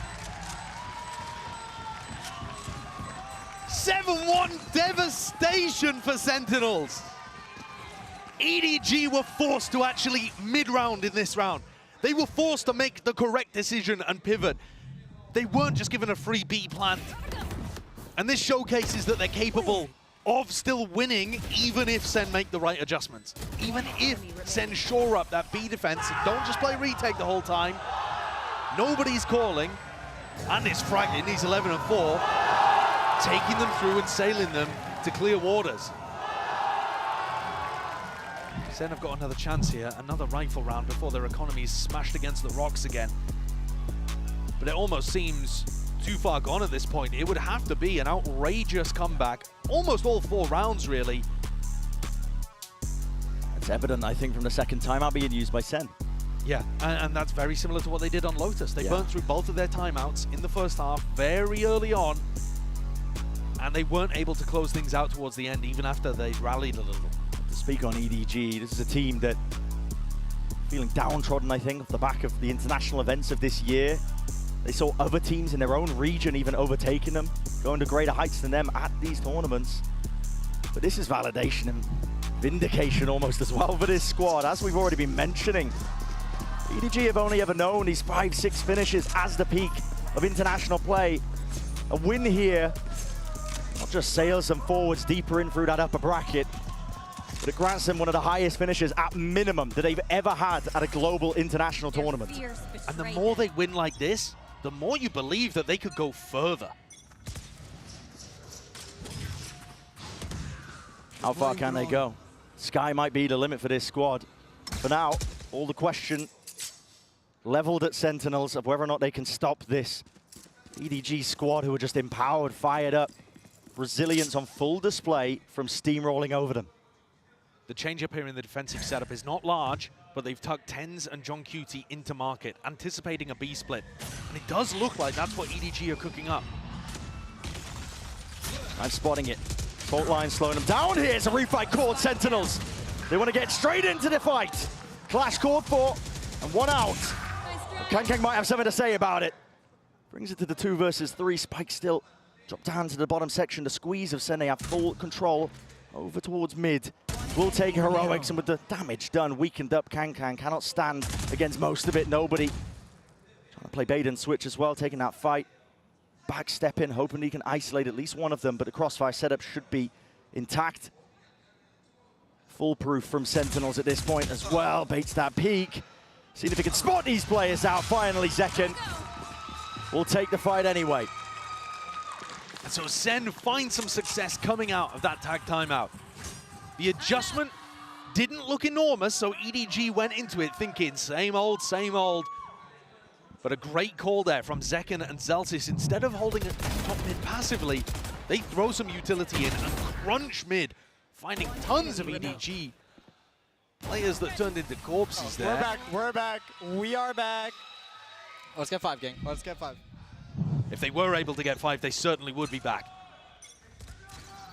Morale though, high spirits from the Sentinels players. Handshake with a util. Either side really taking too much space. And the same defensive setup again. John, TenZ in market. Nobody ever reclear, Zekken. That is difficult to do. The box is super spammable. Hard to get out in that kind of area, but Zekken barely takes a tickle. Well, now util being used, including the flash as well. It's a pretty big indicator to EDG. Most of the players stacked over from Sen over towards A main. And surely they don't overstep themselves. They're going for another fight as well. Contact plays on contact plays. A massive fight in A. EDG are trying to make it feel like they're in mid and bait out this reclear from Sen. And they're just holding for the peak. What util did they even have as well? Contact cord as well. Full line is late. Celsius. util doesn't help him. It's EDG with the initiative in that fight. And with it, you can sit down and stare at it, but it's a 5 versus 2 scenario. Sentinels have no real chance back into this round. Their economy is not in a terrible spot. If TenZ and John were any closer to the action, they might give it a try. But EDG have outplayed them again. The story of this half early on was Sen giving away too many opportunities, but now that they're playing a little bit of a better game, EDG are just pulling it back out of their grasp. The calling there from nobody is so strong. Faking like they're doing the same stuff. Throwing that same market util. And John, he is not holding on to this weapon. He's got players behind and in front. They're going to drain every last drop out of the Sen economy. Austerity is here, and it's coming for Sen. Don't want to hear that.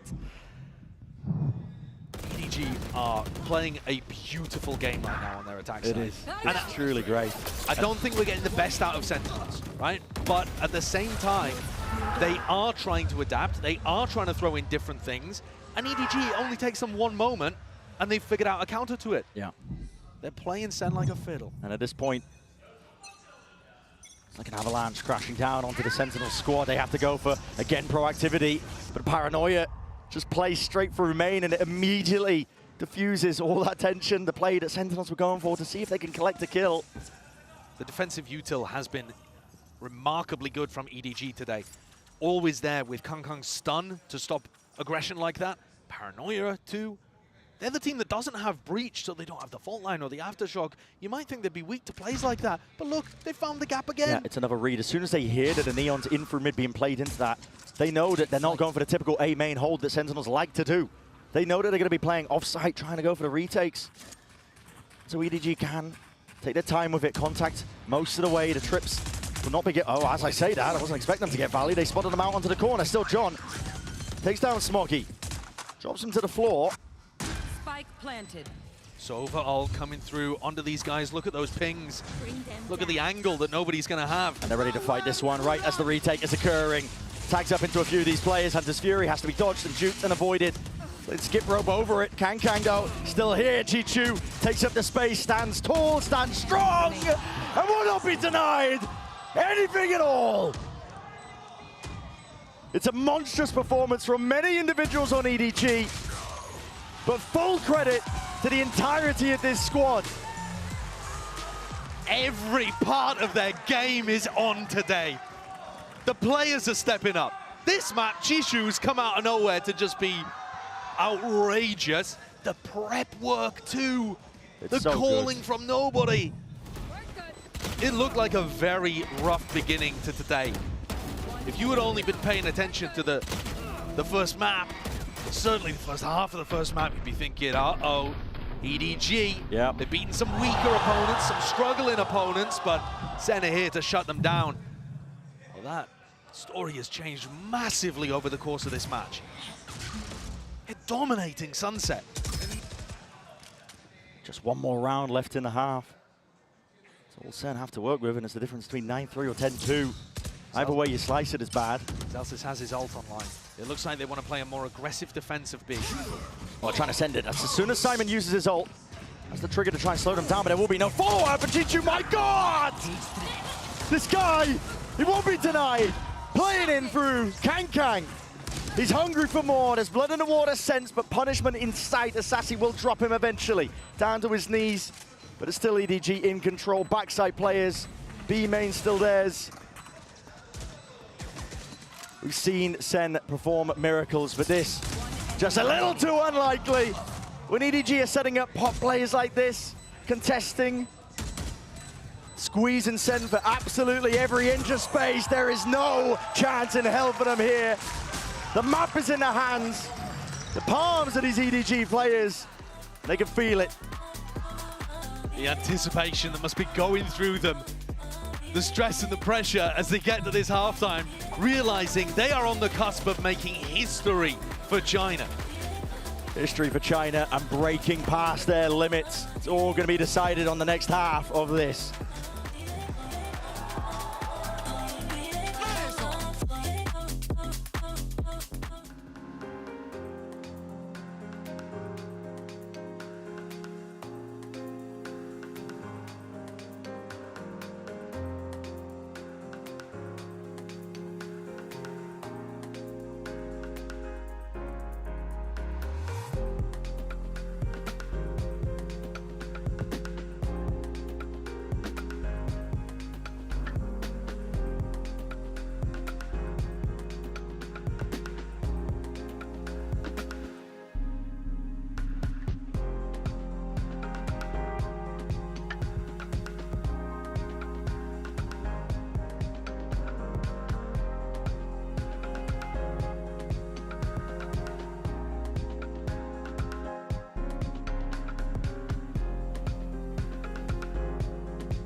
on the brink of watching something quite special, I think, for EDG. It's a team that they turned up to international events, falling under the eye as well of some of the fans. The home crowd, though, this time is fully cheering them on.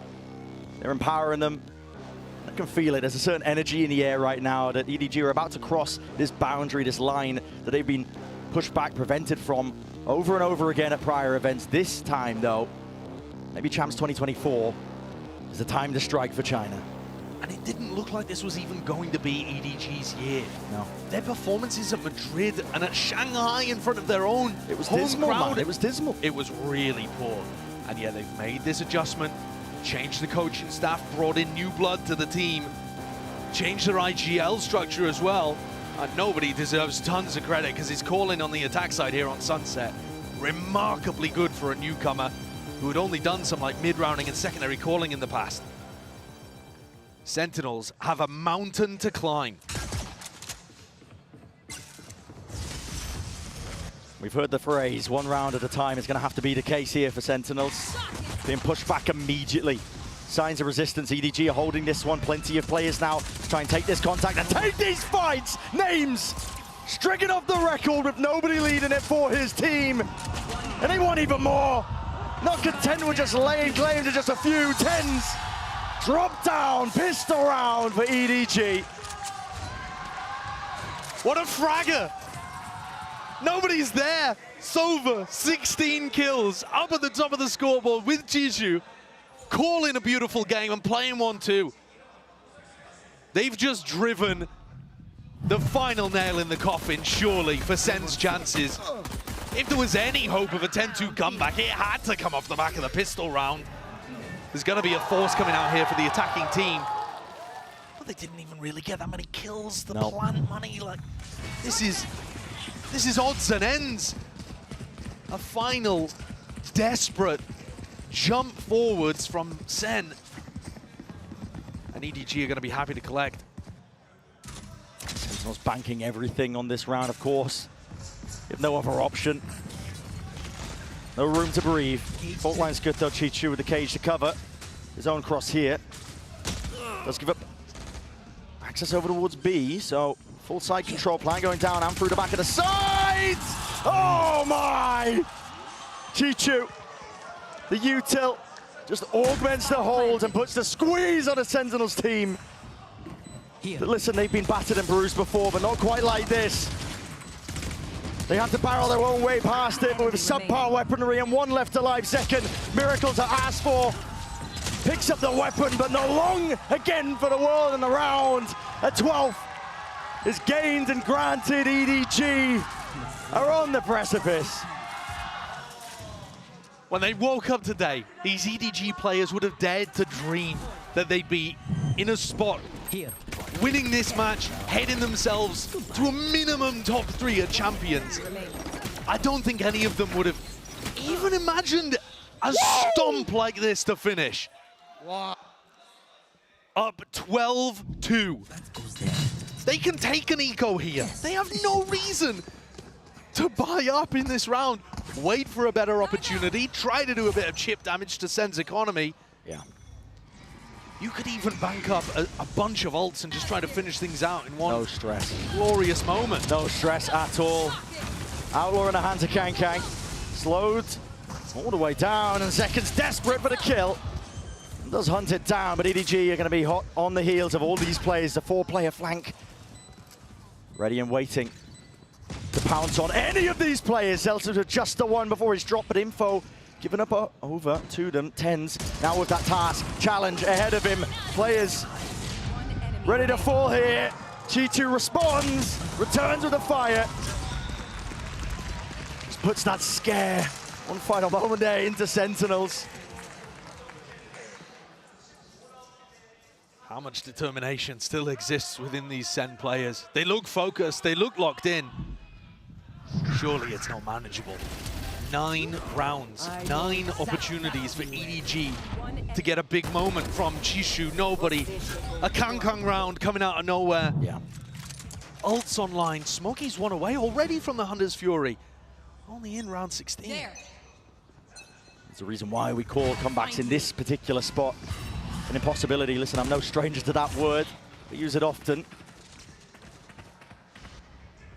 EDG with rifles in hand, well trained now onto all these spots. The Prowler, it's an opportunity, but immediately defensive util. We were pointing it out, the Paranoia is perfect to push back. There's pressure applied onto these EG anchoring players and still trying to take the fight up through the gut. Different directions here, still beaming them down. Simon dropped to his knees, maybe handed them over that weaponry in all 10s. Collecting the kills off through the flank, overdrive. Finds his mark. The tracking is immense. So Sentinels will be able to stay alive a little bit longer. And the Pathian is great. Sen's attack side is fantastic on Sunset. There's no denying that. No pretending that Sentinels are weak here, but they did not get to play their favored side. And they stacked up only 2 rounds on defense. That's why the comeback looks impossible. Not because Sen are bad. You can see the way that they deathball together, trade out second perfectly, and have that little fake. Nice. Into the Boba pressure, into the mid push. They've got good ideas here, but it only takes one. And how many times have we seen a comeback dealt with, taken away just from the hands of weaker weaponry? All the pressures on Sen, man, and it is. There's no room to breathe. There's no buffer in place for Sen. You just let off the gas pedal for a moment, thinking you've got the eco advantage, not wanting to show a specific strat, save it for a better rifle round, save it all, and suddenly it can come crashing down. But Sen have found their way into the A site fairly early on here. The sound cues are going to be found! My God! Kang! He's doing them dirty now. Can't quite gain a rifle, but picking apart the Sen players. The offense, the attack, the aggression is met. Tens has to answer, and will do just that! What a 3K! Stuffed into a corner. It was all down to nobody. Look prime and ready in a 5v3 for EDG to close out. But it seems unlikely that it will be this round that takes EDG forwards. Tens, what a monster. He's just saved his team. Yeah. But Definition, man, of matters into your own hands. They will need so many of those moments, and in more difficult spots than that. That's when EDG don't have the money to put together a buy, but you can feel it how free-flowing EDG are. Eviscerating most of the players as they were trying to exit onto the site here. One round at a time is what Sen are going to be repeating to themselves. And they did force out that Hunter's Fury from nobody, so they're making things marginally easier. And this one is massive.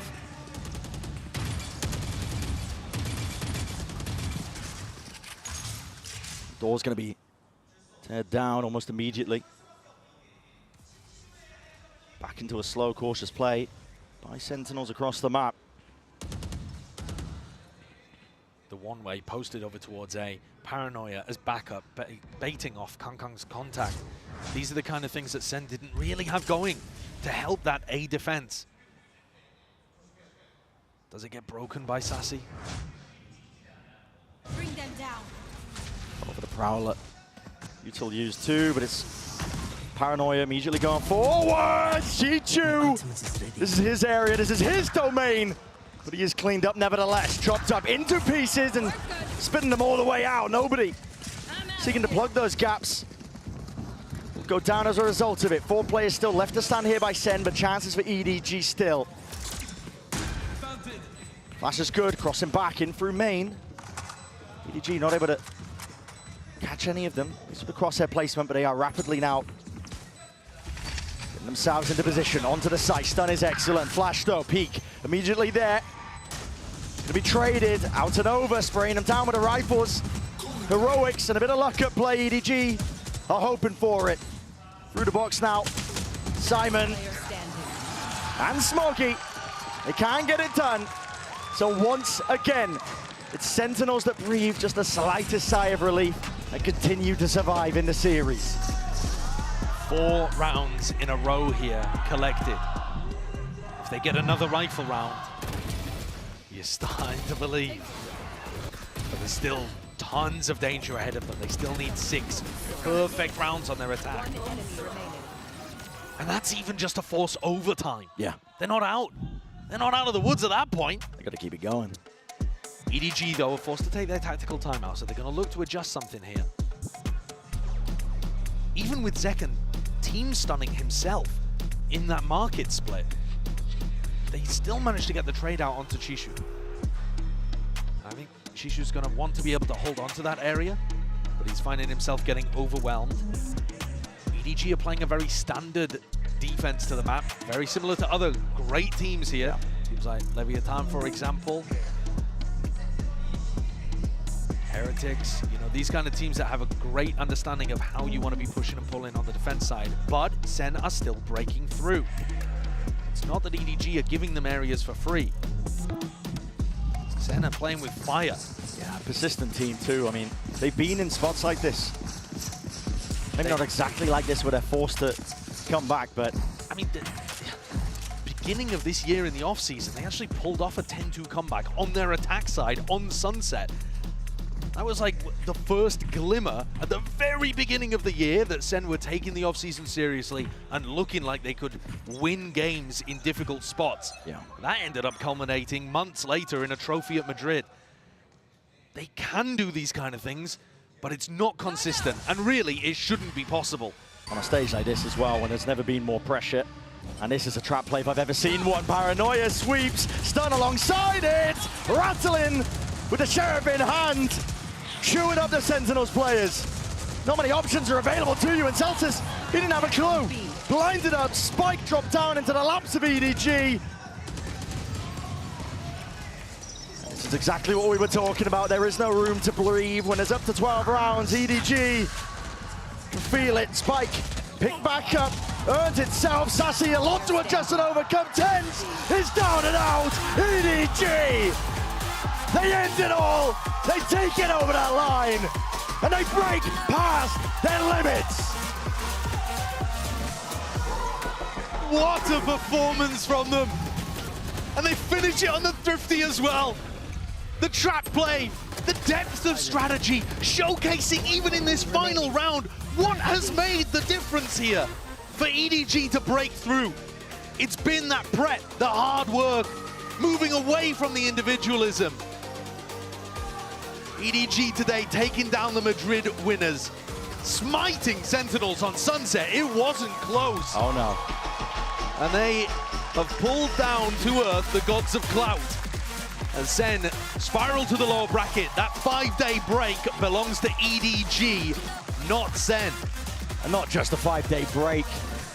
It's a minimum top 3 finish. It's the best that they've ever done at an international event. It's vindication. It's a reward, it's the light at the end of the tunnel for them, and it's so damn well-deserved, man. It Full really credit is. to EDG. The work has been put in, it's showcased. I think a lot of people were ready to undersell EDG. They got past a struggling Paper Rex, Foot not looking in their best form. I think people, especially when they crushed Trace, were thinking, oh, well, it's just because it was a Chinese team. Regional matchup. Regional matchup. They've showed today that they're capable of so much more. And you're right, they've smashed that glass ceiling for China, breaking through the best ever performance for a team from that region. But I think there's more to give for this team. Yeah. It's an open tournament. Your teams, the favorites, they were getting smashed out in groups. Gen G, nowhere to be seen. It's possible for teams like EDG to lift a trophy here. It is a wide open tournament. The sky is the limit for this squad. And it's all starting to pay off. And you wouldn't think it. We already mentioned, you know, the performance from EDG at Shanghai, at Madrid. It was dire, it was dismal. And even watching other Chinese teams overshadowing them earlier on at this event itself in the groups, it looked like the spotlight was going to be shifting away from this squad. And they've ripped it firmly back. They are in the limelight right now. This is their moment. I said it earlier in the tournament, if you asked EDG, would they rather win in Shanghai or win here at Champs? I think that would be tough for them just because it was in front of a home crowd. But here at Champs, they are doing it. They are doing it indeed. We're going to set it down at a 4 for the Verizon post-match interview. Hello everyone, I'm joined by EDG's Simon and our translator Luna for our post-match interview. 공시 Simon! 네, EDG의 사이먼 선수와의 인터뷰 만나보겠습니다. 로터스의 컴백을 시장으로 패승승, 오늘 센티넬을 상대로 승리를 가져갔는데요. 오늘 처음으로 센티넬과 경기한 소감부터 물어보도록 하겠습니다. You know, you starting with that Lotus comeback, you know, you took the reverse sweep win against Sentinels. So how was it playing against them for the first time? 今天你们在莲花古城就完成了翻盘，并且在整体的比赛上也是完成了一个大翻盘。那你觉得说今天面对到 Sentinels 这场比赛感受怎么样呢？感觉就是也是挺紧张的吧，就跟他们打，因为他们打赢了娟剧第2杀，就是强队。I think a little bit nervous because they have defeated like DRX, GNG, those really strong teams. 워낙 DRX나 젠지 같은 강팀을 이기고 올라온 센티넬이기 때문에 오늘 좀 처음 경기하는데 긴장했다고 하네요. 근데 오늘 승리로 이제 결승 직행전에 EDG가 진출하게 됐습니다. 그리고 이게 또 중국 지역 기록 경신인데 사이먼 선수는 팀에 합류하자마자 기록 경신에 이렇게 하면서 좀 잘하는 만큼 부담감도 계속 커질 것 같습니다. You know, after upper finals, and this also broke the CN League record, top 4, right? But you know, as much as you're doing well, I feel like I want to ask, like, how are you handling the pressure? 你表现的也是非常非常棒嘛，而且我们现在也是突破了我们CN赛区的一个记录，我们进入到4强了。那你是怎么来应对在比赛当中的这些紧张的呢？ Let's think. 就专注在游戏里，对。 That's all. Focus on winning the games. Oh, that's it. Just focus. Focus. And keep winning. Focus the game content. 그냥 이렇게 뭐 집중하면서 부담감을 좀 조율하고 있다고 합니다. EDG의 사이먼 선수와의 인터뷰 만나봤습니다. Thank you, Simon and Luna. Congratulations, 공시 again. All right, we'll be back shortly for our second match of the day. Bye, y'all.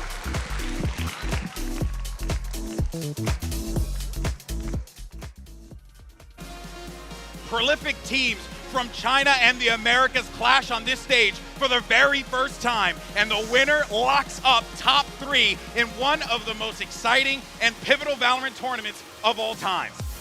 And Smoggy's right back in there. The Paranoia is already sent out. A preemptive Outlaw in the hands of 140. Second, down to the double digits, but still alive for now. Glides to the side. He's for the upgrades. Hunter's Fury scatters through. Fight's going to be taken by EDG. That could be set up for success on most of it. Sprayed down. Leaving it just down to 10. He's doing damage right through the wall. Isolates the 1 for bullets. Oh boy! A great opener from Sen. A squad that are just getting scarier and scarier. Satchel to save the day, and Sassy. And it just feels like there's no hope in this one for EDG. They're going to make it look like they're re-clearing onto rubble. And trying to push his players back. What is that from nobody?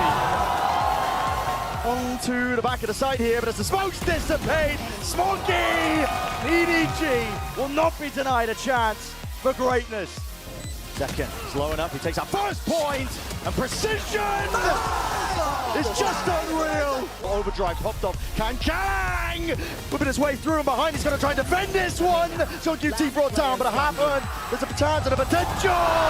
Chi-Chu, and skip rope over it. Kang though, still here. Chi-Chu takes up the space, stands tall, stands strong, and will not be denied. EDG, they end it all. They take it over that line. And they break past their limits.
see the jaw drop, face mount like a bass head, Libra scale, balance both sides, and she do it well, so well, so well, yeah. Raymond, ducking from the sun to wind, okay then. All these feelings bottled inside like a house dog, bounty on the elbow. She'll get out the house, move, playing off the foul ball. You could stick around, girl. Bring fire from the world, I'm trying. I'm lost, only murmurs. Find time, yeah, find time. Unsure, I'm lying. Staying for the summer. Bring fire from her world, I'm trying. I'm lost, only murmurs. Find time if she's unsure. Find time, staying for the summer. Quiet, lonely, nobody told me. Drifting aside, yeah, running away. Soon as you got those new nights.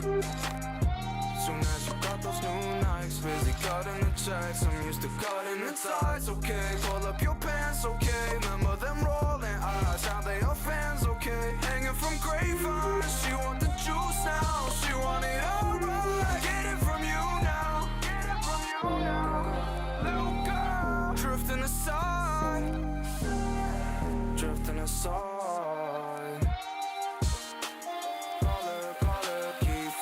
Falling like yourself. On the same road, on the same, on the same road. I'm on the same road, on the same. Bring fire from her world, I'm trying. I'm lost, only murmur. Find time if she's unsure. Find time, staying for the summer.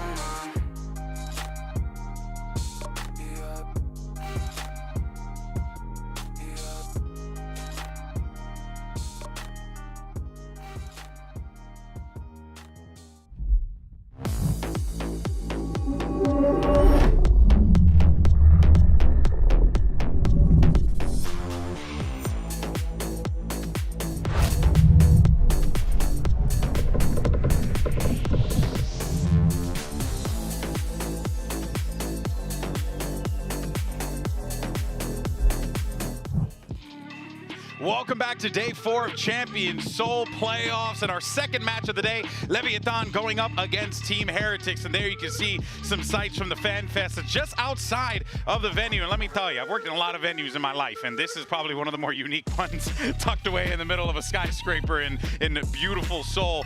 But we have everyone's out there. Wingman's melting. It's great. We're not in a skyscraper. We're connected to one. It feels like we're connected. It feels like we're in a skyscraper. It's a big building. It is a really big building. Yeah. It is it's a super cool It is amazing. It is extremely cool. And wait until we go to the next venue. Leave it to Mimi to just tell me the facts of where we are within cities. Anyway.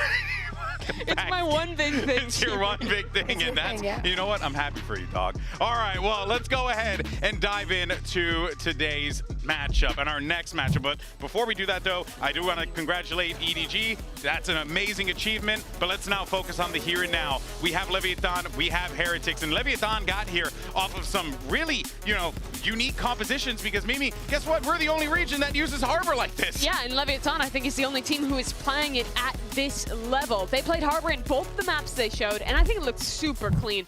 G2's read on Abyss was really focused on their attack side of getting into these set post plants and just cringing it out, which is a good strategy on this map. But I think the Harbor comp really well countered that. Leviathan's retakes looked absolutely on point. The coordination of the team was impeccable. This was the match you kind of needed to reinstill confidence for Leviathan. Totally, and thinking about the Harbor, now with the opponent that they have today, thinking about Team Heretics, in EMEA, we barely see the Harbor. It is true, though, that internationally they have gotten those reps, and it is not going to come off as a surprise, right? But we are not a region in EMEA that actually love the Harbor. I mean, the couple of times that we've seen it, it has rarely ended up in a win. You don't like water. I don't get it. You don't like water. I know. That's so fair. But I still do think there's a pervasive kind of notion that Leviathan is a team that wins off the individualism, and Osboss or Tex are going to have a crazy game, and that is definitely true sometimes. Don't get me wrong. But that game against G2, they outcalled one of the most strategic, macro-focused teams we have here at Champions Seoul, and I think doing that is real proof for the depth that this roster has. I'm going to give you 50% of that because there were rounds where G2's mistakes were too big. And I will give that to Lev for capitalizing on those. But I will repeat myself. I think that one of the big things from that game, especially the Icebox, is that you did not need Aspas to win that game. Even though it was Icebox, even though, you know, he's going to have so much support. There were so many plans, so many layers to that. And that is what you're going to need. You're going to need a comp that is on this form, because comparing the results and the stats that he was having during the year to how he's performing here at Champs, especially in playoffs, it's a different beast, Mimi. It's really important. When they won, EG that is, at Champions last year, Kong was playing great. That's when he was defining who he is, going for the flank every round, making history at that event. And I think people, when they were watching him in Americas, were like, oh, he's on a big fall off, he's not playing well, how did this guy win a championship? And let's be real, he wasn't playing great in a lot of those games. But he has found his individual form and really peaked individually at the right times for this roster. In Stage 2 playoffs, and now here at Champions Seoul as well. Him having these performances is absolutely massive for Lev's success. It was a bit of a, you know, controversial situation coming into the year when Com gets picked up on this team. Everyone's like, whoa, what's going on? It happened so suddenly. But I think it's safe to say the reason why you go after a player like Com is because he has that impact potential. He's won a world championship because of that impact potential that he brings to the table. And Mimi, quite frankly, I think he's lived up to his side of the bargain, getting the team this far alongside the rest of the squad. Yeah, this entire Leviathan project was controversial. I mean, they moved away from being a Latin American squad. A lot of the fans weren't on board, and they dropped one of their, at that time, 3 Latin American players to pick up Com from North America and bring him over onto the roster. And people really didn't like the move at first, but I think his addition to this team, he's really proved why they took that risk and made that last-minute change. Couldn't agree more. Well, let's actually go ahead and hear from our champion, Sova, shall we? And his competition today, because we actually have Com and Rian standing by with Yinsu. It's not every day that I get the opportunity to be next to 2 Sova gods, Com and Rian. So I wanted to take advantage of this situation and ask you guys a little bit about Sova. First of all, what are your thoughts of this agent in the meta right now? I think it's like one of the strongest agents in the meta right now. Like, you could play Sova in any map, in my opinion. Like, every map, it's fine. So yeah, it's pretty strong. You having a good time as well with Sova right now? Yeah, I would say like Sova has probably been the most consistent initiator over like all the metas. And then also, as he said, like same thing. I feel like if you're a good Sova, you can kind of make it work on every map. Right, but you two are the best Sovas I feel like we have in this tournament, maybe in the world as well. When it comes to lineups, have you ever stolen a lineup from the other? Com, I'll start with you. I've stolen like 1 or 2 on Sunset, got some good stuff, you know. Gotta take advantage of the rookie coming in this year, you know. He got some good stuff, gotta take it. I respect that. And what about you, Rian? I'm not gonna lie, I haven't seen any from Com, but I believe like he's actually like one of the best Sovas in the world, obviously. All right, you're going to have to show him some today. You got to show him some. And lastly, how do we become Sova gods like you guys? Give me one piece of advice. Try to play for your team as much as possible, set up your team for success. I mean, that's the main basis of Sova. And if you have that, then I think you can achieve like anything with Sova. Sounds doable. What about you, Rian? I think if you're already a pro player in tier 2 or 3, like all you need to do just practice it in ranked as much as you can, because people underestimate the ranked, in my opinion, because that's the only place that you can improve your mechanics, you know? So like play your agents in ranked and you will improve. Oh, you heard it from them. I can't wait to see this battle on the server. Good luck today. We, of course, are talking about 2 of the best Sovas in the game, and they're going to be going toe-to-toe against one another here, and I'm excited to see them clash in the server. I still remember when Rian's was not in our region because he was still in Turkey, and he would grind, so what he says about ranked is 100% true. Like, this kid grinded so freaking hard that he's gotten to where he is today. Yeah, you got to put in that work, you know what I mean? And when you put in that work, the results pay off, and who knows, maybe one day someone's watching the stream right now, they playing Sova could end up on that stage. You never know. But speaking of, though, players, young players who find themselves on stage and now on the precipice of greatness, you also have, well, Miniboo. And actually, a tale of 2 Miniboos here, because what's really fascinating about this, Mimi, is that Miniboo started off in the groups, was a little, you know, weak, was a little quiet, but then in the playoffs, I really felt like, really just came online. Yeah, he was really rough in the group stage. I think we saw some moments on stage where honestly it looked like he was kind of freezing up, taking some risks that he wouldn't normally, missing some shots he wouldn't normally, and I think that probably has to come down to nerves. He's a young player. He wasn't with them when they went on their run in Shanghai, and now he's coming into the biggest event of the year. But what matters is that his team had him, and they got him to the playoffs, and here he has stepped up big time and found that form he was showing back home in Europe. I think also another big thing about Miniboo is that, especially at the beginning of the year when everybody was praising him for very good reasons, he was playing a lot of the Neon, right? He was so impressive and such a pain in the ass to play against. You would hear that from every single player that had been competing for years, that playing against him, it was very complicated. But throughout this tournament, still, we have not seen him picking up that agent. We saw some changes here and there, but I feel like he needs that kind of confidence to bring up his A game. Yeah, and that's true, right? But as you had mentioned, he's got that support system behind him, right? And they all know how to dig themselves out of hole. Like, for example, right, we could talk about round 24 on Abyss from that Fnatic match that we saw. And, you know, Heretics, right, doing a great job of really stopping the bleeding and giving themselves a fighting chance and winning. Yeah, Fnatic was going back into the game. They knew exactly how to take it far, to take it to that third map after that crushing defeat on the first map. But when we think about that round and that superiority that Fnatic already had, getting the kills, how Rians just brings everything back, how they managed to take it always one step forward. Yeah, I mean, this game was a masterclass from Team Heretics to start. Map number 1 was so dominant up against Fnatic. I don't think anyone could have seen it going this way. They were playing at their peak, and then they almost let it slip. But well, Team Heretics is defined by the preset stuff, by how good boost calling is. They do have rounds like this, and this tournament, it has almost all been about Rians and how massive he has been in those clutch moments. Remember, this team is mostly made up of rookies. This is Rian's first year playing at Tier 1. These are his first international events, and this is his first Champions playoffs. And he's putting up rounds like that against a team who has done it all on these stages. The thing is, when you think about a Tier 2 in EMEA, and you think about the teams that compete in some of the leagues, some of these kids are cracked. Like, you would see them play, and on an individual level, you cannot beat them. And this is where they spend most of their time developing their serious life players. So if you already have that individual level and you put a staff behind like Neil and Weber and you get an IGL like Boo, it is impossible that you do not get this result. Yeah, it is truly, truly impressive that what we've seen from this Heretics lineup. But for more on that win over Fnatic, here's actually the IGL Boo with an Omen player moment. Hello, my name is Boo and I'm playing for Team Heretics. I think the whole game felt really good, except for Abyss defense. There were some rounds that we had, it was criminal to lose, I would say, but we did. And yeah, I mean, it cost us like, you know, overtime and stuff, but once we got the last round and got overtime, I knew we were gonna win it. So yeah, in general, it's a good feeling for sure, like getting top 6, no losses, amazing. Spike they go, looking to achieve at least half. They're going to get that, but then now there needs to be a fight back here. Wait, he's still there, he's still defusing. Gets half, Benji! I told you this guy can clutch. Oh, and he's still doing it! Almost all himself, and they fall!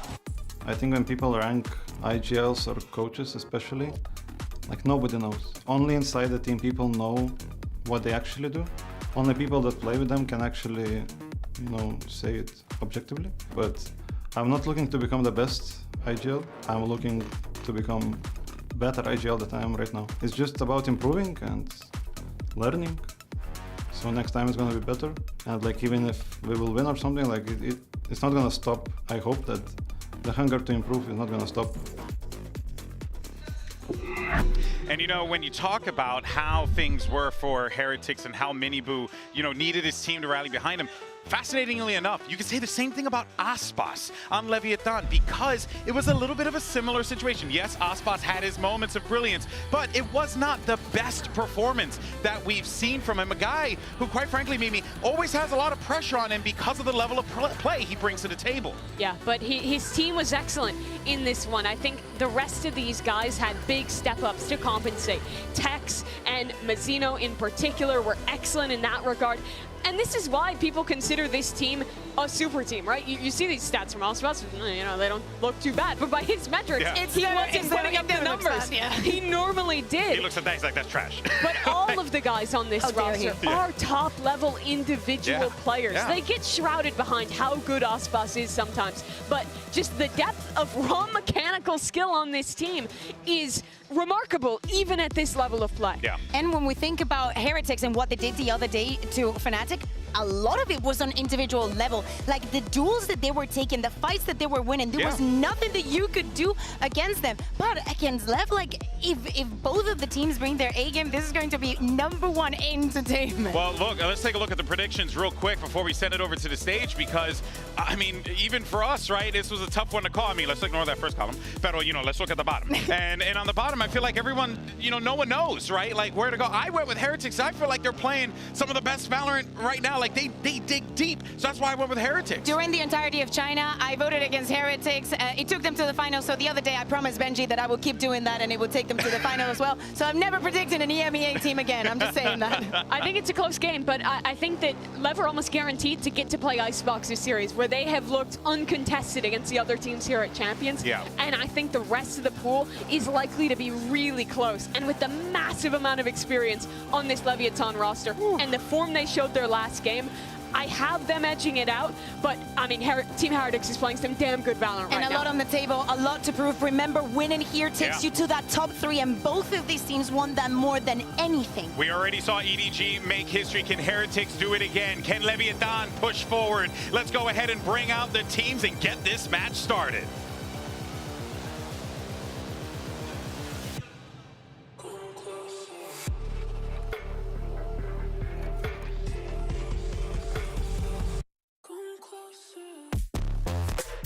Leviathan.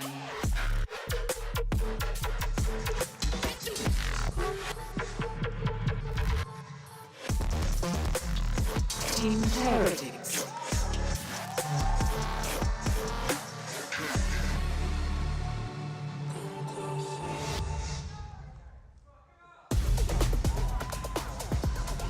It's a classic Americas versus EMEA battle, but it's also much more than that. For Heretics, it's an opportunity for them to get right back to where they were after Shanghai, at the top of the mountain. And then for Leviathan, let's not forget, this is a team with 2 world champions, and on top of that, they're here to try and push further and further. But Kakuka, we see the series layout. You got Icebox, you have Lotus, and then you have Haven right at the end. Are we all living in the same world? Did Heretics second ban Sunset? They're cooking. I have a feeling they're cooking.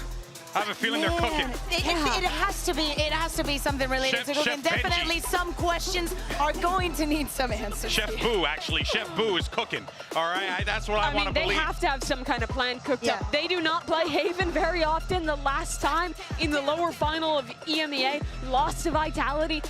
They've never had outstanding performances on that map. So there has to be something prepared there. But where we're starting is Icebox, and this is home territory for Leviathan. And you said we were going to see it, more than likely. This might mean that Minivo goes on that Neon, because they did change the composition when we moved on to the playoffs. Maybe this is the time to swap things around. Maybe it's a change of tempo for him as well. For Icebox or for Haven? For Icebox. Oh, sorry. No, but good call, though. Good call. I mean, that is fascinating. And honestly, this is really just going to be quite interesting to see how this breaks down. What is the game plan for Heretics, I guess, in the long term? It's going to be interesting to see. Leviathan has been so nebulous this year. It's impossible to place their form. It really is. When you think they're going to be great, they flop. That's what happened in Shanghai. Going out in the first round for a squad so But many... then they win America's Stage 2, they win playoffs, and you're like, this team looks like the best team in the world. But by contrast, Team Heretics with a sub at that very same event, Master Shanghai. It didn't feel like it. Made it to the finals. It was ridiculous that they could pull that off. So now this script is kind of flipped. The squad with the far more experienced players, with 2 champions on their roster, is the team trying to make it to their first top 3 as a squad. And here we have it, Miniboo's first neon of the entire tournament.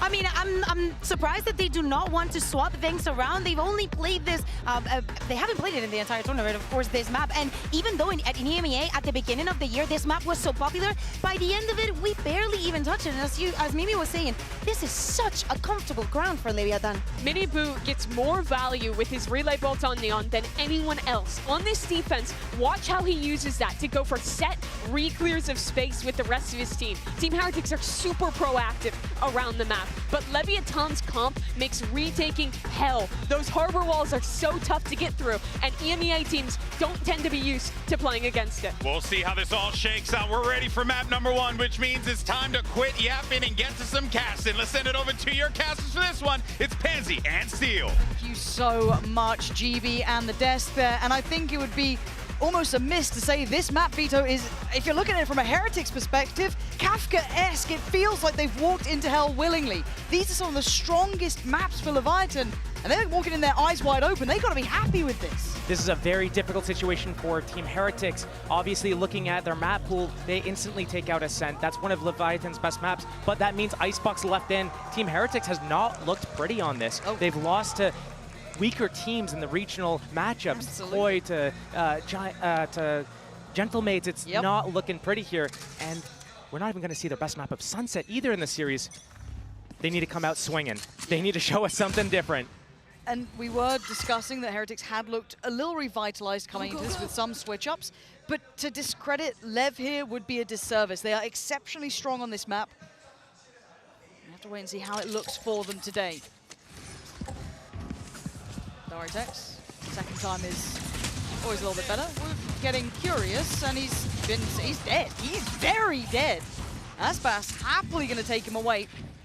Sheriff in his hands, always scary. Again, for Aspas, looking to see him activate here. Another great map for him. And that head-to-head with Miniboo is something going to be on our forefront of our minds. Oh, a little bit of a re-swing. Okay, nice Benji. from Benji. Aspas, Okay, eyesight. Benji. Relax, Benji. But he's given them a chance, and it's now 2v2. The spam nearly caught Aspas in the heels. Pause. Slow it down, 40 seconds. They've got time to play with, and Aspas, he's already getting over towards B. Now he's going to develop a little bit. Aspas down to only 10 HP, so yes, he'll get that spike planted. 30 seconds left. But it's all on King and his positioning here. How is he going to deal with the rotation from Team Heretics? They're going to move together. Dart's going to come off cooldown before they go for this retake. The HP is there for the side of Team Heretics, but Sheriffs purchased up for Team Leviathan, and only 100 HP on these players. So it's 2 body shots. Oh, this is important. Spots one. Spot made. Standing ahead. And it's actually Aspas that was the one that planted the spike, and he makes his way around the world. But no splash damage to be able to get on that spike. This is sick, though. They don't expect it. The timing's so good for Aspas. If he can just check on the spike, that's a great shot. That's a perfect follow-up for King. Aspas willing to put his body on the line for that trade as well. Lev walk away with the first. They kept composed under what got a very dangerous situation with Benji finding those 3. It's a big effort from Benji out the gates, but maybe a little bit misplayed from that entire push sequence, starting from that push from Woot with that Dizzy. Not enough follow-up. And what we're going to see from Leviathan this entire game right now is because they have that Viper Harbor just double controller setup, they can continuously put up and down walls, use cascades. That Viper Orb placement towards the back of A site as well is going to be crucial. It's on Team Heretics to make sure that their timing and spacing is pivotal. Benji, first to fall. Love that. Love that. Punishing any attempt. And I want to see this from Lev. I want to see the dialed-in Lev. I want to see that dangerous Lev. They've been a little hit and miss throughout this so far. Obviously that upset earlier on in the groups. Looking to recover, and they're doing so very well here. Step by step, clearing out the A site. Still a couple of threats there. Sheriff's in hand. That's going to be Miniboo and Rien, so Rien's now moted. Tex takes down Miniboo. Beautifully done for Lev. That's 5 standing. That's dreamy. Nice flawless round, gonna help that economy situation. But as I look to these two teams, yes, this is going to be an uphill battle for Team Heretics. Right now, they're not getting the best map picks for them. But if you take a look at the form from both teams recently coming into this event, they were teams that were just destroying 2-0 constantly throughout the year. But in the Stage 2 area, including playoffs, they looked like they were dropping maps here and there, both these teams. But to get to this stage, in this Champs tournament right now, they're both the heavy hitters. This is going to be a huge test. Yeah, bonus here for LEV, so going to look at the Vandal that's still with Aspas. And bits and bobs around it, so certainly poses enough of a threat, and I feel like we're going to be seeing this A site basically the entire time. A little bit of a lurk from King, kind of keeping control on the other side, so no overconfidence or, I guess, assumptions can be made if you're Heretics. They can't always assume. And then will be punished if they do so. Aspas, again, renowned for his entry work. The guy is genuinely a joy to watch. But for now, it's going to be Tex. Quick on the trigger to find Benji, and a very quick rotation. It's all on Boo here at the back of the site. Dart on Calm, though. It's going to catch him, force him out of the position. He needs to back away. He needs to value his life. 4 versus 5 is winnable. That spike's going to get planted. He cannot stop it, not with that Cove up. Nah, nothing to be done about it. It's actually Tex to connect. This bonus looking like pretty much on the money here. They're in the post plant. They've got all the bodies here. And Aspas leading the charge again. Finally put to bed by Boo, but it's Rienz and Boo to try and clear all of this space. They've got util for the post plant. Tex can create a fortress around him by Yellow. And this Outlaw already been spot on. I think a tag there. Yeah, Rienz is barely breathing. Boo's trying to do some work, but it's Tex. Holding this down. Beautiful from Tex. Stunning work. LEV going to be over the moon with converting that bonus.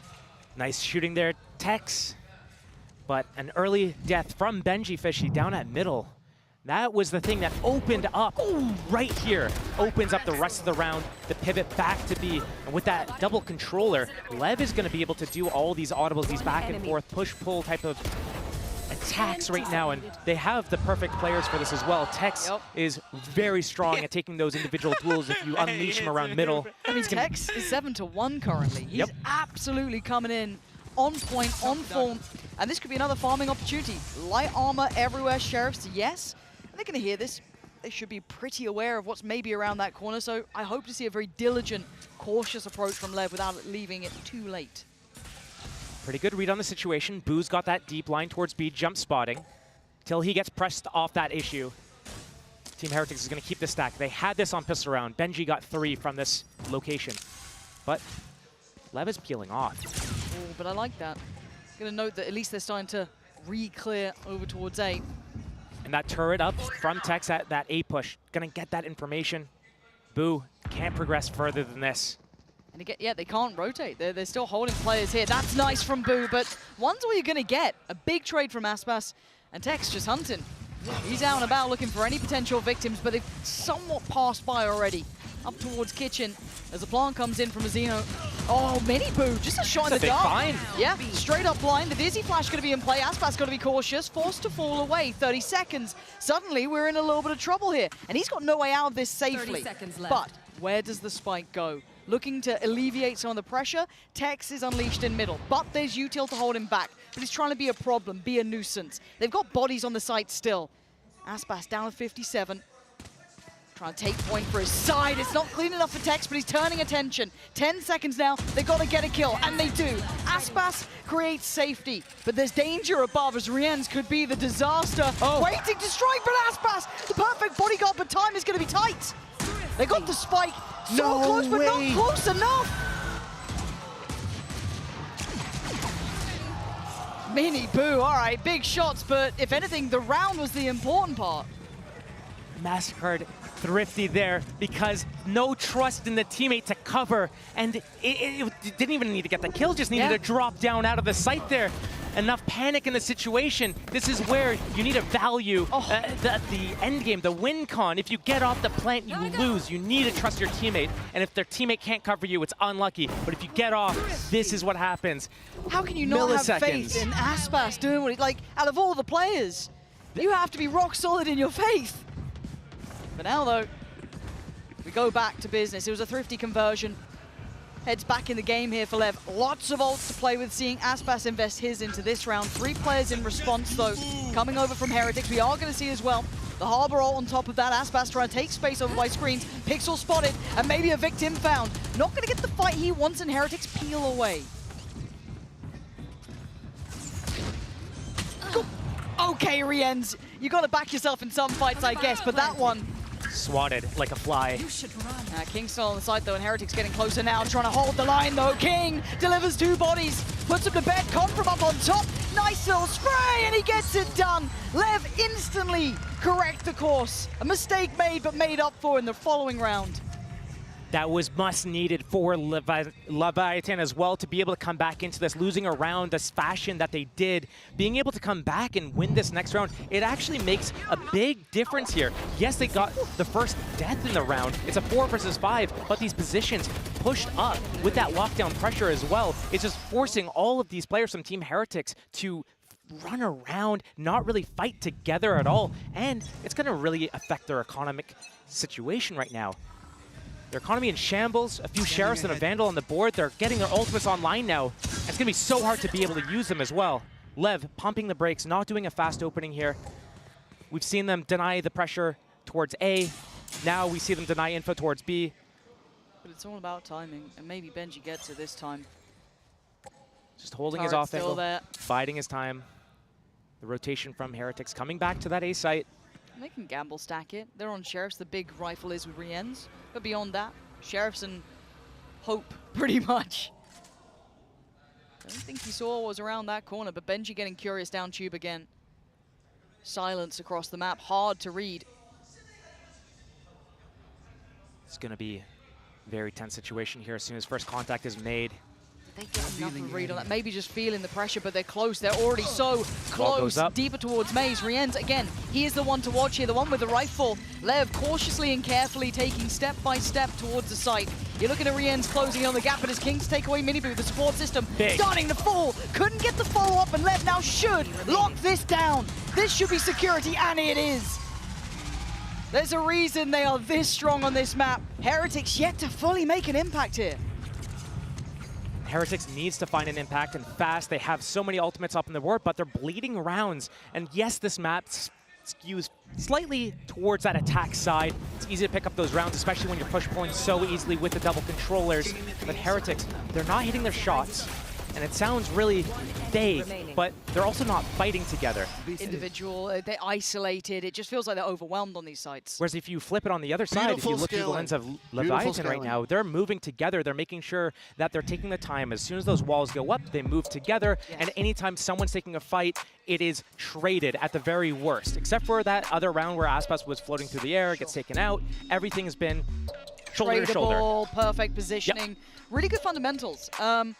Now, the way the veto was going to go, the way the traditional bans go for these two teams, you kind of expected Icebox to be the first port of call. Yes. Right? If that's available and you're Lev, you're going to lock that in. That's fair. It's what follows that scares. I think even the desk kind of were taken aback for a second there when we saw Haven coming out. Lotus, sure, but that's not a bad map for Lev. And to go down in this sort of fashion, getting kind of overworked here, getting run over, it's very hard to recover. So this could be a tough test for Heretics. I feel like Lev have an absolute upper hand here. It's a big test for Heretics. They had to have known that this was going to be the map that's in here. They know that they're not strong on the map. So it's all a matter of how are they going to approach this map? How are they going to deal with it if Lev does pick it up? It needs to be in their understanding, this is likely going to be a loss for us. We have not shown that we're strong on this map, but how are we going to rebound for the next maps to come back? And for a rookie team like this, it's tricky. It's very tricky. And I mean, their form mostly got brought into question when we were talking best of fives, longer series. That was a bit of a different situation, but this, we'll see how it affects them. For now, though, Lev still need to, you know, stay the course. They still need to be able to stick the landing on this. Heretics are no slouches. I can't stress that enough. I think Rienz was a sharp reminder of that in some of the previous series. The guy was monstrous, but hard to get things going. And once again, Lev, traditional start. Looking to approach towards that A site. And really, as it stands, only one dedicated. It's going to be Woot hit.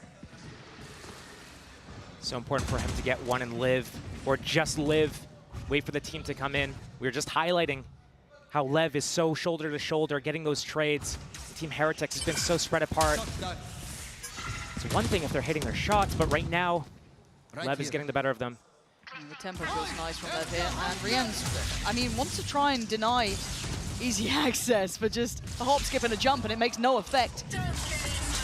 This is all a ruse, though. And they're biting on it, hook, line, and sinker. Did Benji spot anything? But Benji's got his lockdown. This is going to be very difficult for LEV to be able to do anything. They're coming back to A. Just a fake pump back to B. Get spotted. Come back into A. The sights is free. The Viper's Pit covers that plant spot. Mini-Boo.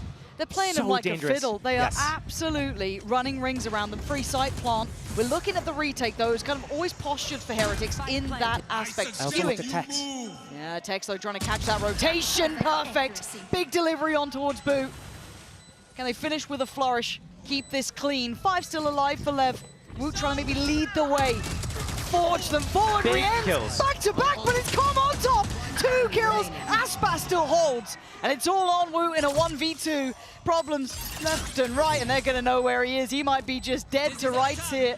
He seems to have lost track of where they are, but Tex never did. LEV are the team on this map in my mind, and we're seeing it round by round.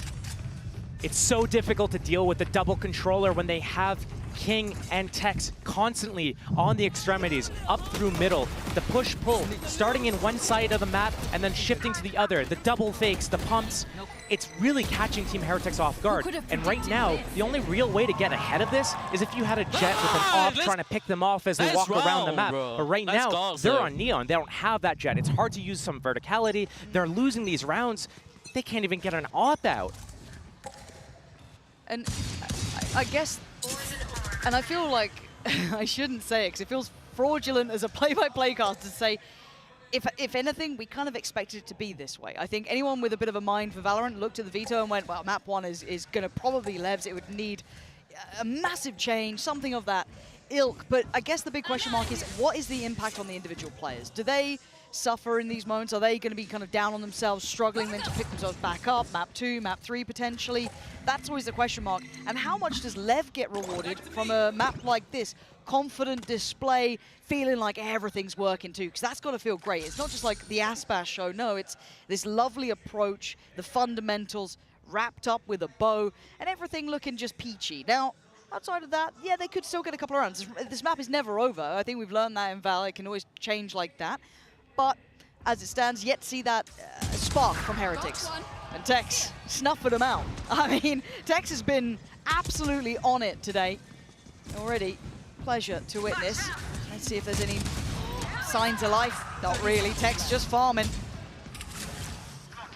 There's only Boo to really do some damage here. That's another plant. And they just look so robust in this Mini-Boo, just given nothing either. They're just really not allowing it until then. Getting First something. pick. This isn't bad. At least towards maybe disarming that post plant. But then you still have Com, Hunter's Fury, Shock Darts. Still got Aspas, still got Tex. Tex 6 HP though. Can easily fall. But they gotta go. They gotta go now. They're running low on time. And no one's playing to them. There's nothing to be given. You have to take it yourself. And LEV not really feeling intimidated nor threatened by this. First Shock Dart invested. Second. And the second. And Mini-Boo is barely alive. Oh, that's a shot! But it may be all for nothing. A pixel out of play, sure, Boo could do some damage, but the time is the main factor again, LEV.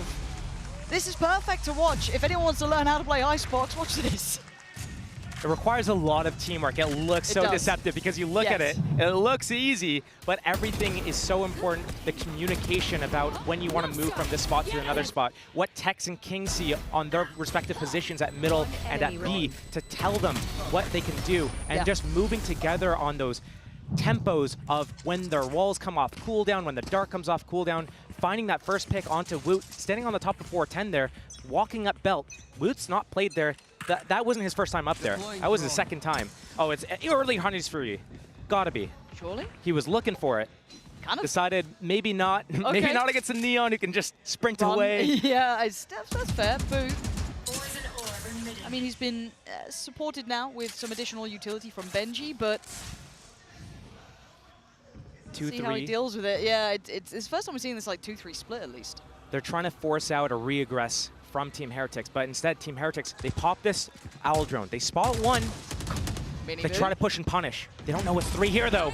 They're going to find out fast because they already saw the Harbor. They saw Mazzino earlier, but they found Com on the kill. So there is at least information there, and they're going to expect the follow-up. I like this proactivity, but there's still danger to this. It was early enough in the round. 50 seconds now for LEV to be able to close out this round. 3 players for Team Heretics on the defense. Going to take the contact. There should have been a trade on that. How is that disjointed? I thought that was on the absolute money. I thought they had it right, but apparently we were wrong all along. And now a 3v2. Couple of ults, though, here for Heretics. And they're cautious. You can see it with LEV taking their time. Plant's going to come in. And once again, you look at this post-plant. King's got util, as has Tex, and Aspax can just take point. He can just hold this. Ooh, the timing. Okay, 2v2. Maybe. With the lockdown, this could be enough. But do they play forward? Do they fall back? Looks like forward is the answer for now. Tex getting interested, getting hungry, wants the kill. He finds the pointier end of the stick. Benji gives him a lifeline. Round by round is what Team Heretics is looking for here. And we can see them starting to warm up a little bit. That opening pick, it's a good start. Boo is starting to hit some shots as well. Yeah. It's not the first one that he's hit. Benji's had a couple of shots as well. But when we look at Team Heretics, who do we look for? We're actually looking at Rians and Woot a lot of the times. True. And maybe a little bit muted at the moment, not involved in the game as much. Good opening pick from Miniboo, but in this 5 versus 4, they need to be converting these rounds way more clean. And right now, talked about LEV, shoulder to shoulder, getting those trades. See it again here, getting into this round. Comes down to 2 versus 2. But Team Heretics, they need to be able to understand this map a little bit better, and obviously it's one of their weakest maps, if not their weakest map outside of their permaban of Ascent. But they need to be able to fall back and make it so much harder for LEV. Early Hunter's Fury this time. You wanted it before, now you're going to get it, but you can see the effect against the Neon. So hard to try and close that down, just skips away. Rien's got to be cautious to not get kind of spammed out here. He's kind of playing an obstacle course, it looks like. Nowhere feels safe, but once again, they're just putting bodies on this. There's 4 players here now, and they're not falling away from the site. There's 3 of them. Back site. This is about to become a death match. And Aspas, I kind of fancy his odds.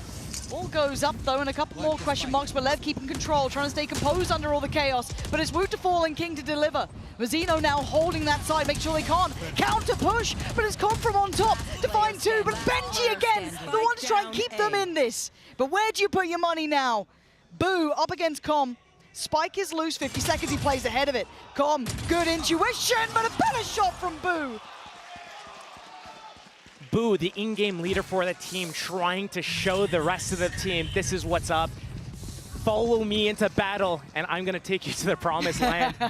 But I like how Team Heretics is doing the defense. And we see how good LEV is good running in together. We see it from the perspective of Team Heretics right now. Yeah. Everyone's moving together. They're swinging 2, Triple 3 swing, at the same time, trying to get those trade outs. But what Team Heretics did better this round than the previous round is they're at the back of the site. They have their Viper wall isolating LEV. They put that Neon wall up. They're moving together. So step by step, getting better for Heretics, still trailing by 2. Oh, so gutsy. But you need this. No, okay, he backs away. I was wondering if he was feeling really audacious, but it's Benji. This is an early test he hasn't had before. Tex this time beats his opposing number. So that's a massive pick at 1 minute 18. That's so early in the round. And that's all the Sentinel abilities down as well. So that means that mid lurks are going to be very strong. Oh, they're on the menu. Going to have the lockdown as well towards A. This might be counterproductive. That Hunter's Fury setup for Rians, he knows he could get some collateral damage here as soon as that spike gets tapped. But Heretics was basically off of the site, so LEV, they go and they get that plant. There's the Hunter's Fury. Gets stalled out. Yeah, and now a pre-take towards the site. This is nice, really well timed. And he picks him off. That's perfect from Rians. And I've got to say, credit to Woot and Miniboo for hitting that as the second that the Hunter's Fury came down. They're starting to get the tempo of this game. Finger on the pulse here, but the dangerous 3 still stand. Aspas, Tex, and King. Miniboo getting curious. Oh, big punish. Good trade as well. Great spacing. But it is Aspas. And he always deserves a moment of respect here. Spike is left out of hand. Is there a way to divide? Oh, and he's starting to conquer! 10 seconds, pops the ult, a quick turn, he knows where he is. 7 seconds to play with. What does Boo do? He clutched before, and he's done it again! Boo is doing incredible work for Team Heretics, keeping them alive. Multiple engagements in these clutches, back-to-back as well. He is pivotal for these guys. He's the in-game leader, and he's not known for being able to post up these huge numbers or get these huge rounds. That's impact kills, That though. is very high impact kills. And give me the odds on that 1v1. And Aspas up against Boo 1v1 to clutch it out. Credit where it's due. This is 3 consecutive rounds. Maybe there is life in Heretics yet. You've got to say, LEV still lead by a good margin. They've shown a very good display, but there are answers being made by Heretics. They're getting that read on the game. They're getting more close confident. As it may. Yes, and you can see it here. This time it's Benji winning that fight. Takes away Tex, and that was the trade out from the last round that went in LEV's favor. And now they've got control here. They have this A-site control finally. I believe it was a little bit of a spam duel that Benji got the better. A killjoy diff at middle there. Boo. Valuing his life, sees this orb. And a spam kill for him. That's so nice. Just catching a second of King. He's trying to get towards yellow, but the plant's going to be coming through. Can he deny it? That's actually going to sting a little on Com there. Does get away. Aspas gets detained.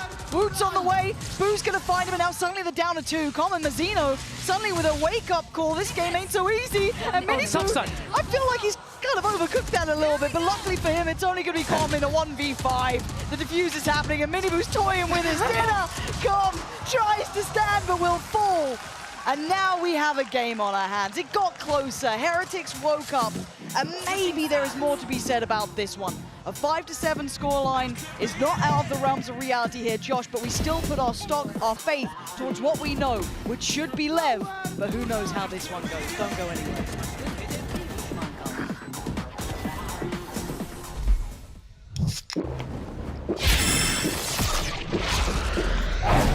Red Bull gives you wings.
Now, the way this started, I thought this would be a clean map 1, Josh. I thought, you know what? Hey, it's going the way we thought. Fair play. And that's when we're talking about the best of 3. Okay, going the distance, but Heretics woke up. They closed out 4 rounds, back-to-back at the end there.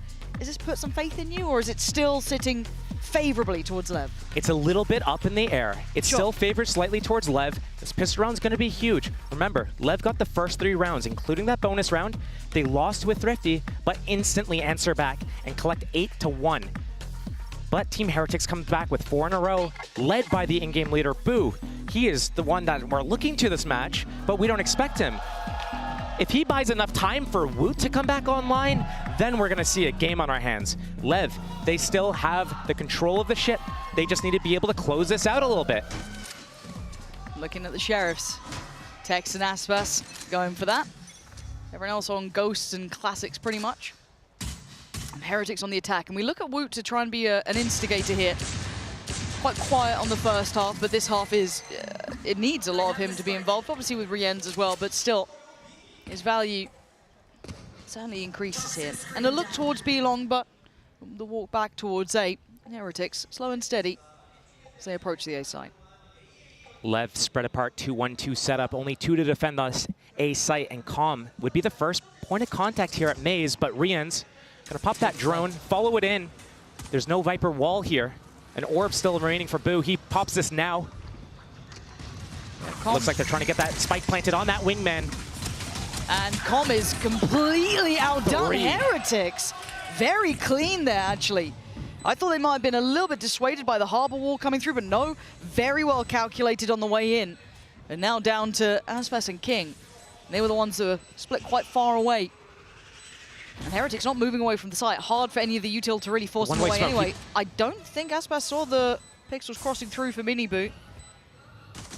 This is so difficult. It's just going to need belting shots, really, and no one's giving him a fight. First one does go down, that's Minibu, but you're right, time is of the essence. Spots out Boo, but they don't know about the other three. This is so uphill, so arduous to try and turn around. Great work from Heretics, Josh. This was very well-made plans. Round by round, Team Heretics has been crawling it back. And Lev, not sure if they use a timeout yet this game. They still should have 2 available if this game starts getting a little bit messy, a little bit scary for them. They came into this, one of their stronger maps, Ascent and Icebox being the top 2, trying to come in here, clean this, just take it just by storm. Yeah. But Team Heretics putting up a fight. Lev probably not prepared for this at the moment. If Heretics builds that confidence, if they're able to steal this map away, that changes things. Oof. Yeah, that suddenly becomes a whole new script gets written. As it stands, though, we're going to see the Sheriffs out. There's 3 in the hands of Lev, one with Aspas, one with Tex, and one with Mazzino. Scary. They've gone for a stack, all in, 5. Heretics should go through their protocol list. You've got to hope. That should be 2 spotted. Wonder how much more gets revealed in the same moment. And with no pressure over towards B, you're going to be adding question marks to what's around that corner. They saw multiple players there, including Aspas. Benji starts his walk, securing the close space for his team, but, I mean, the fast rotation, the pivot, mini boost sliding around the map. It's going to be an orb and a wingman plant here. That's where the Viper wall is. It's going to protect them. Calm. You're going to try to deny that plant? It's so difficult. You have to wait and play the retake. Still, King sits back, waits to see if it's a fake or not. Team Heretics actually didn't go for that plant. They still have that wingman, but now there's 4 players for Lev. This could get scary. And I hate seeing it get to this 30 seconds. I mean, 30 seconds isn't so bad, but there is elements of danger. If the spike plant gets denied, if something goes a little topsy-turvy, it doesn't. As it stands, Com does go down. Goes to the hands of Benji's utility. Split at least 1 towards CT there. And they're in a very comfortable post plant. Looking at any utility to maybe take that out of position. Maybe Mazzino to invest a little, maybe Tex, but other than that, it is the weapons in hand, and Heretics drastically outgunning them here in this round. So, should be a formality, but Tex has something to say about the matter, as does Aspas. Can they dismantle the 2 players on the side? But you gotta get going here. You gotta get moving. Aspas 10 HP, and he's still firing. Boo, though, it's where the buck stops with his side. He doesn't let him pass. Boo has been on the money. Last half, Lev was able to secure and convert that bonus round. Now it's on Team Heretics to be able to do the same, back to Lev, and take the lead for the first time into this game. Right here, pushing up Team Heretics, getting in front of that harbor wall. They must have thought that they were going to get split apart there, so they wanted to play in front of that harbor wall to make sure that they play together. But the harbor wall was actually behind them. They didn't have to go for that push, and it got a little bit scrappy. It came down to the wire there a little bit. Speaking of scrappy, bonus. 3 rifles, 1 SMG and 1 Sheriff. 1 away from Woot's though, so that could be something they aim for here. Let's look at the early intent from Heretics. 3-2 split, but this time Aspas is on guard duty at B. They try and walk this. Dangerous position to be in. The gun in the way, he couldn't see it particularly clearly. Does go down to Boo's. Had his number throughout this game in a couple of clutches, couple of ends of rounds. Boo has been the big man. Now with an early pick, they can pause here. Still about a minute to play with. Such high-risk play coming in from Lev right now. First Aspas, he goes down. Tex also stands tall. Got to back yourself, I guess, but this is dangerous. And that owl drone could be actually dealt with. Perfect. The Dizzy does find him. Time to fall off. He actually tries to go back in, and the timing's just perfect. Spacing. And the patience pays. Oh, he even gets a second. Nice work from Tex to keep calm there. But Heretics righting the ship. Until then, Mazzino makes his stand on the site. Death from above with King. And suddenly Benji in a 1v2, but 30 seconds. And I told you once before about this guy, and I'll tell you it again. If he stands, there's always a chance. But does he predict Mazzino's reposition? Benji thinks he's still back sight, but took the rope across silently. No idea. When does he consider it? When does he's got to think about it at some point. But timing is everything. 13 seconds. Mazzino's reposition was heaven sent. Team Heretics falter. They had that opening pick on Aspas over at B. And we've seen this from Aspas. It's such a big risk to take in a moment like this where you play that 50-50 angle. You're against the bonus round here as well. Losing that round would have been huge. Just a really bad situation to be put in. But right now, Team Heretics, surely they lose the round, but that was the bonus. They're able to do a full purchase here, and they're keeping Lev really low on economy. What is Lev going to do to rebound from this? 4 Sheriffs and a Vandal coming into this next round here.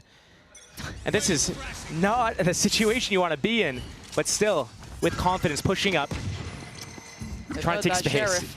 Yep. Now that Vandal is on the way. It's in the back lines. Kind of set into play by Mazzino. Did Benji hear any more? Maybe an additional step, who knows? But he knows his presence, and he knows that they've now got access at least to the flank. Now, is there a stack here? Benji making decent progress. Be able to hold this. Maybe wait to hear for rotations. Lev. Hello. Oh. He's going to hear that. Benji hears everything. Yeah, Babu's found his man. And now with the Killjoy going down, he's got free reign. Aspas aware, but he still dies. And now Benji can be a nuisance. He goes down. He could have played his life a little more there, cost them some time. But no, the plant's going to be coming in for Heretics. And now they can sit in the deeper post plant. Boo still with the molly here for this post plant. Com, he's got the rifle. No cove, just the cascade. Very difficult for them to get this done. And the ult going to come back through that to secure at least to the first attempt. There's no half achieved here, of course, they know that. So time going to run low. Now, you can see the layering of utility. They have to respect the timing, and they're trying to maybe disrupt that back line, and Miniboo's having none of it. It's clean work in the end from Heretics. 3 alive, and they handle the threats well. Team Heretics again in the situation, 1 round win from taking the lead in this game. And we talk about it, how we come into this game. Lev, one of their better maps. Team Heretics, they're floating this. They have to. Do we expect this? Not at all. It's catching everyone by surprise, and now everyone's starting to heat up. Still, Woot a little bit quiet on the board, but Boo again, just opening this game up. Here? Me, Papa. And Mini Boo. Getting his own voice lines, I guess. Apparently so. Lev, here's a change. Aspas, the timing. He didn't get seen. They have no idea, but it doesn't seem... They know. Now, yeah, they absolutely... You're right. Oh, Rien's the one to punish. And left looking almost silly here. And it's bizarre to me. It's not something we know that... We know that Heretics don't lean towards this map. We know that Lev have had this in their map pool towards the top end. But right here, right now, we are seeing Heretics poised to take the lead.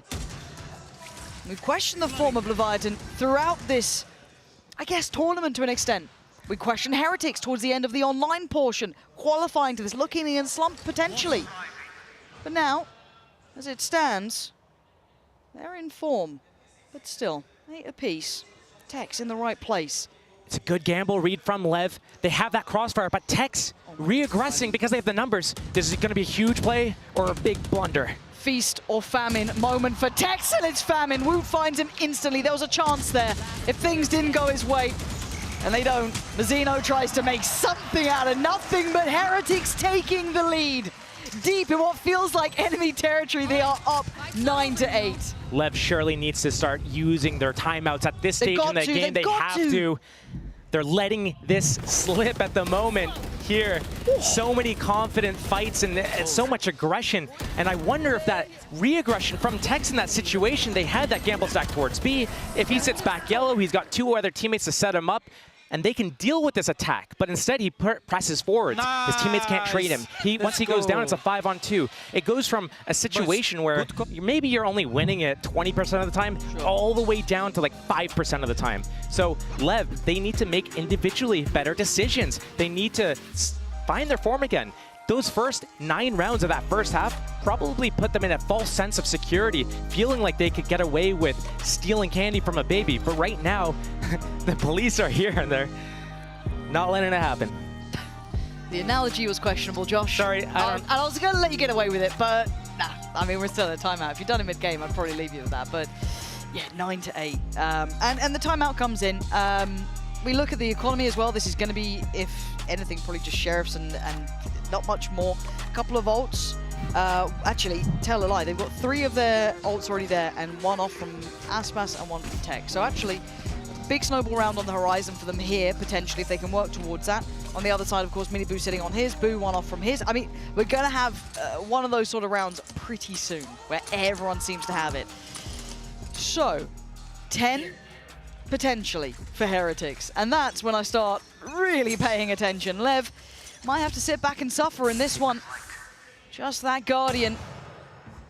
In the hands of Aspas. A drone actually got cancelled because Rian's got shot in the toe.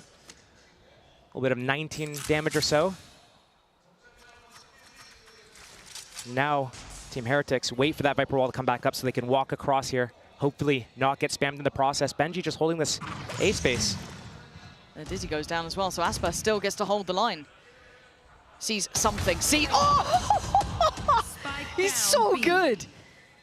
But 1 pick's not enough in this round, but taking away Wu is pretty important. It makes the plant more difficult. They have to put bodies behind it, and now they've got numbers leaning back towards B. Aspas on patrol, on duty. Another target, but no confirmed push off the back. And King, slipping back up to yellow, is lovely. That keeps safety here. Benji starting his A-walk right now. Harbor Wall about to drop over towards B, but already the repositioning from Team Heretics. It's just Boo here trying to keep pressure, trying to keep the LEV players. But it's already a retake for Tex. Yeah, and I'm also looking at Mazzino's timing. If he played down tube there, potentially, there is still going to be the utility in the way, though, so he's not going to get the freedom. Hunter's Fury set up as well, in position. For Tex. For this tap. He's so scary with this Sheriff, though, but doesn't get the shot he needed. Benji going to create at least security on the site to try and facilitate the plant. Com trying to deny by just buying time with his ult coming in. Lockdown going to come through as well, trying to create some sort of safety. But Heretics looking like they're about to secure the round here. It's forced a lot of utility. It forced a lot out from them. That's fair.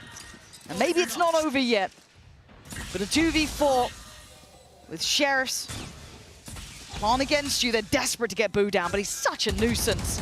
Oh, he's being such a pain. Really well done again by Boo. Credit here, just playing his life well, costing them time and potential towards the site. And the threat's been managed, and Heretics making it up to 10. And Lev off the back of a timeout, unable to get anything done there. A lot of investment as well. That's 2 ultimates, Harbor and Sova, both not getting the value that they want from this. And again, Team Heretics is in the lead, finding these openings, really good pacing, understanding exactly when they need to activate and deactivate. Benji on the timing at A this round. He's done it already at middle once. And Team Heretics staying a step ahead. Lev just 2 split up on their defense, not fighting together. That is the Blade Storm popped for Aspas. He is over towards B, and it's the same opening setup for Lev every round. And Team Heretics, they've been taking this A space. They've been holding the pushes at middle and B, waiting for Lev to get in the faces. Lev hasn't really pushed through all the way yet this game, but their defense holds. We talked about them on attack, shoulder to shoulder, 2, 3-man swinging things together, getting those trades, but right now, falling 1 by 1. And it looked like Heretics were trying to maybe predict or expect some aggression off the back of that ult here, especially when you're looking at where Benji was and to add to that Boo as well, but ooh, turret stays up. Mazzino always positioned towards this boiler angle to deny that Molly from taking out the turret, denies those late lurks from Benji or from Boo. That's lovely. I think they're getting a good read of the approach now. It's going to be tough. As soon as this Harbor Wall goes down, that's going to be the Viper Wall to be recycled in. But already... We're trying to disrespect that, at least with the Dizzy. You see the stuns coming in. They've got the site. Yeah, we're going to have the Hunter's Fury coming on towards this as well. Com going to just swing on in, but Heretics holding this site well. Mazzino has to respect the ult at the very least, but there's 3 players to try and handle, and they're not getting what they need. King and Aspas. Ult with Aspas. Rifle with King. But the ult on the side makes it hard to connect for Aspas. He doesn't get fair fights. Normally, he doesn't need them. Right now, he's being given nothing. They're not playing to his song by any means. And Heretics might have just teed up 11 here. Aspas another step closer, but a victim found, but a good trade. Boo, keeping those numbers favorable, and King going to be forced back to heal as 11 rounds is going to be carved to the board here. And I think a lot of us doubted this map, and rightly so. Off of statistics, off of history, out of anything we know about this. But as it stands, when you get to champs, that all goes out the window, apparently. It is 11 for Heretics, up against LEV on Icebox. Another timeout is available if LEV needs it. And at some point, they need to take it, because right now, nothing is connecting. Team Heretics, Boo, leading by example on that defense, keeping them in the game, winning some clutches. Now on the attack side, calling perfectly the tempo, the pacing to open up the round, where they go in their mid-rounds, the audibles that he's calling. It's been a great game of calling, at least from Boo, to say the least as well. Considering how much impact he's having fragging-wise as well, it's very impressive. And now we're going to see LEV clutching at straws, struggling to get a grip on this game. Initial pressure from Team Heretics. They broke that Killjoy turret finally. Re-ends with the drone. This is going to force this fight. LEV, do they push through with it, or do they back off as soon as they get spotted here? Woot. Oh, they're so ready! They're ready for the aggression last round. They're ready for it again. The only thing that went their way was King finding Boo. That's it. But the site falling into the hands of Heretics. Mini Boo taking so much space here, making sure that plant will be secure. Spike planted.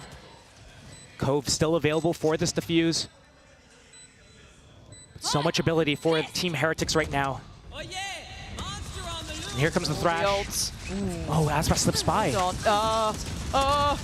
I mean, he just didn't get the impact that he wanted, but maybe a chance made here. 2v2, and Mazzino hungry for the kill, leaving Rienz in a 1v2. Diffuse already started, he's been dealt with. Finally, LEV finds stability, pushing up to 9, but they are the ones trailing here. A little sign of complacency from Team Heretics in this post plant. Didn't reset. They had so many abilities to work with. They had mollies, they had thrash, they had shocks. And instead of falling back and playing their post plants that we know them for, Sunset, Abyss, especially at that B site, they love these spam battles. But here they play up and they get spread apart. Aspas finding that opening, and from there, LEV converting multiple kills back to back to back. Team Heretics still in the lead. They just need to be able to get to the finish line here. Placing swamp grenade. Chance made, though. Another A opening for Team Heretics and LEV. Tex and Aspas, very aggressive positions. Tex holding the bottom while Aspas holds that belt line.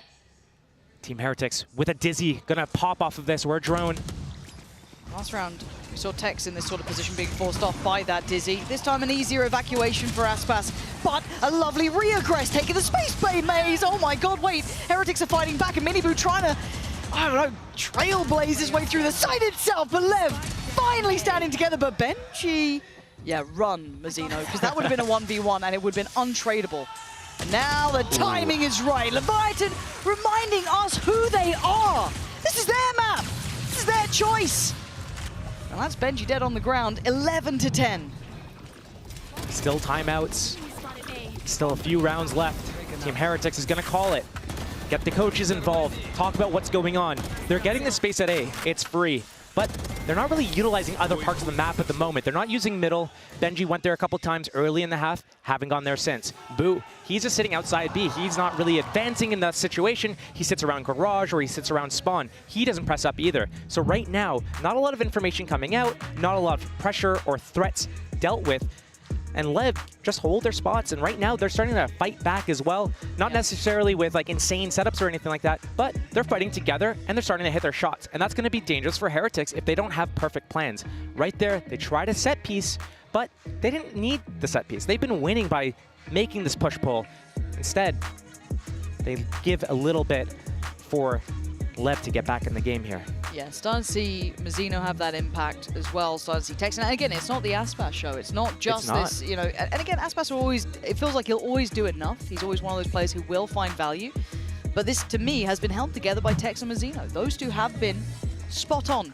Now, this is 2 rounds. A timeout has come in, and we've given a lot of credit to Nilzinho, to Weber, especially throughout EMEA, in their impact in these timeouts. So let's see what they've cooked up here. No ults to depend on. They are 2 away from the lockdown. That's the closest. On the other side, Lev still have Mazzino with the ult. They've still got the Viper's Pit with King. They've got a lot on the horizon. They are not out of the woods yet, Heretics. Even in the lead, Lev starting to wake up. Looks like a maybe pace change from Heretics here, but a different wall coming out for the defense, slowing that B in the mid-approach here. Looked like for a moment, Benji and Boo wanted to progress towards middle here.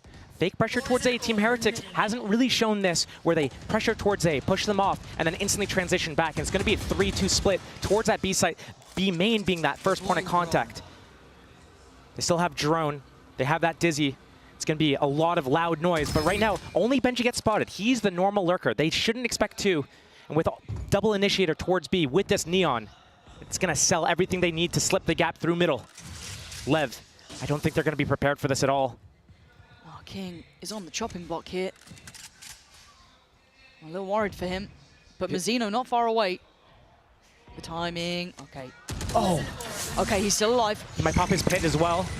Caught by the Dizzy, but he gets back to safety. There's the push, though. Straight up middle, that is going to cut off any support. So it's on Mazzino. It's on King. They're on an island, and the support is still pretty far away. Benji, they're just on the other side of this pit here. King, he's waiting, and says hello, Benji, carving through them like a hot knife through butter. Heretics taking over the site as Aspas and Tex finally make it back through towards B. But by now, the site's under full control.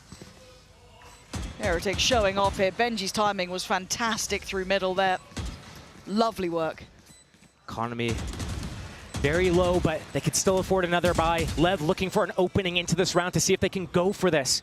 If they don't get it in the next 5-10 seconds, they're just going to fall back and save. Right now, Aspas thinks he's got a chance. It's going to back off now finally, and a lovely switch up from Team Heretics in that situation as well. That timeout coming in, the coaches probably making that call, seeing that gap. They need these rifles as well for Lev. You're looking at the economy, something you were noting, it's getting a little bit close to the wire for some of these teams, but 12 is made for Heretics. At the very least, overtime secured here for them. For Lev, they're 2 rounds away. Now they are able to fashion a purchase. I think they've got everything they need, so that's one thing. But they are lacking in ults, anything else to kind of tilt those scales. I'm looking at the economy. There's enough to purchase an op, but Aspas hasn't played with an op all game yet. No, and Team Heretics, yes, they have that Neon. Yes, they're using some of that speed. They have that Dizzy and that Drone. But also Benji and Boo, they're alone in a lot of these situations. It could be really strong for Aspas to pop this out and get in their faces. But right now, opting to use the Vandal. And again, another 2-on-2 spread apart for Team Lev. Team Heretics going back to what was working the first few rounds of the half, taking that A space, popping that Drone. They're going to follow up with this as well. I like how far Aspas is actually walking with King here as well, really securing, making sure they're clearing those back lines and ensuring some confidence in this A hold, but it gets a little bit scary. Again, they may have good information. They are still held back by the utility. It's a 5-on-3 though at A site. Yeah, not easy to overcome. There are the numbers here. Tex, will he be noted on the Dizzy, on any of the utility that comes in? Here come all the set pieces from the attackers. That Viper wall can isolate them, but Tex needs to go big. He found a pocket to play in, and he can only punish 1. A good trade, a 2 for 1. Heretics going to be happy with that. Com is still backside. The lurk is on the way. Closing the gap now. They are surrounded here, Heretics. Players left and right, but Com needs to show presence, and he does. Takes away Rienz, and there, striking from the back lines is Aspas. Good trade for Benji. But they don't know about King, and this guy is ice cold. Takes away Benji, leaving it all down to Woot. Can he find a fair fight? He's looking for one. Doesn't spot King here. Oh, this is a nice reposition. It's audacious from Woot. They don't have... Oh, there we go. He's been seen. Com just snapping up there to it.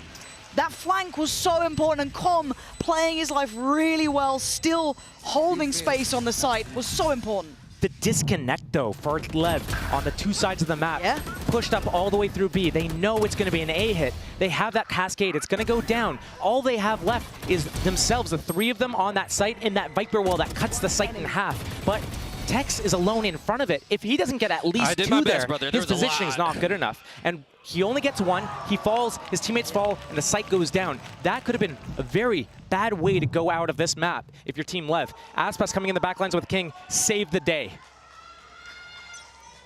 Right here. And One more chance. Team Heretics actually starts towards B this round. Every round so far has been towards A at the start. Oh, instant Hunter's Fury as well. Calm is so good at this. A blind send on it, but it's Mazzino with two. Rienz does take him down, but it's good numbers for Lev as OT seems like it's on the horizon. Rienz and Boo, though. We've talked a lot about Boo, and for the right reasons, but the timing on Com here could be perfect. Oh. He's got him. Okay, I didn't know if he noticed the barrel or not, but he did. Oof. He was lucky there, sitting a little bit deeper to not get caught by that. I have the spike. Rienz. He's had impact before, but a 1v4 here. That's a lot to ask, yeah. Quite happy to see this go OT. Give us a real game between these two heavyweights from EMEA and the Americas region. Tex has Rienz contained, though. Yeah, high-low. How you meant to... He knows about King. Again, so close. He's desperate for a pick, and they're just not giving him much. If anything, they're giving him nothing. Again, all the utility just being worked through. He's giving it a damn good... Oh my god, go! You caught me for a second there, but it will be OT. And this is the depth when you look at Lev, right? This is the capability we know that they can have. That resilience there, that ability to turn games around. We saw it at the very end. They were under the heel of the Heretic side, but now finding that resurgence. And again, got to give credit here, in my mind, Mazzino doing wonders for them. Look at the I told you it was side. mid B. I told you it was mid B. I told you it was mid B. Told him it was mid B. The attack side right now is falling a little bit flat. I was talking about Boo. I was talking about his calling and his game plans. But towards the end of this game, the last 5 rounds, Lev has won 4 of them. And the only round that Team Heretics was able to pick up was off the back of the timeout, presumably where Niels or Weber came in and made that call. Yeah. So switching the sides, Team Heretics back on the defense for this first round of overtime. Ooh. Okay. Split pressure. Lev's going to push back A site, and there's nothing Team Heretics can do with the cascade, the drone. It's just forcing them off the angle. It's all on Boo right now. Christ. We saw Aspas in a similar position. Caught wrong on the 50-50. What a gamble at a time like this. He's got to be feeling it. There's no other way. He was towards the top of the board. I don't blame him, but that there are 2 players. That reclear towards A, though, spotted nobody. Boo. Boo, are you ready? Yeah, okay, checked on. Really heads up work from Lev to be so diligent in every step they're taking. That's actually really good for Lev right now.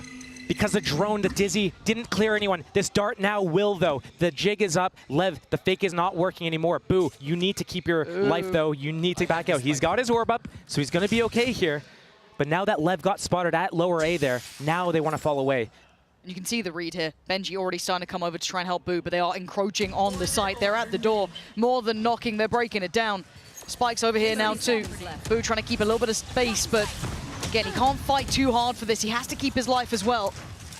CT might be overwhelmed here. Already Tex looking that way. Already looking at Aspas taking that space too, but Boo's still on the verge. Holding back site at the very least. But they don't know about CT yet. They've got to be aware of it, and I think Rien's going to try and secure this and make sure they know about Tex. But he's buying time. He's costing them this retake here, but Boo and Mini Boo in unison breaking back through. Aspas can't do it all! And Heretics, known for the retakes, might just take this one back as well. Com would be in a 1v4, it ain't happening! First in OT for Heretics. Woot hasn't been hitting shots all game, but he sends up that Dizzy, lets the Dizzy shoot out, gets the blind on multiple targets right there. Team Heretics move together within the span of 2 seconds. 4 players go down for Team Lev, and right now they have to call that timeout. They're looking at that map win right here, 1 round away for Team Heretics. the name of the game right now has been Team Heretics. Their defense, they only got 4 rounds on that first half. They get that pistol going into that second half. Round by round, they crawl back. They get a little bit of a buffer, but then they fall flat. They need that timeout to call that strat. Now that LEV calls a timeout, guess what? Coaches, bumped up. they are really pumped. The coaches for Heretics can get involved now. Yes. Right the ship a little bit. What is Heretics good at? They're good at these 5-man, hit the site, get that post plant, and spam them down. But on a map like Icebox, especially when you're on single controller, it's difficult to get in there. You're getting stalled out constantly. Viper walls, Harbor walls, there's Killjoy utility, there's drone reclearing, and then there's Aspas just getting in their faces. So it's hard to get in, get that clean execute, and then fall back, and they don't have enough utility as well for those post plants. But I like what they are doing, trying to utilize middle. I want to see them utilize middle again here. If they want to close out the game, that's going to be their go-to. They know LEV starts 2-1-2 very often. Deny that molly on that boiler to take out that turret. Is it going to be the same opening for LEV? If so, that might be a good fight for Team Heretics to take. Go up and swing middle. I'm still interested in what the approach is here, because LEV starting out with 4 players on the A side, leaving just 1. It's just King. They're doing it, I think, just for the wall or the cascade. Then Mazzino's going to peel off, let his teammates get set up. He stays. The timing on this. King. I'm so scared for King here. They've explored deep, that's fine, but King's got to be really, really careful trying to defend his kingdom. Falls away towards site and has to kind of do what Miniboo was up to, or excuse me, Boo was doing in that first round of OT. Taking the space and playing it very well. Mazzino. Stepped. Did Benji notice it? I mean, we're in LAN. The audio is different here. It's hard in a live environment, and actually rewards across the map for LEV. Middle controlled, A controlled. They're eyeing up B. Walking into somewhat of the unknown. That harbor wall, denying information, vision, and any fights thus far. King sitting deep by Snowman. 2 towards site. That's going to be Mazzino and Com. I'm not even sure if the wingman can get into plant, but he's going to walk up all the way. Dizzy going to go deep here. Don't think that catches Mazzino. No, they're none the wiser. And the second attempt here going to come through with at least wingman. Hold on, they're clearing through the site. How have they done that? How is it? Oh, okay, King, that's not bad. The timing on that is great, but Tex could be the downfall of it all. Tex's timing is so good, but it's Rien's. This guy can clutch, but a 1v2 ain't gonna be easy against 2 heavy hitters here. Tex and Aspas, the corner held. He spots one, not the other, and now he sees them both with Aspas. Keeping hope alive here for LEV in map 1. Diffuse gonna come in and tie us all up. The 2 highest rated players at the tournament, I think, if I was reading the stats correctly, just head-to-head right there, and almost a lineup coming in the favor of Rien's to close that out, but LEV are able to sneak that away. That was a 2K opening, a 5 versus 3 that needed to be converted for LEV, and it got so close. I love what Team Heretics did, though. They made sure that they got close. They didn't instantly send the wingman out. They got the 2 kills at the same time as the plant. Huge. Bro, he killed me for the wall for no reason. Well, accidents happen. 13-13, tied up. Back and forth right now. It's gonna be a long day, and I can't wait for it. I got nowhere else to be, and this is some damn good Valorant here. Pacey looks like towards A.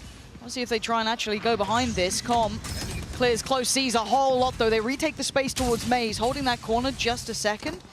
But I think they're trying to feel out if there's real commitment behind this.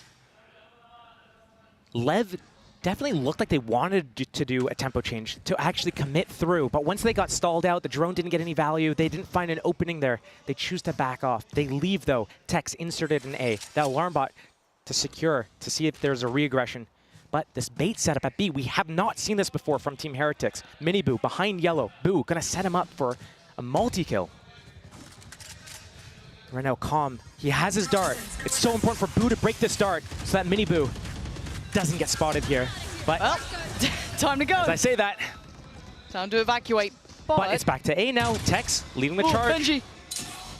Seen one, he cleared the util as well, so they've got to be able to keep some sort of confidence of the hits coming to this side. There's no further contact towards B, already rotation from Miniboo, but Tex is at the door. And he wants to take this space. He wants that control. And the timing, their Ollie. spacing was on the money. It was perfect before, and it might just be again. Benji with a good trade. Brings it back to a 4 apiece, but Aspas can only do so much. Time! We're down to 12 seconds. King in control. Gonna get the plant. But it's Boo still alive, and he's been clutch as hell. But the Viper's Pit is that. Whoa. He's seen both. He's seen both! Boo can't do it this time! King reigns supreme as Lev finally take back the lead. Boo's been so clutch and crucial for these guys, round after round.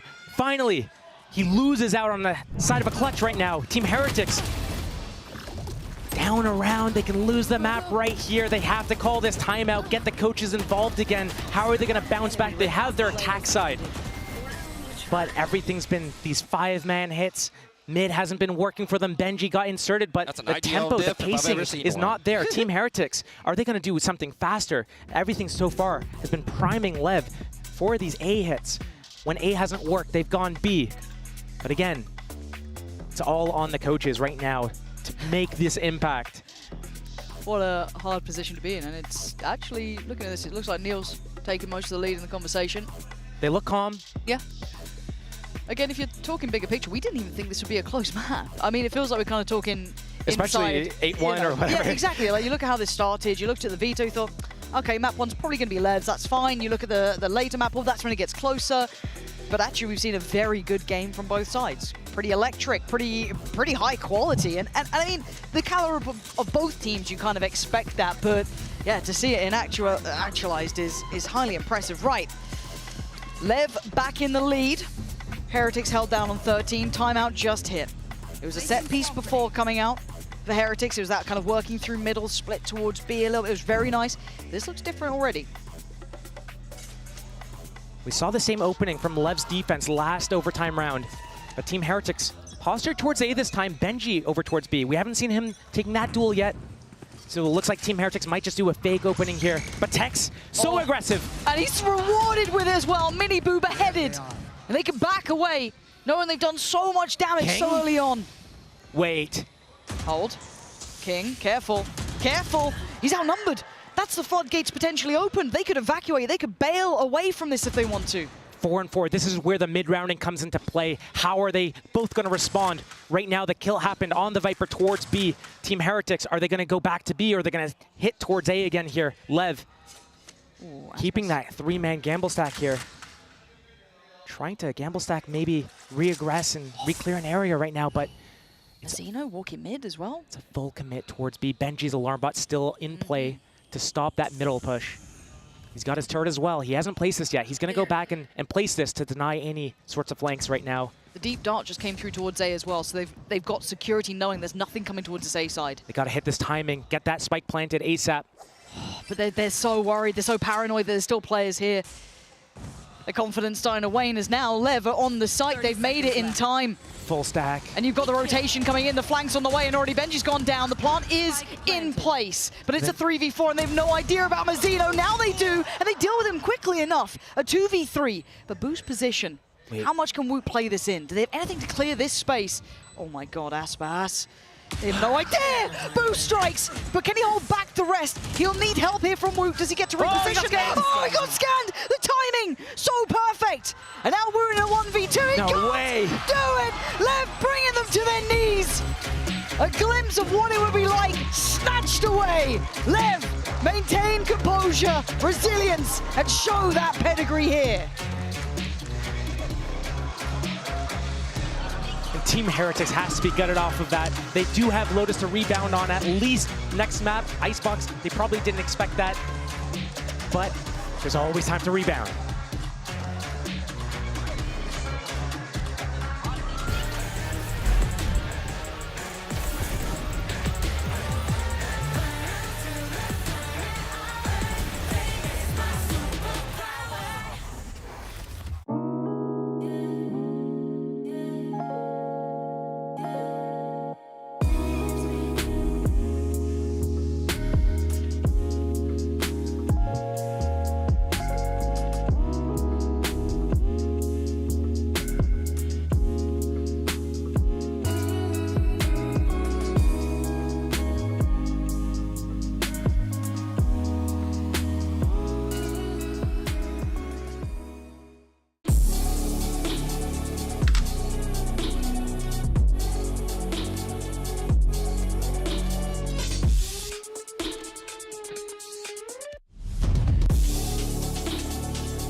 Kiss me like citrus and fire, burning slow and sweetly.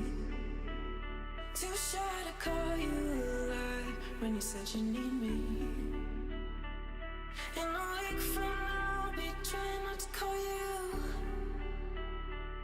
Talking myself down.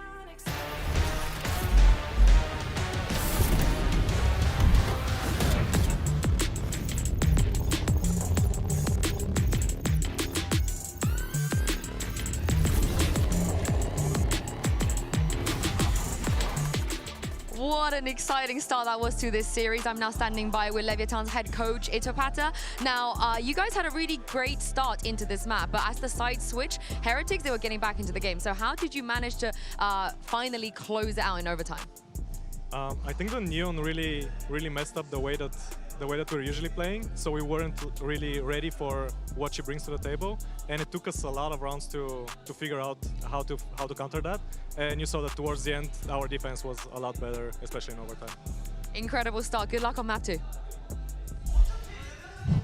Oh man, Heretics almost had Leviathan on Icebox, a map that they have become quite prolific with throughout the course of their time in Americas and throughout the season. And credit to Heretics for taking that one as close as possible. But Kukuka, there were some pivotal rounds, the pivotal rounds that brought LEV back into this game. And man, I genuinely thought Heretics had that one locked up. Yeah, we were just hearing it from the coach, especially when that second half was happening and Heretics was on the verge of making that comeback happen. After Boo had those insane rounds, they actually learned how to counter every single thing that they were doing from the attack. Yeah, Leviathan, I think in OT took some really calculated risks, going for some walk-up plays and disrupting Team Heretics before they set up for a lot of these side executes. Miniboo didn't have an outstanding map, but on this attack side, I think what Itopata was saying was very true. The pace at which just Neon can take space, especially early, disrupts what Leviathan normally does. They're a team that on their defense has a lot of ideas for kind of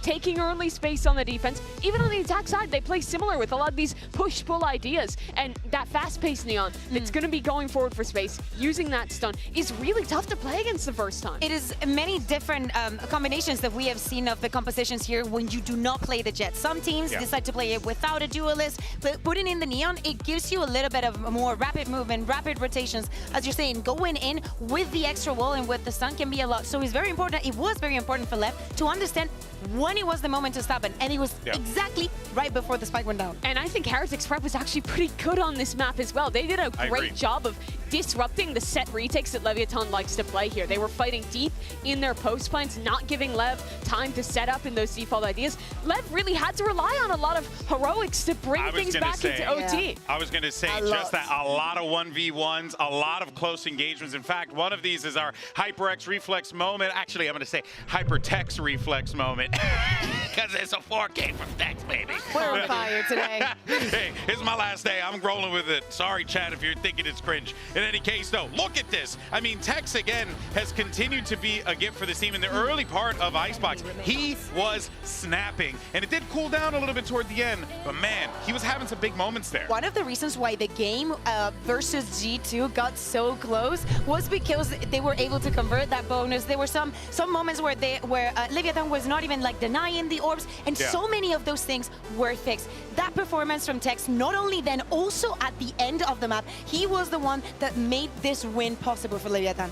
And the fixture of the rookie story from the Americas region this year has been on G2 for good reason. But Tex was on that team with them when they were the guard, when they were grinding things out to make it through Ascension and get their slot. He went his separate ways, took this opportunity with Leviathan, and now in his rookie year is proving his value on this roster. He has been so excellent at Champions. He was excellent in Americas. I agree. And he's playing a new role, switching over to the Sentinel this year. You could say he's become the Tex factor.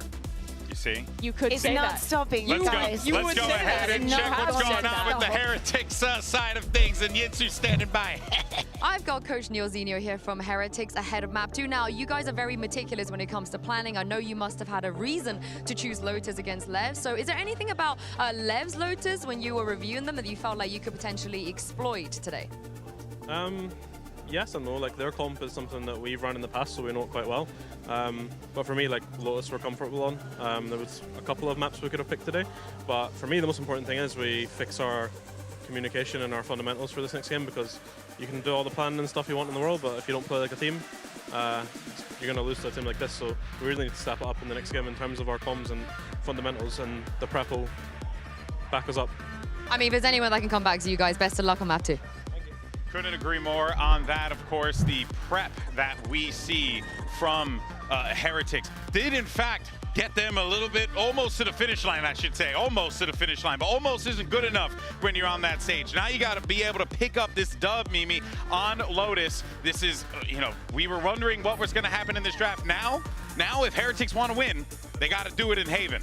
LEV is the team that'll always have you on that final mile. No matter how good your prep is, they are resilient. They proved that on Icebox, but going into Lotus now, this is a comp that Leviathan runs that Team Heretics Bea are so familiar with. I am scared. Like, my reasoning for them picking this Lotus is more on the line of what Neil was saying. Like, they had been playing the composition that Leviathan runs, and I understand that they get the key.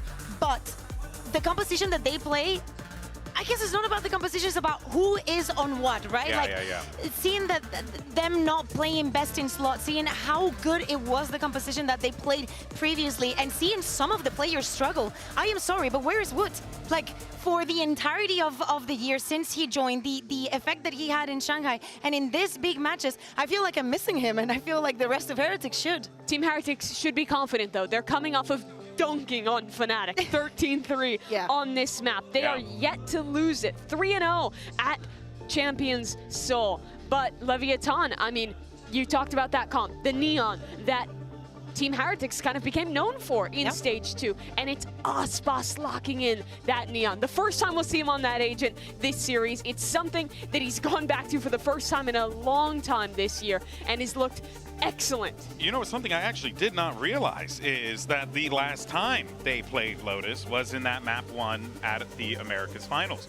They have not played Lotus since, and this is for Leviathan, of course. So that definitely leaves the mind to wander on maybe they see something. Maybe there's something they could find a way to exploit. It definitely raises some questions when we see the agent selected a little bit here. At some point, you put the eggs that you have left on a basket, and for Heretics, they decided to, as many teams say at some point in the tournament, play their own game, right? As we're saying, there's been quite a, not that long of a time, but there's been a time since the last time that Leviathan decided to play on this map. So it has to rely a lot on what they have prepared for the map and the mid-round call-in once we're into the game. And for Leviathan, probably they expected them to pick the Sunset and not the Lotus, and it would not be the first time the Heretics plays with the minds of their rivals. Back in EMEA, we would have them picking the Reyna, being like, yeah, they could have prepped for us, so we just decided to go. My mind honestly goes to the fact that this is a big game. Obviously for Heretics, you win this is huge, but then you end up in Haven next. So like, they're like, my goodness gracious, anything can happen in this situation here. Losing that OT, that was the opportunity for Team Heretics. It's going to be a really tough road to win this series now, but this is a good map for them. This is a great opportunity to turn things around, and they may be a young team, but they proved in Shanghai that they are resilient in positions like this. Young, grizzled veterans at this point is what they seem to me, and for good reason, because they're journeymen. They've been through the slog. At the end of the day is forgetting, yes, you were very, very close. We were talking about the Neon, but actually Aspas is going to go on the race, and we're going to see the head-to-head versus Minibo. He was struggling a little bit on that first half, but he was, you know, clicking very good heads on the attack. I think that could be a big X factor for them. Yeah, he's always been excellent on this role.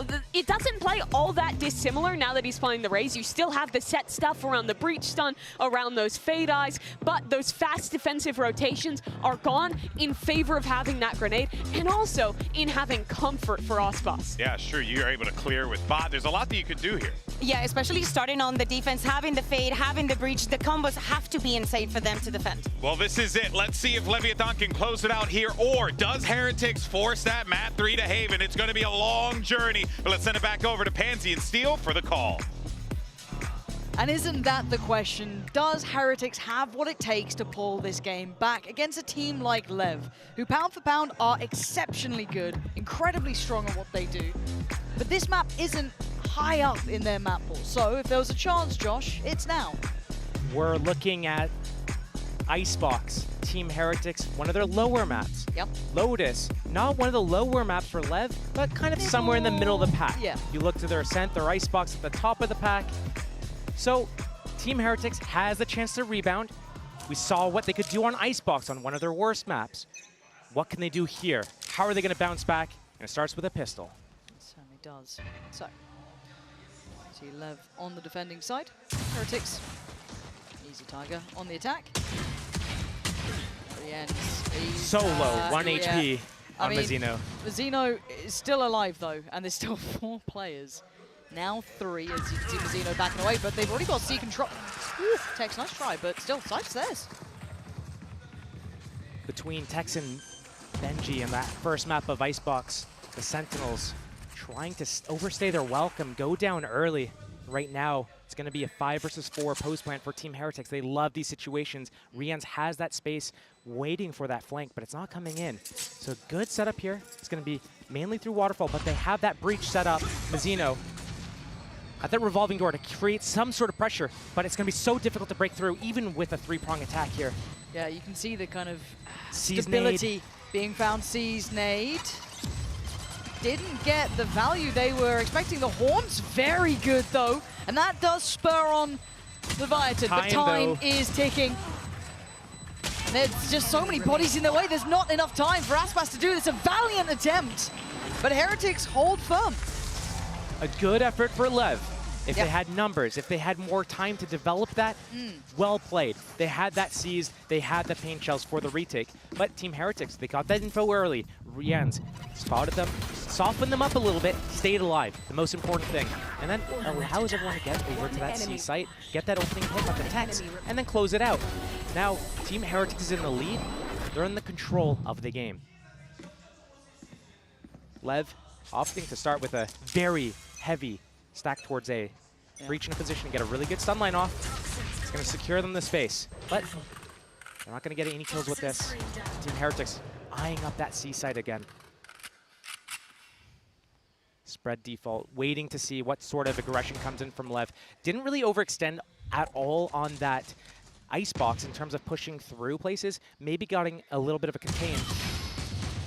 Rian's down to 5 HP though. Living the life Mazzino had to deal with. Oh!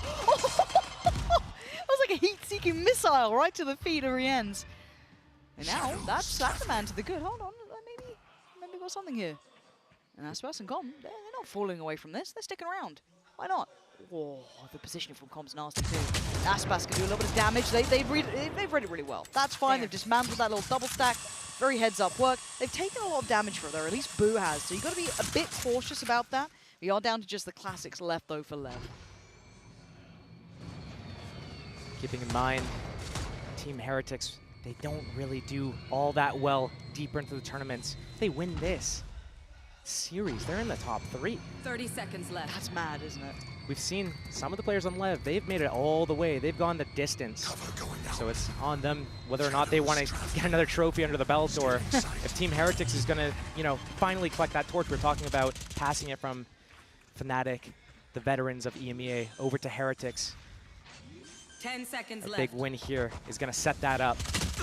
Spike planted. Okay, Benji gonna find King. So far, I mean, I was looking to see if maybe Tex could cost them a little bit, but again, they could still lose Boo and they'll still be fine. The bonus will be preserved. Looks like Mini Boo is the first point of contact, trying to get some more kills here to get closer to his showstopper. But at some point, Team Heretics needs to evacuate the site so they don't go down with that spike. They're choosing that spawn route to go to. It's only Tex there with that Sheriff to stop them. But a good off angle. Might find one. That's really nice. Tex is normally pretty sharp with that, to be fair. He does take down one. Does Boo get to pick the weapon? Yeah, okay. So they do at least keep the 3 that they were mainly looking to maintain. So the bonus will at least be somewhat protected here. A little bit of danger to it. But the ult for Aspas is here early, Josh. Very early. Guardians up for the attackers. That means that some of these walls are going to be cut through like butter. Tree room at A, on C side as well. There's a couple of angles there where you think you're safe, but you're not, especially that revolving door. So Team Heretics gonna be able to set the tempo here, the pace of the game, going into this bonus round of theirs. That big showstopper is over towards that C site. Okay, he's got out of there. Got a little worried that might have been punished at some point, but no one had pushed up this round, so unfortunate aspect of it, but King. King. Okay. I mean, Spike down, C. I don't know if I'd say that was good enough on a bonus, though. Probably not. Team Heretics is going to get into a site for free. Those trips from LEV are over towards that B site. Same with that camera. But Paint Shells, Showstopper, still in play here. Waiting for the teammates to come. Mizzino stuns on cooldown. As soon as that comes off cooldown, though, they're going to start comboing with the flashes. Right now, the spread coming out from Team Heretics. Some on the site, some off. Taking that space towards Waterfall, getting in their faces a little bit. And that was helped out there. Woot gets to be played on off this. Aspas with a quick clear on Benji and Tex on the follow-up. It's Boo and Woot to try and dig their heels in. And Woot's position is nasty to deal with, but his HP is low. Down to only 38, but can he buy the time? Forced off the angle, forced to fight, and forced to be cleared. It's Boo now in a 1v2. The Guardian, the guy was clutch before, but this is a lot to ask. A little bit of a high-low here to handle as well. Not enough in the tank this time around, but for a bonus, that ain't bad. Damage done, and this is looking a lot like the start to their attack side of that Icebox game. But it's on them to be able to set the tempo here. This is their map pick. This is one of their stronger maps, not their strongest map, but it's all about that start. Looking to some of these other players, it was Boo's game last game, but we need to see these other players getting involved. Mini Boo, yeah, he's kind of in there in a few different agents. Neon is probably not one of his stronger ones. He's on Raze here to make a difference. But again, I look to Benji, I look to Rienz. They're really playing off agents as well. We usually see them on Cypher, on Sova. So a little bit harder to make this little impact here. Where are they? On. See how he handles the pressure. Door being spammed out by the Odin. Attack side Odin, you don't get to see that often. Usually the defenders have that. There. The attackers respond in kind, but LEV has all that space towards C and towards B. So it's on Tex with the kill trips, the camera on that A site, playing for that retake. Team Heretics usually so good at closing out their post plants. And now they have that showstopper. They have the util. They could easily get into the site there and do a full util dump. But already I look at Benji's positioning towards C. There. Yeah, I'm looking at Benji, but I'm also looking at kind of common Tex. Very mindful in their positioning. Very aware that this could be the approach coming in, sitting quite safe towards CT. Moving away from Tree, as we saw earlier, with that spam coming in, even having Miniboo with that. Obviously, showstopper there is enough that you do want to be a little bit careful about it. Comes the inch up towards B as well. This Benji versus Aspas fight can really set the tone of the round. The fake comes A, and now the pivot comes towards Blue Door. Yep, they're really trying to lean through, but my eyes are still on Aspas. Whoa, big shot! Benji makes some space here, and the showstopper, if anything, just to puff out the chest by some time, plants there. This is a tough retake for LEV. Right now, they can't access the Blue Door. They can't access B. It's just Heaven and Waterfall. That was a good paranoia, but they aren't swinging off this. That did some, you know, I guess, impact to remove players away from at least holding this, but time to go for LEV. Not much to set this in motion either. It's dry fights. Very little util. King just going to take a stride forward, but he's beating his match on the other side, and Heretics just holding the line. Com does well to find two, but Rienz's position is a problem. They can't clear it in time, and now Mazzino's options are done for. Time to back away. Heretics have got a third. Team Heretics is so strong. Once they're able to get into the sites, get their post plant off, that's when they love it. They succeed. LEV need to find a way to get ahead of this and stop those types of situations from happening. We haven't seen an op-up this entire game yet. Will we see one at all on this map of Lotus? Because if not, Team Heretics, they're just moving around so well. Benji getting that fight, winning it on Aspas at B, and then coming in with that audible. But it's pre-planned. When we look at Team Heretics, it's usually those elaborate plans are baked in with the coaches' comms and the timeouts. Here, they don't really call these mid-round audibles. But I like the plan. You saw it set up so far in advance. Benji's waiting outside C until it was time to walk up B. Mixed by for LEV, just the Vandal on Aspas. Never just with him though, is it? Leading the scoreboard. Big performance here already on the Raze.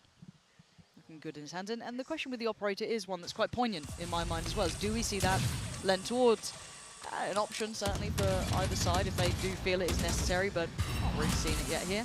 Aspas going to be clearing the closer investment of utility, so still keeping a lot of pressure over towards A and somewhat funneling Heretics straight over towards C. slowly working the map. Team Heretics wants to find out exactly where everyone is. Collecting this orb. Looks like they're going to dump everything towards the C site. Second smoke just came off cooldown. They have the combos with the seized. Paranoia, the smokes. Zeno, very precarious position here. Tex, his timing is always so good. Just give this guy a sheriff. He's actually outrageously talented with it. And why do I feel like he might get a little bit more here? Oh, not that time. Okay. But the lockdown is in play. We're forced to respect that. CCOM evacuating. 30 seconds And left. actually, does King get out? Yeah, he does. He'll be fine. So they're going to be forced to back away from this. Spike, boo, Spike, spike, boo, boo, boo, boo. He can't get punished in this position. I just sounded like I was a ghost for a couple of seconds there. And now he's got Nightfall. Okay, that's big, but bloody hell, that just got way too close. But all three players, especially from CT, with that Nightfall, could be massive, big information. Does he opt to invest it? Still, it's a stinger and a oh! Well, that's a shot and a half. Boo does become a ghost here now, as Rienz and Benji gonna have to try and hold this down. Rifles in hand, yes.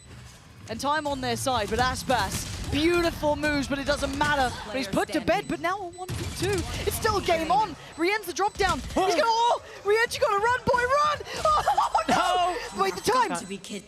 He has it. He has it. That is outrageous. You gotta be kicking yourself if you are Heretics. That was messy, that was mistakes. That wasn't good enough. That was not good enough. You're right. Break it down for me as Heretics. well, like genuinely, because look at these situations. That's fine, that can happen. Some of the kills there early on, getting into the 3 versus 3 was a little bit messy. Sure. Not the cleanest, but getting just picked off on the side there. Boo going back for another fight with that Odin was very questionable. He could have popped that Nightfall. He could have sat in a corner. They had a nice bait and switch setup going on. Odin sits in the corner. As soon as he goes burr, his teammate peeks from elbow, and they got this crossfire going. But instead, it's just these one-by-one fights right now, and Lev is so good at those. You can't give them those opportunities. Spot on. Cover going out. For now. Very different look. We do see a shaky purchase from Heretics. We have the Judge coming out, 2 Vandals, and then the Sheriff and a Stinger. Woot has, I mean, we've seen some nasty shots from this position, so King, the timing, real nice. Safety found, and he backs away.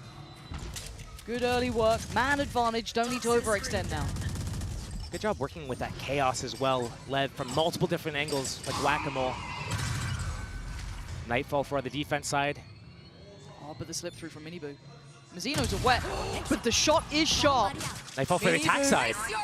And from either side, headphones basically out at this point. Rien's the one to find comm, but King still holds. Still controls for now, but he's overwhelmed, so he's surrounded. So lucky to be alive. The paint shell's there, but it's Miniboo to take him away, leaving Tex and Aspas. Now Aspas taking his time over towards top side. The timing right for Tex. Brings it to a 3v2. It's manageable. But now it's all on Aspas. A 1v2. No 30 plan. seconds left. No time on their side.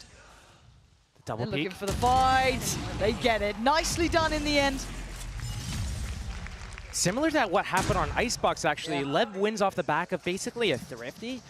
Team Heretics fights back here. And now the economy for Lev is actually in the gutter. So Team Heretics might have accidentally found their footing into this game off the back of that. But again here, these 5-man groups, that's the name of the game for Team Heretics. They're getting to the sites, they're moving together. As long as they do these little things, like the double peek we saw at the end of the round there, as long as they do that together, they're going to be fine. Miniboo, very happy about that round. I mean, this game feels close, right? You've had some really close cut situations. We've got a 4-play stack over towards A. These Sheriffs, the Vandal with Aspas is so dangerous. They're already held up here. No damage achieved until then. Reveal on position. They want to brawl here, and they're going to get it. Aspas leads away. Taken down at least. Whoop with the trade out. Aspas sends the showstopper, but it's King to find the kill. It's a 3v3. King's got the rifle. The other two don't, but Tex has taken a lot of space, and he should hear this. This is crazy that Team Heretics isn't pushing through anywhere. They knew that so many players were towards that A side. Instead, they look scared. They pop that Viper's Pit. It's going to lock down this area. The alarm bot is going to trigger if anyone comes from that blue room. Now all the focus is towards Heaven, towards Waterfall. But they also have to think about that three-prong attack from mid. If one goes down, Tex has his hat to get the info on the others. Benji. So scary. It's all on you, buddy, right now. And Benji sitting up towards the top side there, spammed and actually connected on. Keeps his call though, doesn't show his hand. The other two sitting by blue room, but Mazzino gets curious. We know what happened to the cat. 2 mollies now for the spike. And it's just going their way. They found some sort of safety, some sort of security after what was a highly volatile round. Looking back at the start here, Tech's just going to look to give it up to the spike if he's, you know, that's the way it crumbles. But let's kind of roll it back to the start, Josh, because that was very messy. And I'm not used to that from Heretics. I'm not used to this really. And I guess it is determined a little by LEV, wanting that sort of chaos to ensue. They're not pressured by these chaotic rounds all too often. A lot of the time, they get to move up wherever they want to go and just get their site exec off. And if they get stalled out from whatever piece of util, they wait and they go again, or they just go to the other side. Right now, they actually have to get down in the mud, fight it out at rubble, disjointed. Mini Blue on his lonesome, gets the kill, gets the paint shells down to create a little buffer so we can go for more. But Team Heretics is coming out on top in these mid-round situations. Another slow opening. Yeah, looking to see how they deal with mound control here, because this time around it's Aspas over this side. May have noted that Tex was very quick towards that door potentially, or maybe just going for a little bit of check on this. But the one-way still in play. Boo going to send Aspas back. So clearing through the opening space. Also towards A, we are seeing an individual effort, and they just don't expect that to be real. Oh, the timing! Com gets away with murder. There, it felt like the timing was right, and look at this anti-air setup. Heretics, after they lose that A space, might want to go C here. But they can make a little bit of pressure towards B, open that revolving door, make some sort of pressure. Right now it's going to be so hard to get through. Mazzino has that stun. He's at Waterfall. The crossfire is set up. If the stun comes out, it could be perfect and break this attack. Lev is in the perfect place for this. 3 of them here. Tech's going to be revealed though, and Miniboo takes his head. Aspas on the trade, tries to fall away. Denies the Prowler, and Mazzino trying to buy him a couple of very precious seconds. Takes a look down towards water. Maybe considering clearing, and he does. Confidence being displayed. Lev fully in control here. And again, like the previous round, they need to get some sort of space going on. So they tap the spike. They're moving actually towards A. They're going to break the door down. They'll have an open sight. They don't know about it. They should move together. But right now, Benji peels off. It's all on Boo to get onto the site. Okay, lucky enough, you get that. Now, Benji's timing could be perfect, or it could all be for nothing. You can see that Lev know there's a chance. And that's all that Aspas needs.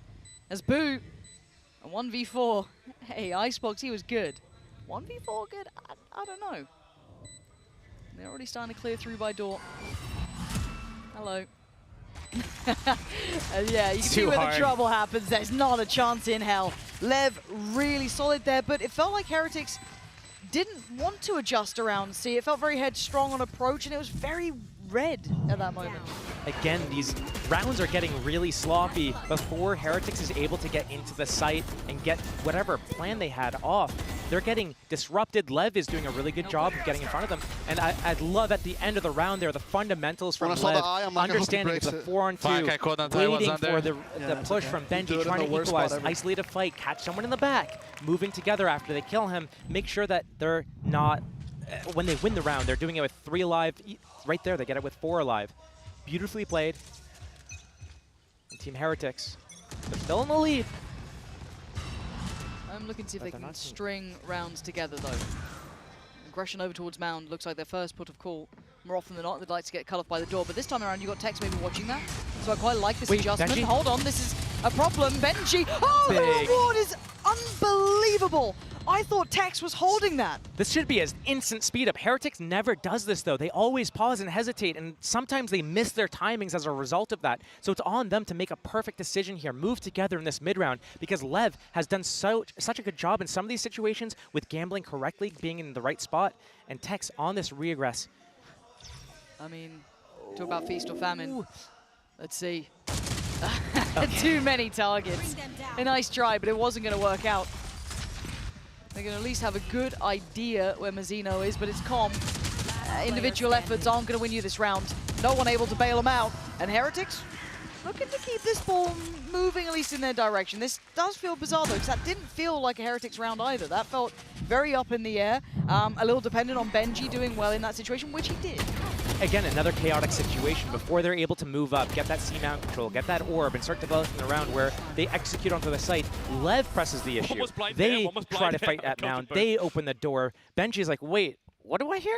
Turns around, catches 2 on the side with a off the back of the Paranoia. So great opening for Team Heretics in that round, but it hasn't been going in their favor every round. Sometimes LEV gets the better of Heretics on these chaotic openings. That's really the name of the game at the moment. You do feel that if it does kind of devolve sounds like it's a negative, but it's not really. But if it does break down into one of those sort of muddier games, you got to feel. I say that. I'd say that LEV look better for me in those moments. They play a really nice brawly style at times. Maybe it's just because you got someone like Aspas who's just gonna knock you out half the time. But it's not like Heretics are slouches. You've got Mini Boo on the side. You've got some big players there as well. But I am impressed with Heretics so far for keeping their cool in this one, because LEV have been very, very divisive with all their aggressive looks here, the mound approach, the play towards rubble we've seen. They've started to really press the issue. We're seeing that same sort of chaos, though, also reflected in the scoreline. The back and forth, you get one round, I get one round, you get one, constantly into the 6-3 scoreline. And the only reason why Team Heretics has that 3-round buffer is from that pistol round and that 2nd round conversion as well. These are sloppy, you're right. And maybe this timeout tells them to play the game a little bit differently, but again, LEV is starting with a 4A setup here. Last time we saw this was on their low buy. Yeah, and it got pretty close, I want to say. You got the Seize nade combo. Seize, paint shells, stun as well. Team Heretics has all the info they need to go B. Yeah, and they've done this quicker. We were talking about the timing before, how they don't do this too quickly. And I like Mini Boo's second to pause, to wait, because then he gets a fight like that. But where's the trade? Where's the support? There's none. Com gets his way back in. Woot's in danger. That's a huge ult, but Woot still somehow hits that shot. Benji couldn't crawl away in time as King claws him back. Now Rienz and Boo up against Tex and King. They've got to know where they evacuated to. This isn't ideal for the plant. They've got to try and deal with them here. Boo making a run. They can get on this. Orb is on the spike. He can connect the smokes together and get in there, but the defuse is coming. There's no time. Surely there's no time here. Yeah, Tex knows it. Wait. He caught it. He got the defuse. That was so close. Again, another chaotic situation going in there. You're right. Where is that backup? All the way in that blue room. Mini Boo's in there. The door is closed. It's one of those situations where the communication needs to be on point. Where are you pushing together? You want to take some space. But some of the teammates were going towards Waterfall, one towards Heaven, one towards Blue Door, way too split apart. That is the name of LEV's game, not Team Heretics. Team Heretics, they go together, they move together. Right there, they get spread apart. 4-6, back and forth we go. Boo with his ult, Benji, TP with Woot on the other side, one off for Aspas, so that could be huge for him. As it stands, Heretics. Bring them down. Clearing through Mound. Close clear on the Prowler. You should run. Keeping it simple. The problem with what's happening right now is this lockdown is pulling everyone from LEV over to C. It's going to be so difficult for Heretics to break through. Nobody's defending A right now. It's a 5-on-5 it's going to be soon. Yeah, re-clear with the Prowler through middle. You can see the LEV are starting to question mark this. And the pause from Heretics is, if anything, adding to the paranoia. But once that smoke fades, Aspas Tex could have a look. Speaking of paranoia, I'm looking at Nightfall. I'm looking at Woot has his ultimate on Omen. A really good combination could be found here. Nightfall on the site, deafening the players. And the flank coming in the back. Right now, Benji set up on that B lurk. But still, Team Heretics running out of time. 40 seconds left. Haven't made a decision where to go. Finally, Calm. He's going to be the only defender towards A right now. Here comes the ult. TP to tree. And he sticks it. It's Calm in the middle, though. This could be huge. If they don't clear this, he's on. Face your fear. Maybe a little bit of trigger discipline could have done him well there. But for now, the carpet's rolled out, and the round is more than likely Heretics is here. Tex is still on the Guardian. Aspas unable to get towards that ult. That could have been very valuable. But for now, they found stability in a very late rotate there. Maybe taking back some of the tempo of this game, taking away that chaotic element. 2 versus 5. It's going to be a save. The chaotic element out of the equation right there. Heretics pump the brakes, they were getting low on time. It was getting a little bit scary for them, but that was actually a really good audible from them, being able to use that Omen teleport into that tree room.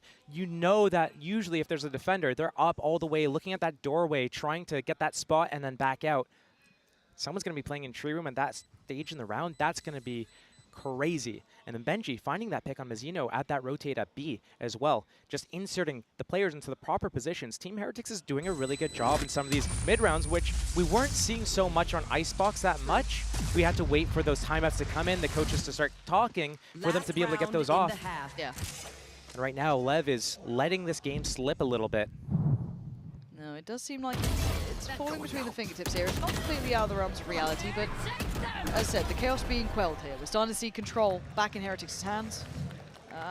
Just kind of tempering the pace, but we know what Lev like. They like to go for these 4-play stacks towards A, and if Heretics want to go to the blender, they'll suffer the consequences. They've been doing so well when they go slow. Looks like they might start fast here. And it might be the death of them. There's the C's nade combo, Mini Boo. Takes a lot of damage for that. And it's not like Lev are going to take their foot off the gas, they're going to double down. And Woot's only good for one there. Trade comes out, and here comes the rocket right into Mini Boo's chest. Even down to 4v3, and the chaos looks so controlled in the hands of Lev. Until then, where the hell did Benji and Rienz just get those kills from? Overextended from Lev. Tex 1 versus 2. He has his camera to work with, but he's against Rienz and Benji, the closers of this team. Sure, Benji's not on his mainstay of Cypher, but with that turret up, the alarm bot, the mollies, now his position's going to get revealed. Yeah, okay. He could double back if he needs to, but that camera's not going to spot anybody. He has to get past this Viper wall as well. It's quite telling. At least they see no one, no challenge, but you know, they could be playing timings, they could be by tree. But to find both is difficult. He's looking to try and clear towards tree first. Spams out again. Update on the progress. Another ping on the GPS, basically, telling you where he is. And Tex is running out of time. And they just put him out of his misery more than anything. 8 rounds, a respectable half scoreline. Lev keeping control of the chaos for a while, but it eventually falling away from them here.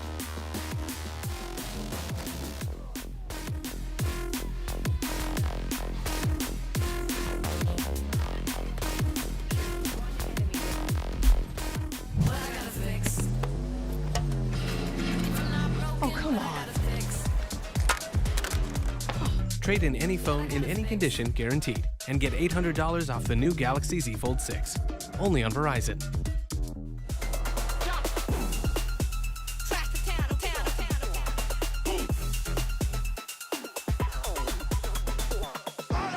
You're looking at the best around. All patrol like C4 track.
Red Bull gives you wings.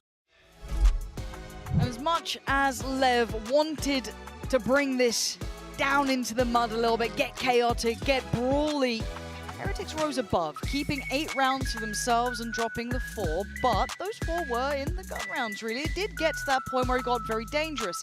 However, 8 rounds is a good amount to be playing with here for Heretics. It almost looks like Heretics is winning 2 rounds for every 1 that Lev gets. We see that reflected in the scoreline. Round 6 and 7, again 11 and 12. Lev, you're right though.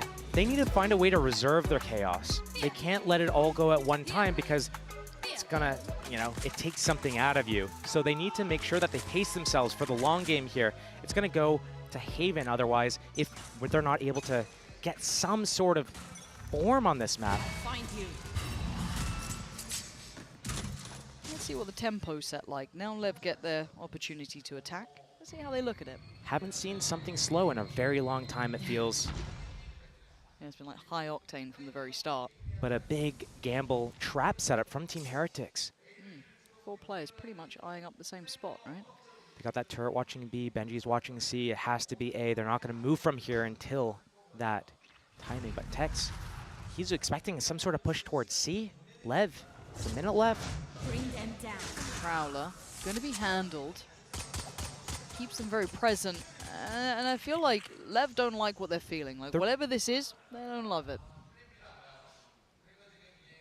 They're getting a little bit nervous. Approaching that A, decide to come back towards B, but again, if you're going towards B here, they can come at you from 3 different angles. Will they use that revolving door, create any sort of pressure? Are they going to push through to Waterfall? Is there some sort of read that I don't know about? Great timing on those paint shells.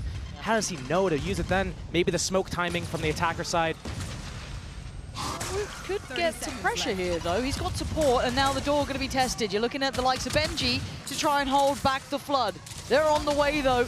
And the blender would have waited them. Look at the HP being dwindled down now. If they'd carried on, it would have been near on death. However, HP back up. They got to ward back in towards B, and you can see what Woot's trying to do. Tries to fall away, but now down to 10. Heretics being brought back down to the chaos, and LEV are thriving in it. The plant should be. Wait, the spike carrier went down. They should be fine. I think. They're fine. Benji 1v4. Nah, LEV. They love that sort of chaos, Josh. They left that down to the last second and then just ramped it up. That was getting so scary. 18 seconds left. The Viper Orb timing coming up. That Killjoy Molly on top of it can't break through. But Team Heretics, they're running 2 players through Waterfall there. They can't get back and stop this plant. It's behind cover. It's all on Woot. He can't get away. LEV, get that pistol. That's my entry breach. Let's go. That's a smile. Again, we have a game on our hands. And we're seeing them alive again. Yeah, and if Heretics can't control them, then LEV can close the gap. They can bring this back.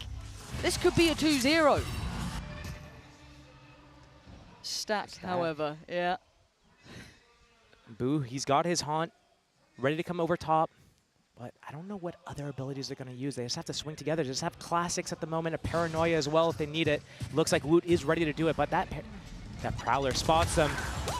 LEV, I love this kind of tempo change as well, from very aggressive. You know, again, if you roll your mind back into the starting round towards A, having that brawl, willing to do it here, very composed. Maybe looking to read for any sort of pocket plays, any sort of set pieces. Really nice. The fact that they kept that sat deep, showing that they can shift gear here a little. Woot goes unscathed. Prowler might catch so aware. They're so aware. Oh, especially after seeing the kind of paranoia, the haunt coming through, the crowd, everything. You're thinking it's a stack. You're thinking it's going to be a trap there. And again, doing the due diligence. You like to see it. A nice try re-ends. And rinse and repeat. We go again. LEV. This is really nice. If you're going to talk about them in their chaotic moments, you've got to give them credit here when they've kept their composure. A great read by LEV there, understanding the stack was in play. Off the back of the camera from Tex out A, getting the information. Hey, they're not here at all. Be careful. Go slow. That's nice. Slow they went. LEV pulling it back. They need to convert this bonus if they want to get even closer. Team Heretics still has that lead. When we look at the game so far, it's been very chaotic. It's been a lot of these very early fights, but that's not the style that Team Heretics likes to play on their defense side. They like to sit back, have these trap setups, force the enemy to actually commit, and then go for the retakes. That is what they're strongest left side, at. but I don't trust even in my shadow, and I cleared him. It's up to Team Heretics to set the tone here, to tell them, you're on our playground right now. You play by our rules. Also, I just realized Aspas is 20-9, and the closest player in his team has got 8 kills. He's quite good at this game. Pleasure to get to watch him play. We don't often get to see it, obviously. Hands on. Looking sharp here today. The walk up middle, though, at the same time as this LEV.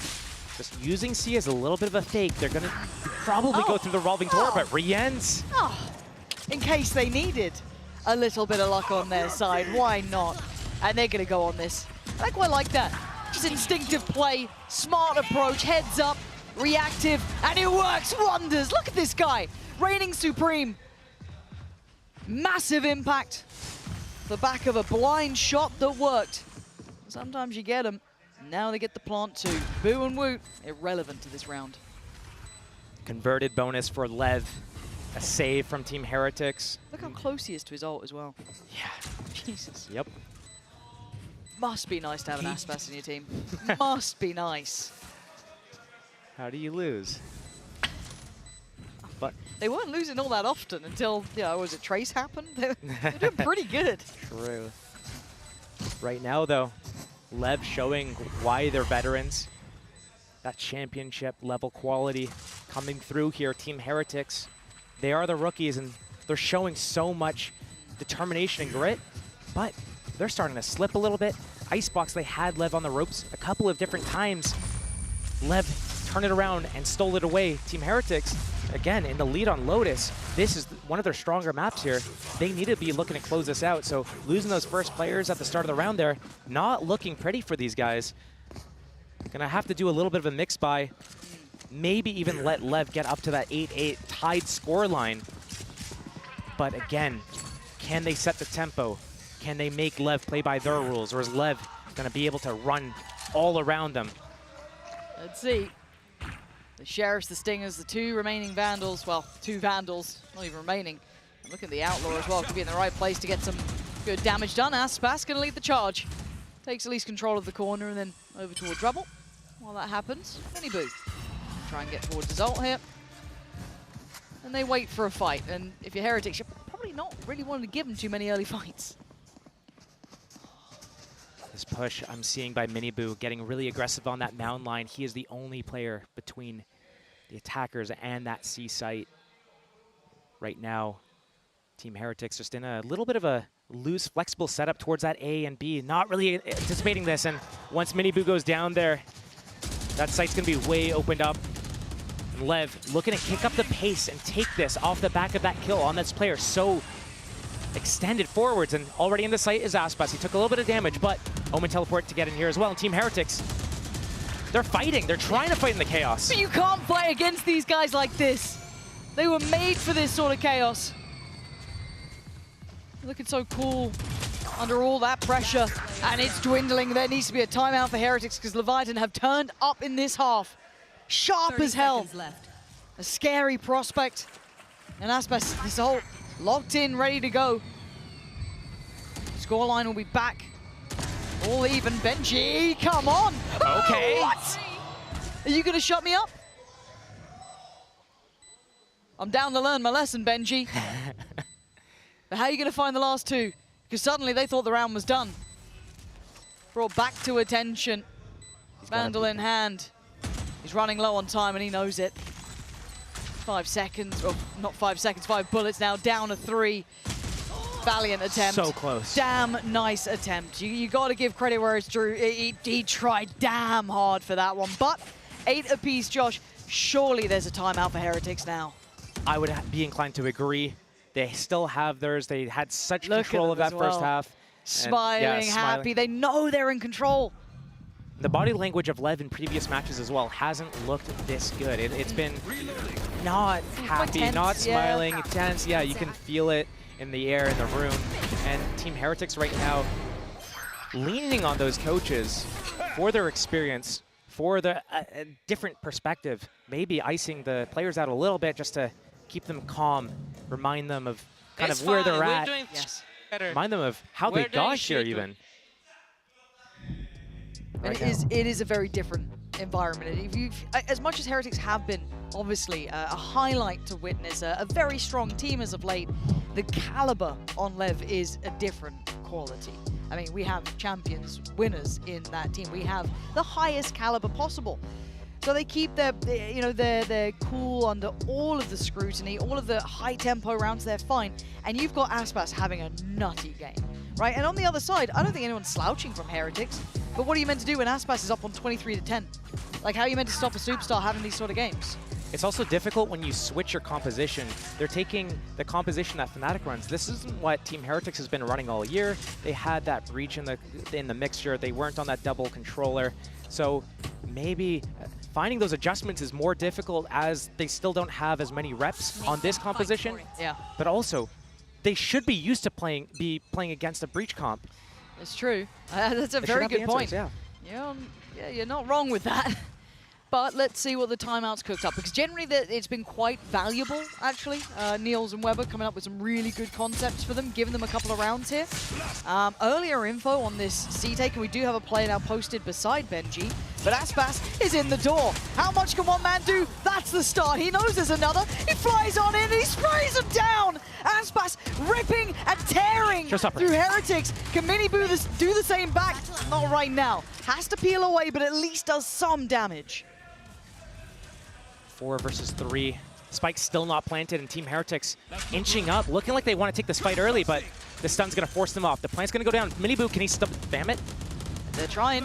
The firing squad didn't land. Mazzino lives. Closing the gap. And actually a TP towards site. Good crossfire. He's got the paranoia. He's got the smoke in too, but they've got 4 players here ready, posted on the site itself. They have no idea about this. They may know about 1 or 2. Good paranoia could be everything. That's fantastic, but can they do the damage? The answer is absolutely and resoundingly no. Leviathan still in charge, taking another round into their hands. And a beautiful post plant as well from Team LEV. The way that they all sat around that elbow area. Calm had his horn in his hand, ready for that. They knew, okay, there's going to be a smoke, there's going to be a paranoia. They're going to come in with this, and then I'm going to use that haunt. Even if you guys get paranoid, guess what? You're going to be able to see them. I'm going to scan them. So great composure there at the site, playing together side by side. Shout out to the replay team and shout out to you for noticing that. Love that. Got a little lost in the sauce, but even Aspas happy with it.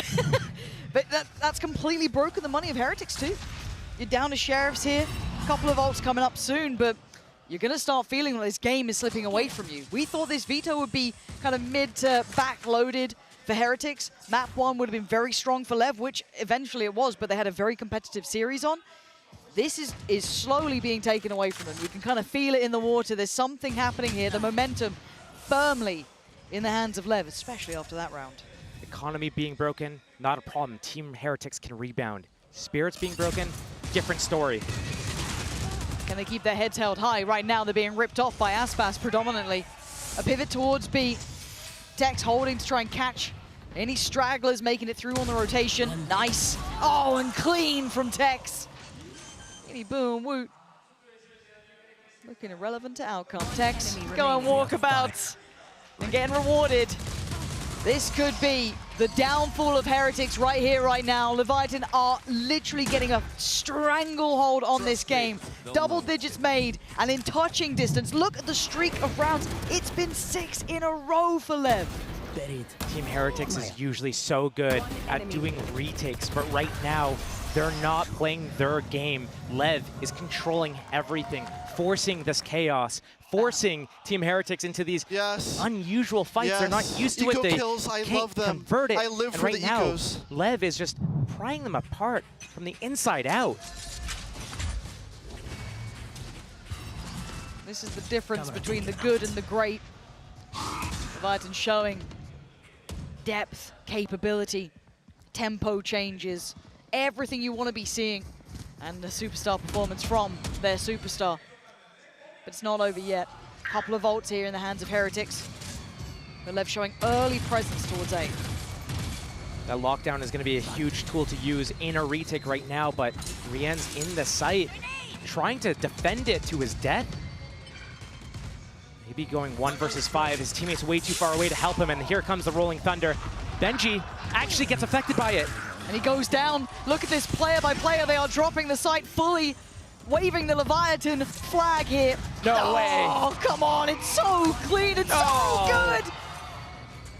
It is falling to pieces for Heretics. If I'm their coach, if I'm the IGL, I'm calling another timeout if I got one, because this game is falling away from you. You thought you had a chance. You thought wrong.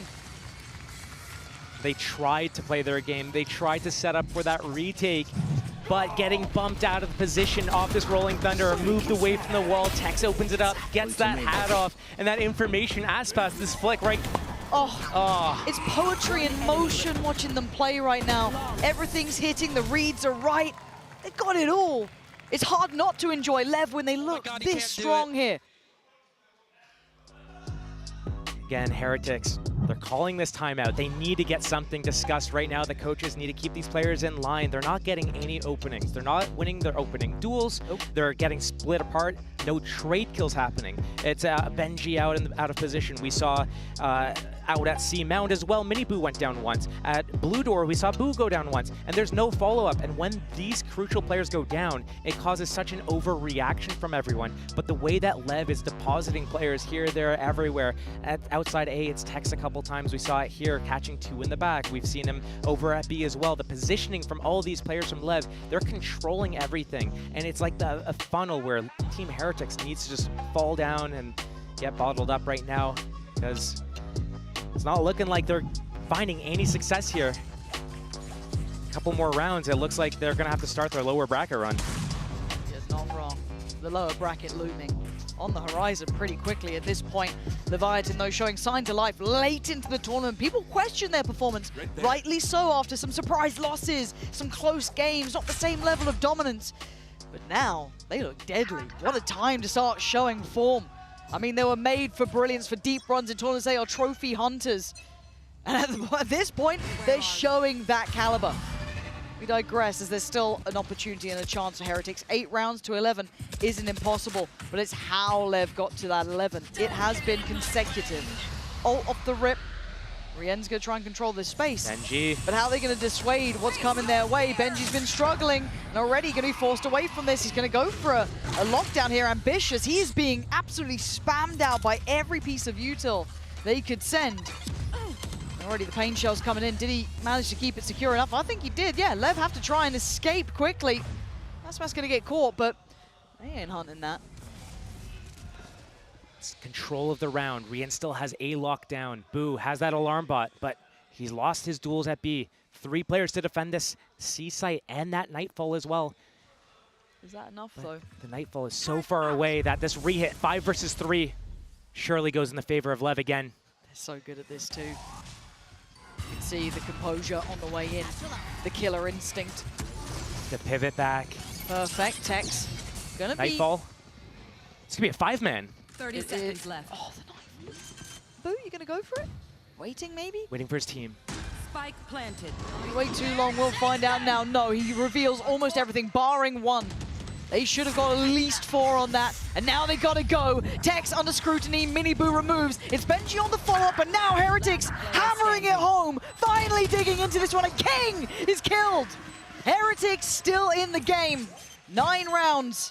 That took a whole lot, and it was on a knife's edge. And I talk about this for a reason. Team Heretics, 5 versus 5. They get their retake off, they're winning it. They had 4 alive at the end of the round there. They are in full control when it gets to be into these situations, but they haven't been able to get into these positions to begin with. They've always been picked apart and lost that one crucial player that makes everything else fall apart. If Team Heretics is able to replicate this sort of environment where they can go into that retake in that 5 versus 5, they actually have a chance at this game. And that's got to feel like a breath of fresh air after being absolutely beaten and broken by Lev. You look at the string of rounds, it's hard not to feel that, to feel how oppressive that can be, but it took a lot that time. We saw the Viper's Pit, we saw the Nightfall, we saw so many ults keyed into it.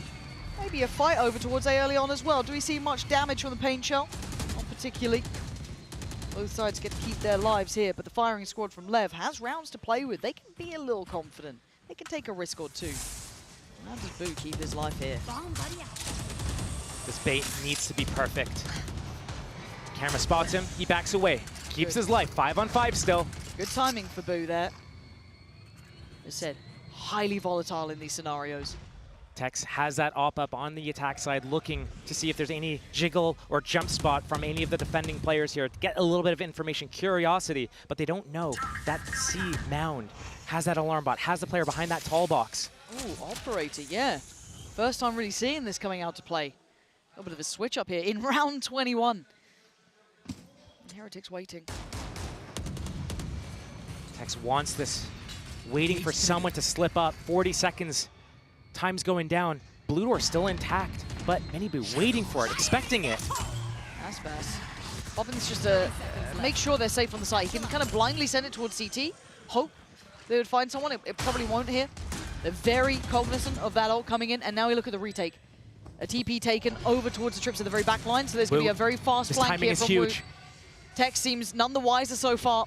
King is there as well. He hears that The camera sees 3-3-8 him. rattle, but it's Rien's to find Mazzino, and now the back line's under pressure. Can't alleviate some towards the front, but down to a 3v3 now. It's messy. Back line is King. The two players still on the site, Aspas and Calm, but they're removed, leaving just Aspas. The monster himself still stands, and that's what he could do, though. But they're on the defuse. I don't think he heard it. He's none the wiser. He has no idea. He has absolutely no idea the defuse was coming in. And Heretics stretched the game out to 10. The Haunt comes down. He shoots at the same time that Spike gets tapped. The defuse starts coming in. He hasn't heard it. He's none the wiser. Lev, they call a timeout here because what's happening? 2 rounds in a row. Is this the start of the comeback for Team Heretics right now? Twice in a row, they get this 5 versus 5 retake situation, and they clean up so well. And I want to highlight that. Let's stress that. This is what we're seeing be really quite different, is the fact that they're actually letting them take the site. A little bit of a fight on it, sure, but they're keeping numbers up. They're playing the retakes well. They're taking the space. They're getting those flanks in. Everything changing for Heretics, but do you think Lev can then maybe double down a little bit more? You know, what's the next layer for them? If suddenly you've got Heretics going, guys, we play retake. That's what we do. That's what we're good at. What are we doing? Taking these scrappier fights, letting them determine the pace.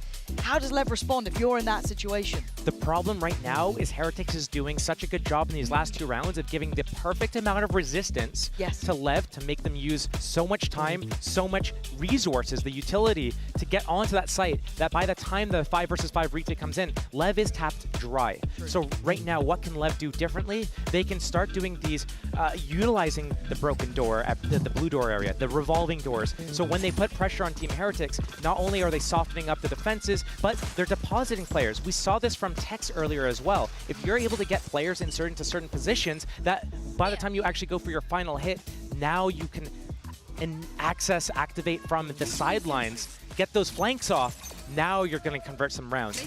Team Heretics, they just go straight into you. Game on. What's the look now?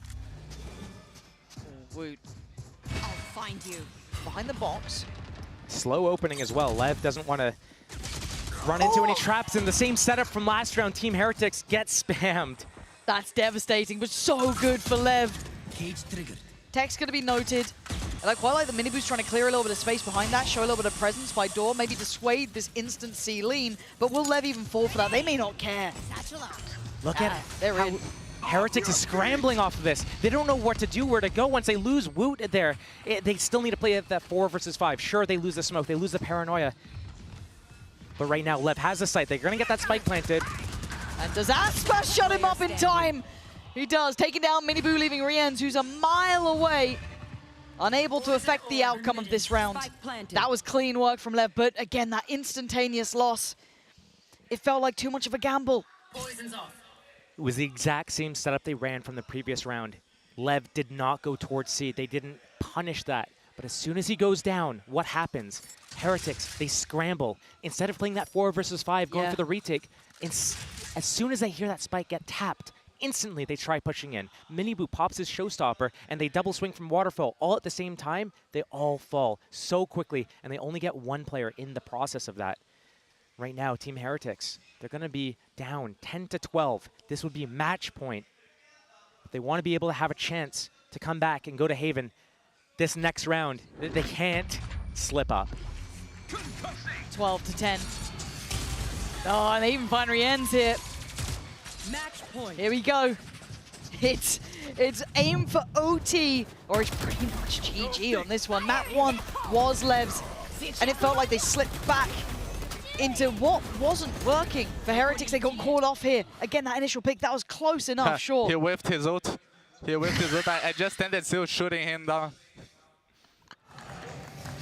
I guess that's what you got to do, just stand still. Easy, 29 for that man. They can't see you if you stand still. True, but we again, got to stay focused on this because it's a shoddy buy coming out from Heretics, Stingers, Bulldogs. It ain't pretty. This is not what you wanted to make a stake to staying in that upper side of this tournament. TP there for King. And an early look towards that C side of the map. 2-1-2 spread from Team Heretics as well. We've seen this a couple times from them. It's all on Lev right now. No ultimates in play for the attackers. But still, if they lose this round, there's another one. So building that ultimate towards one of these players could be important. Here comes that split. Tex working up middle with King as that pressure still mounts on the defenders over towards the C site. The C site is going to be feeling battered and bruised and The booed. Stinger. It's not enough. Trying to use the Stinger up against North American teams. It ain't going to be working. Aspas, the pain shell, posted towards site, but now he's going to be held back here. Heretics looking to maybe clear some space over towards water, but the firing squad is waiting. Riens, that's a lot of people. Wait. That's not bad, but is Benji going to fall? The number's still sitting in the hands of Lev. It's a 3v2. Miniboo and Woot were the ones over towards A. They've got such a long way to go here. The post plant's going to be set up. The flank coming in from Woot. He does have a smoke. He does have paranoia, but they're spread apart. They need to win their isolated duels. Lev, they're such close together. They're ready to trade. They're ready to move together and pivot. Woot's going to be able to at least clear Mount. He knows they're not out here. But still, Miniboo looking to be overwhelmed. They want to try and close down on this. Does Woot get noted as well? The time's starting to tick here. Have Leviathan done enough? Heretics starting to flounder, starting to falter. And this team was tailor-made for greatness. Bespoke brilliance from Leviathan. You thought it might have gone the distance seeing the veto. They didn't like what we were saying. They closed it out in 2 here, and in some damn good fashion. There were some moments there where Lev was looking so good, but we also saw their low points. And as they go deeper in this tournament, they're securing that top 3 finish. And it's going to mean so much for some of their previous finalists or champions. But still a little bit to clean up around the edges here. Heretics pushing them to the limits. A 2-0 victory, though, for the side of Lev. Heretics needs to be happy with how they did it. It was very close. Overtime in a 13-10. Nothing to be sad about. It's a very respectable scoreline. I'm glad you said that because I think, obviously, for Heretics, you're not going to be happy with a loss, but looking back, you can see there were a couple of moments there that tipped it one way or another. That close between these two. Exceptional quality here. A genuinely good game of Valorant played between them. And Leviathan have to be so happy with what they've displayed. As said, Icebox, I think most of us would have said, yeah, that's their map. 15-13, close as you like. Map 2, you start to see Loach think, okay, that's back in the Heretics score. And then maybe Haven, who knows where that goes, starts becoming a coin flip. They weren't messing around. As said, this team, they picked up champions. They were looking for winners here. And anything less than perfection, it adds question marks. We were doubting this team in the group stage. We were worried about the form they were in. Besting Heretics like this is a massive step in the right direction. Doing it in such fashion, showing that they are able to take control and set the rules of the fight. Being able to make Heretics go away from their game plan. And they really made it look like Heretics had not seen this map before. Remember, Lotus is one of their best maps for the side of Team Heretics, and they didn't get to run their game plan at all. They looked like they had completely lost their identity. Which is impressive. To do that to a team like Heretics, who have been on the upswing, refreshed, revitalized, looking deadly. They looked solid so far, a couple of 2-1 series, but they closed out well. However, Lev today looked in high form. This team looks like they're potentially dangerous as hell to see at the very least. We're seeing some of these teams really elevate here. The later parts of these tournaments, Aspas with an absolute belter as well on map 2. Beautiful to witness, but it's not over for Heretics, of course. The journey continues, but it becomes far more precarious. However, rather than sticking with us, let's hand it on down to the Verizon post-match interview with King. Hello everyone, I'm joined by Leviathan's King. Congratulations, King! Woohoo! Thank you. 네, 레비아탄 킹 선수와의 인터뷰 만나보겠습니다. 오늘 첫 맵부터 연장을 가져가며 아주 화끈한 헤레틱스와의 첫 만남을 가졌는데 오늘 무패 헤레틱스를 꺾은 소감부터 묻도록 하겠습니다. Started off the first map overtime, but you beat Heretics. You broke their win streak. So how was the first encounter with them? I mean, it was pretty fun. I think we know they're a team that shoots really hard. So the day before, we just said, guys, we know we're a better team. The team that's gonna win is the one that shoots better.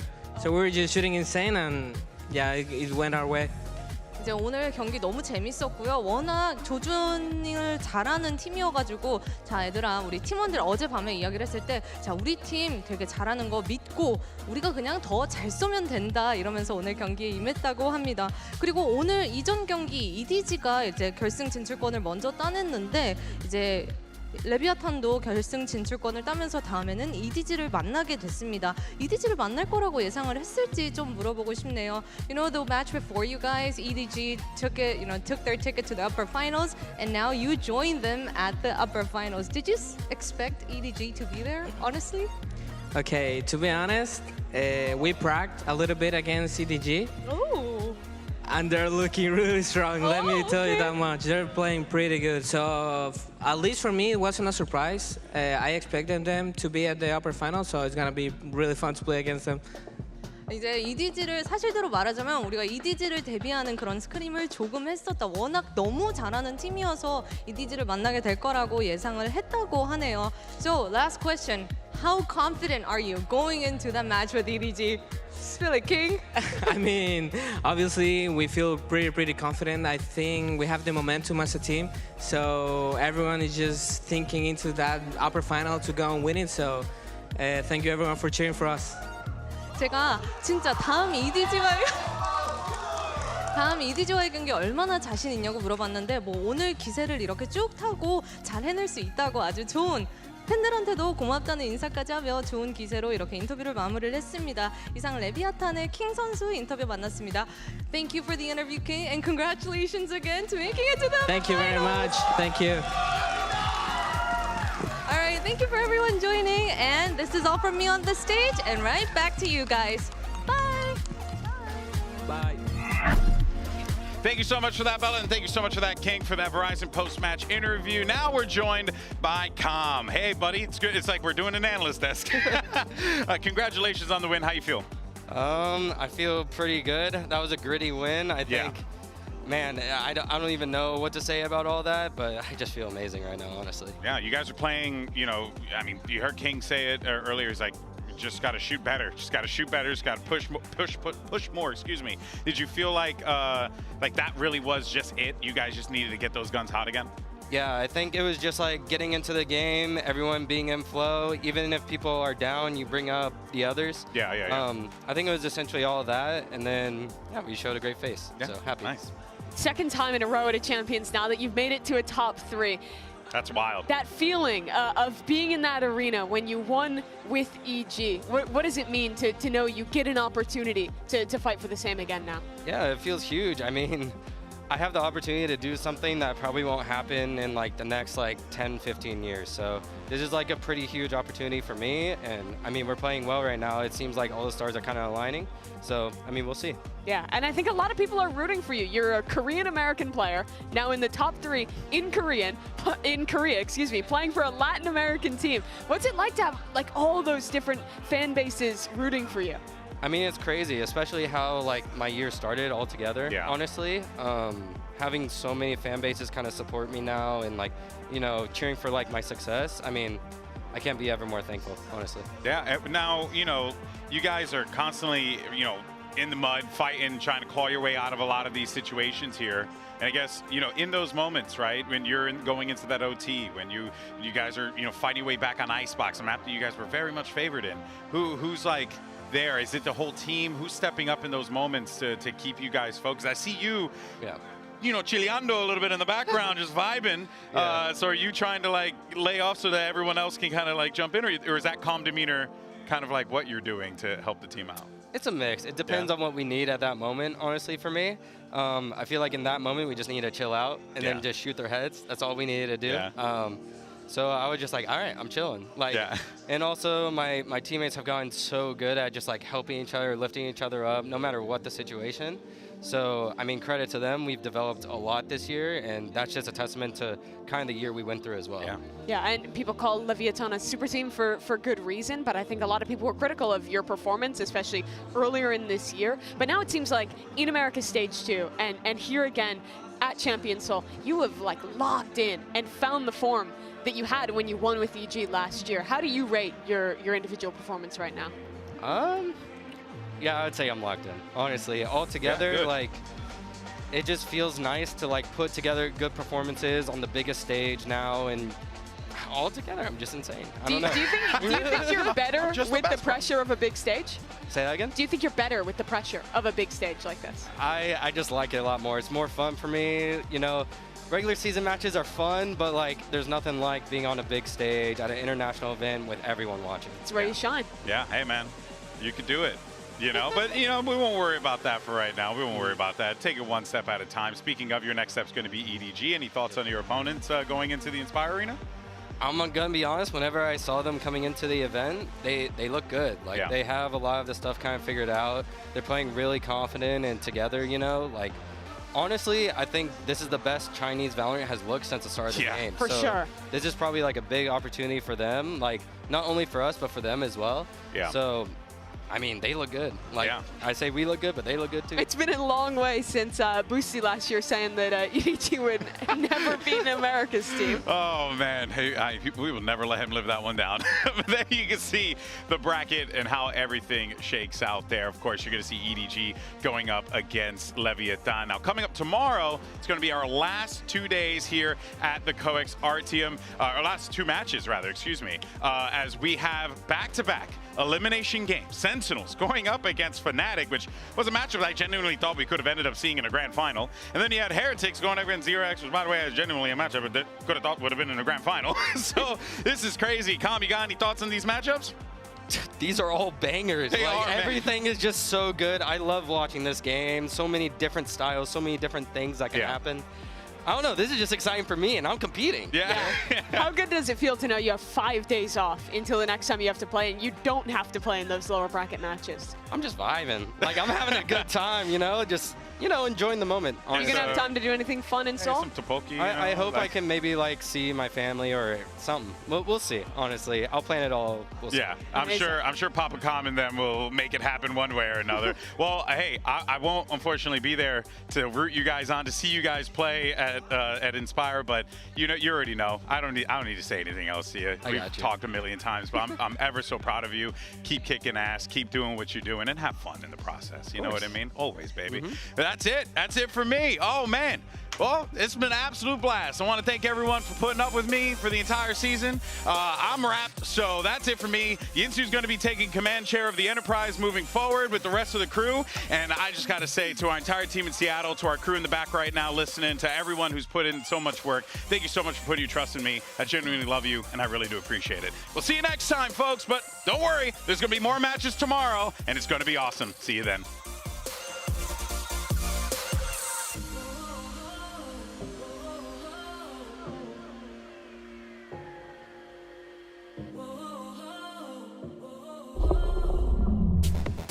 Prolific teams from China and the Americas clash on this stage for the very first time, and the winner locks up top 3 in one of the most exciting and pivotal Valorant tournaments of all time. And Smog is right back in there. The Paranoia is already sent out. That's preemptive. Outlaw in the hands of 140. Zekken down to the double digits, but still alive for now. Glides to the side. He's for the upgrade. Hunter's Fury scatters through. Fights to be taken by EDG. That could be set up for success on most of it. Sprayed down. Leaving it just down to 10. And he's doing damage right through the wall. Isolates the 1 for bullets. Oh boy. A great opener from Zen. A squad that are just getting scarier and scarier. Satchel to save the day, and Sassy. It just feels like there's no hope in this one for EDG. They're going to make it look like they're re-clearing onto rubble. And trying to push his players back. What is that from nobody?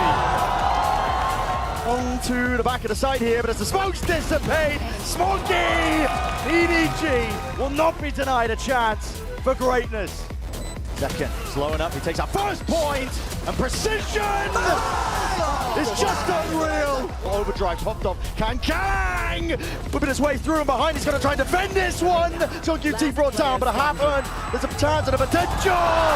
Chi-Chu, it's skip rope over it. Kang though, still here. Chi-Chu takes up the space, stands tall, stands strong, and will not be denied. EDG, they end it all. They take it over that line. And they break past their limits. It's a classic Americas versus EMEA battle, but it's also much more than that. For Heretics, it's an opportunity for them to get right back to where they were after Shanghai. And then for Leviathan, they're here to try and push further and further. He's barely breathing. Boost trying to do some work, but it's Tex holding this down. Beautiful for Tex. a way to divide. Oh, and he's starting to conquer. 10 seconds, pops the ult. A quick turn, he knows where he is. What does Boo do? He clutched before, and he's done it again! Benji with a good trade, brings it back to a 4 apiece, but Aspas can only do so much. Time, we're down to 12 seconds. He's seen both, he's seen both! Boo can't do it this time! King, a glimpse of what it would be like, snatched away. Lev, maintain composure, resilience, and show that pedigree here. So I quite like this adjustment. Benji? Hold on, this is a problem. Benji, oh, the reward is unbelievable. Nice, boys. The defuse is coming. There's no time. Surely there's no time here. Yeah, Tex knows it. Wait. He caught it. He got the defuse. I quite like that. Just instinctive play, smart approach, heads up, reactive, and it works wonders. Look at this guy. Any stragglers making it through on the rotation. Nice. Oh, and clean from Tex. And this team was tailor-made for greatness. Bespoke brilliance from Leviathan. You thought it might have gone the distance seeing the veto. They didn't like what we were saying. They closed it out in 2 here, and in some damn good fashion. Albia, good vibe. Hey! Hola! Hola, amigo! Vamos! Muchas gracias, afición. This guy was standing up when they went around. He sat down, watching all of you out there.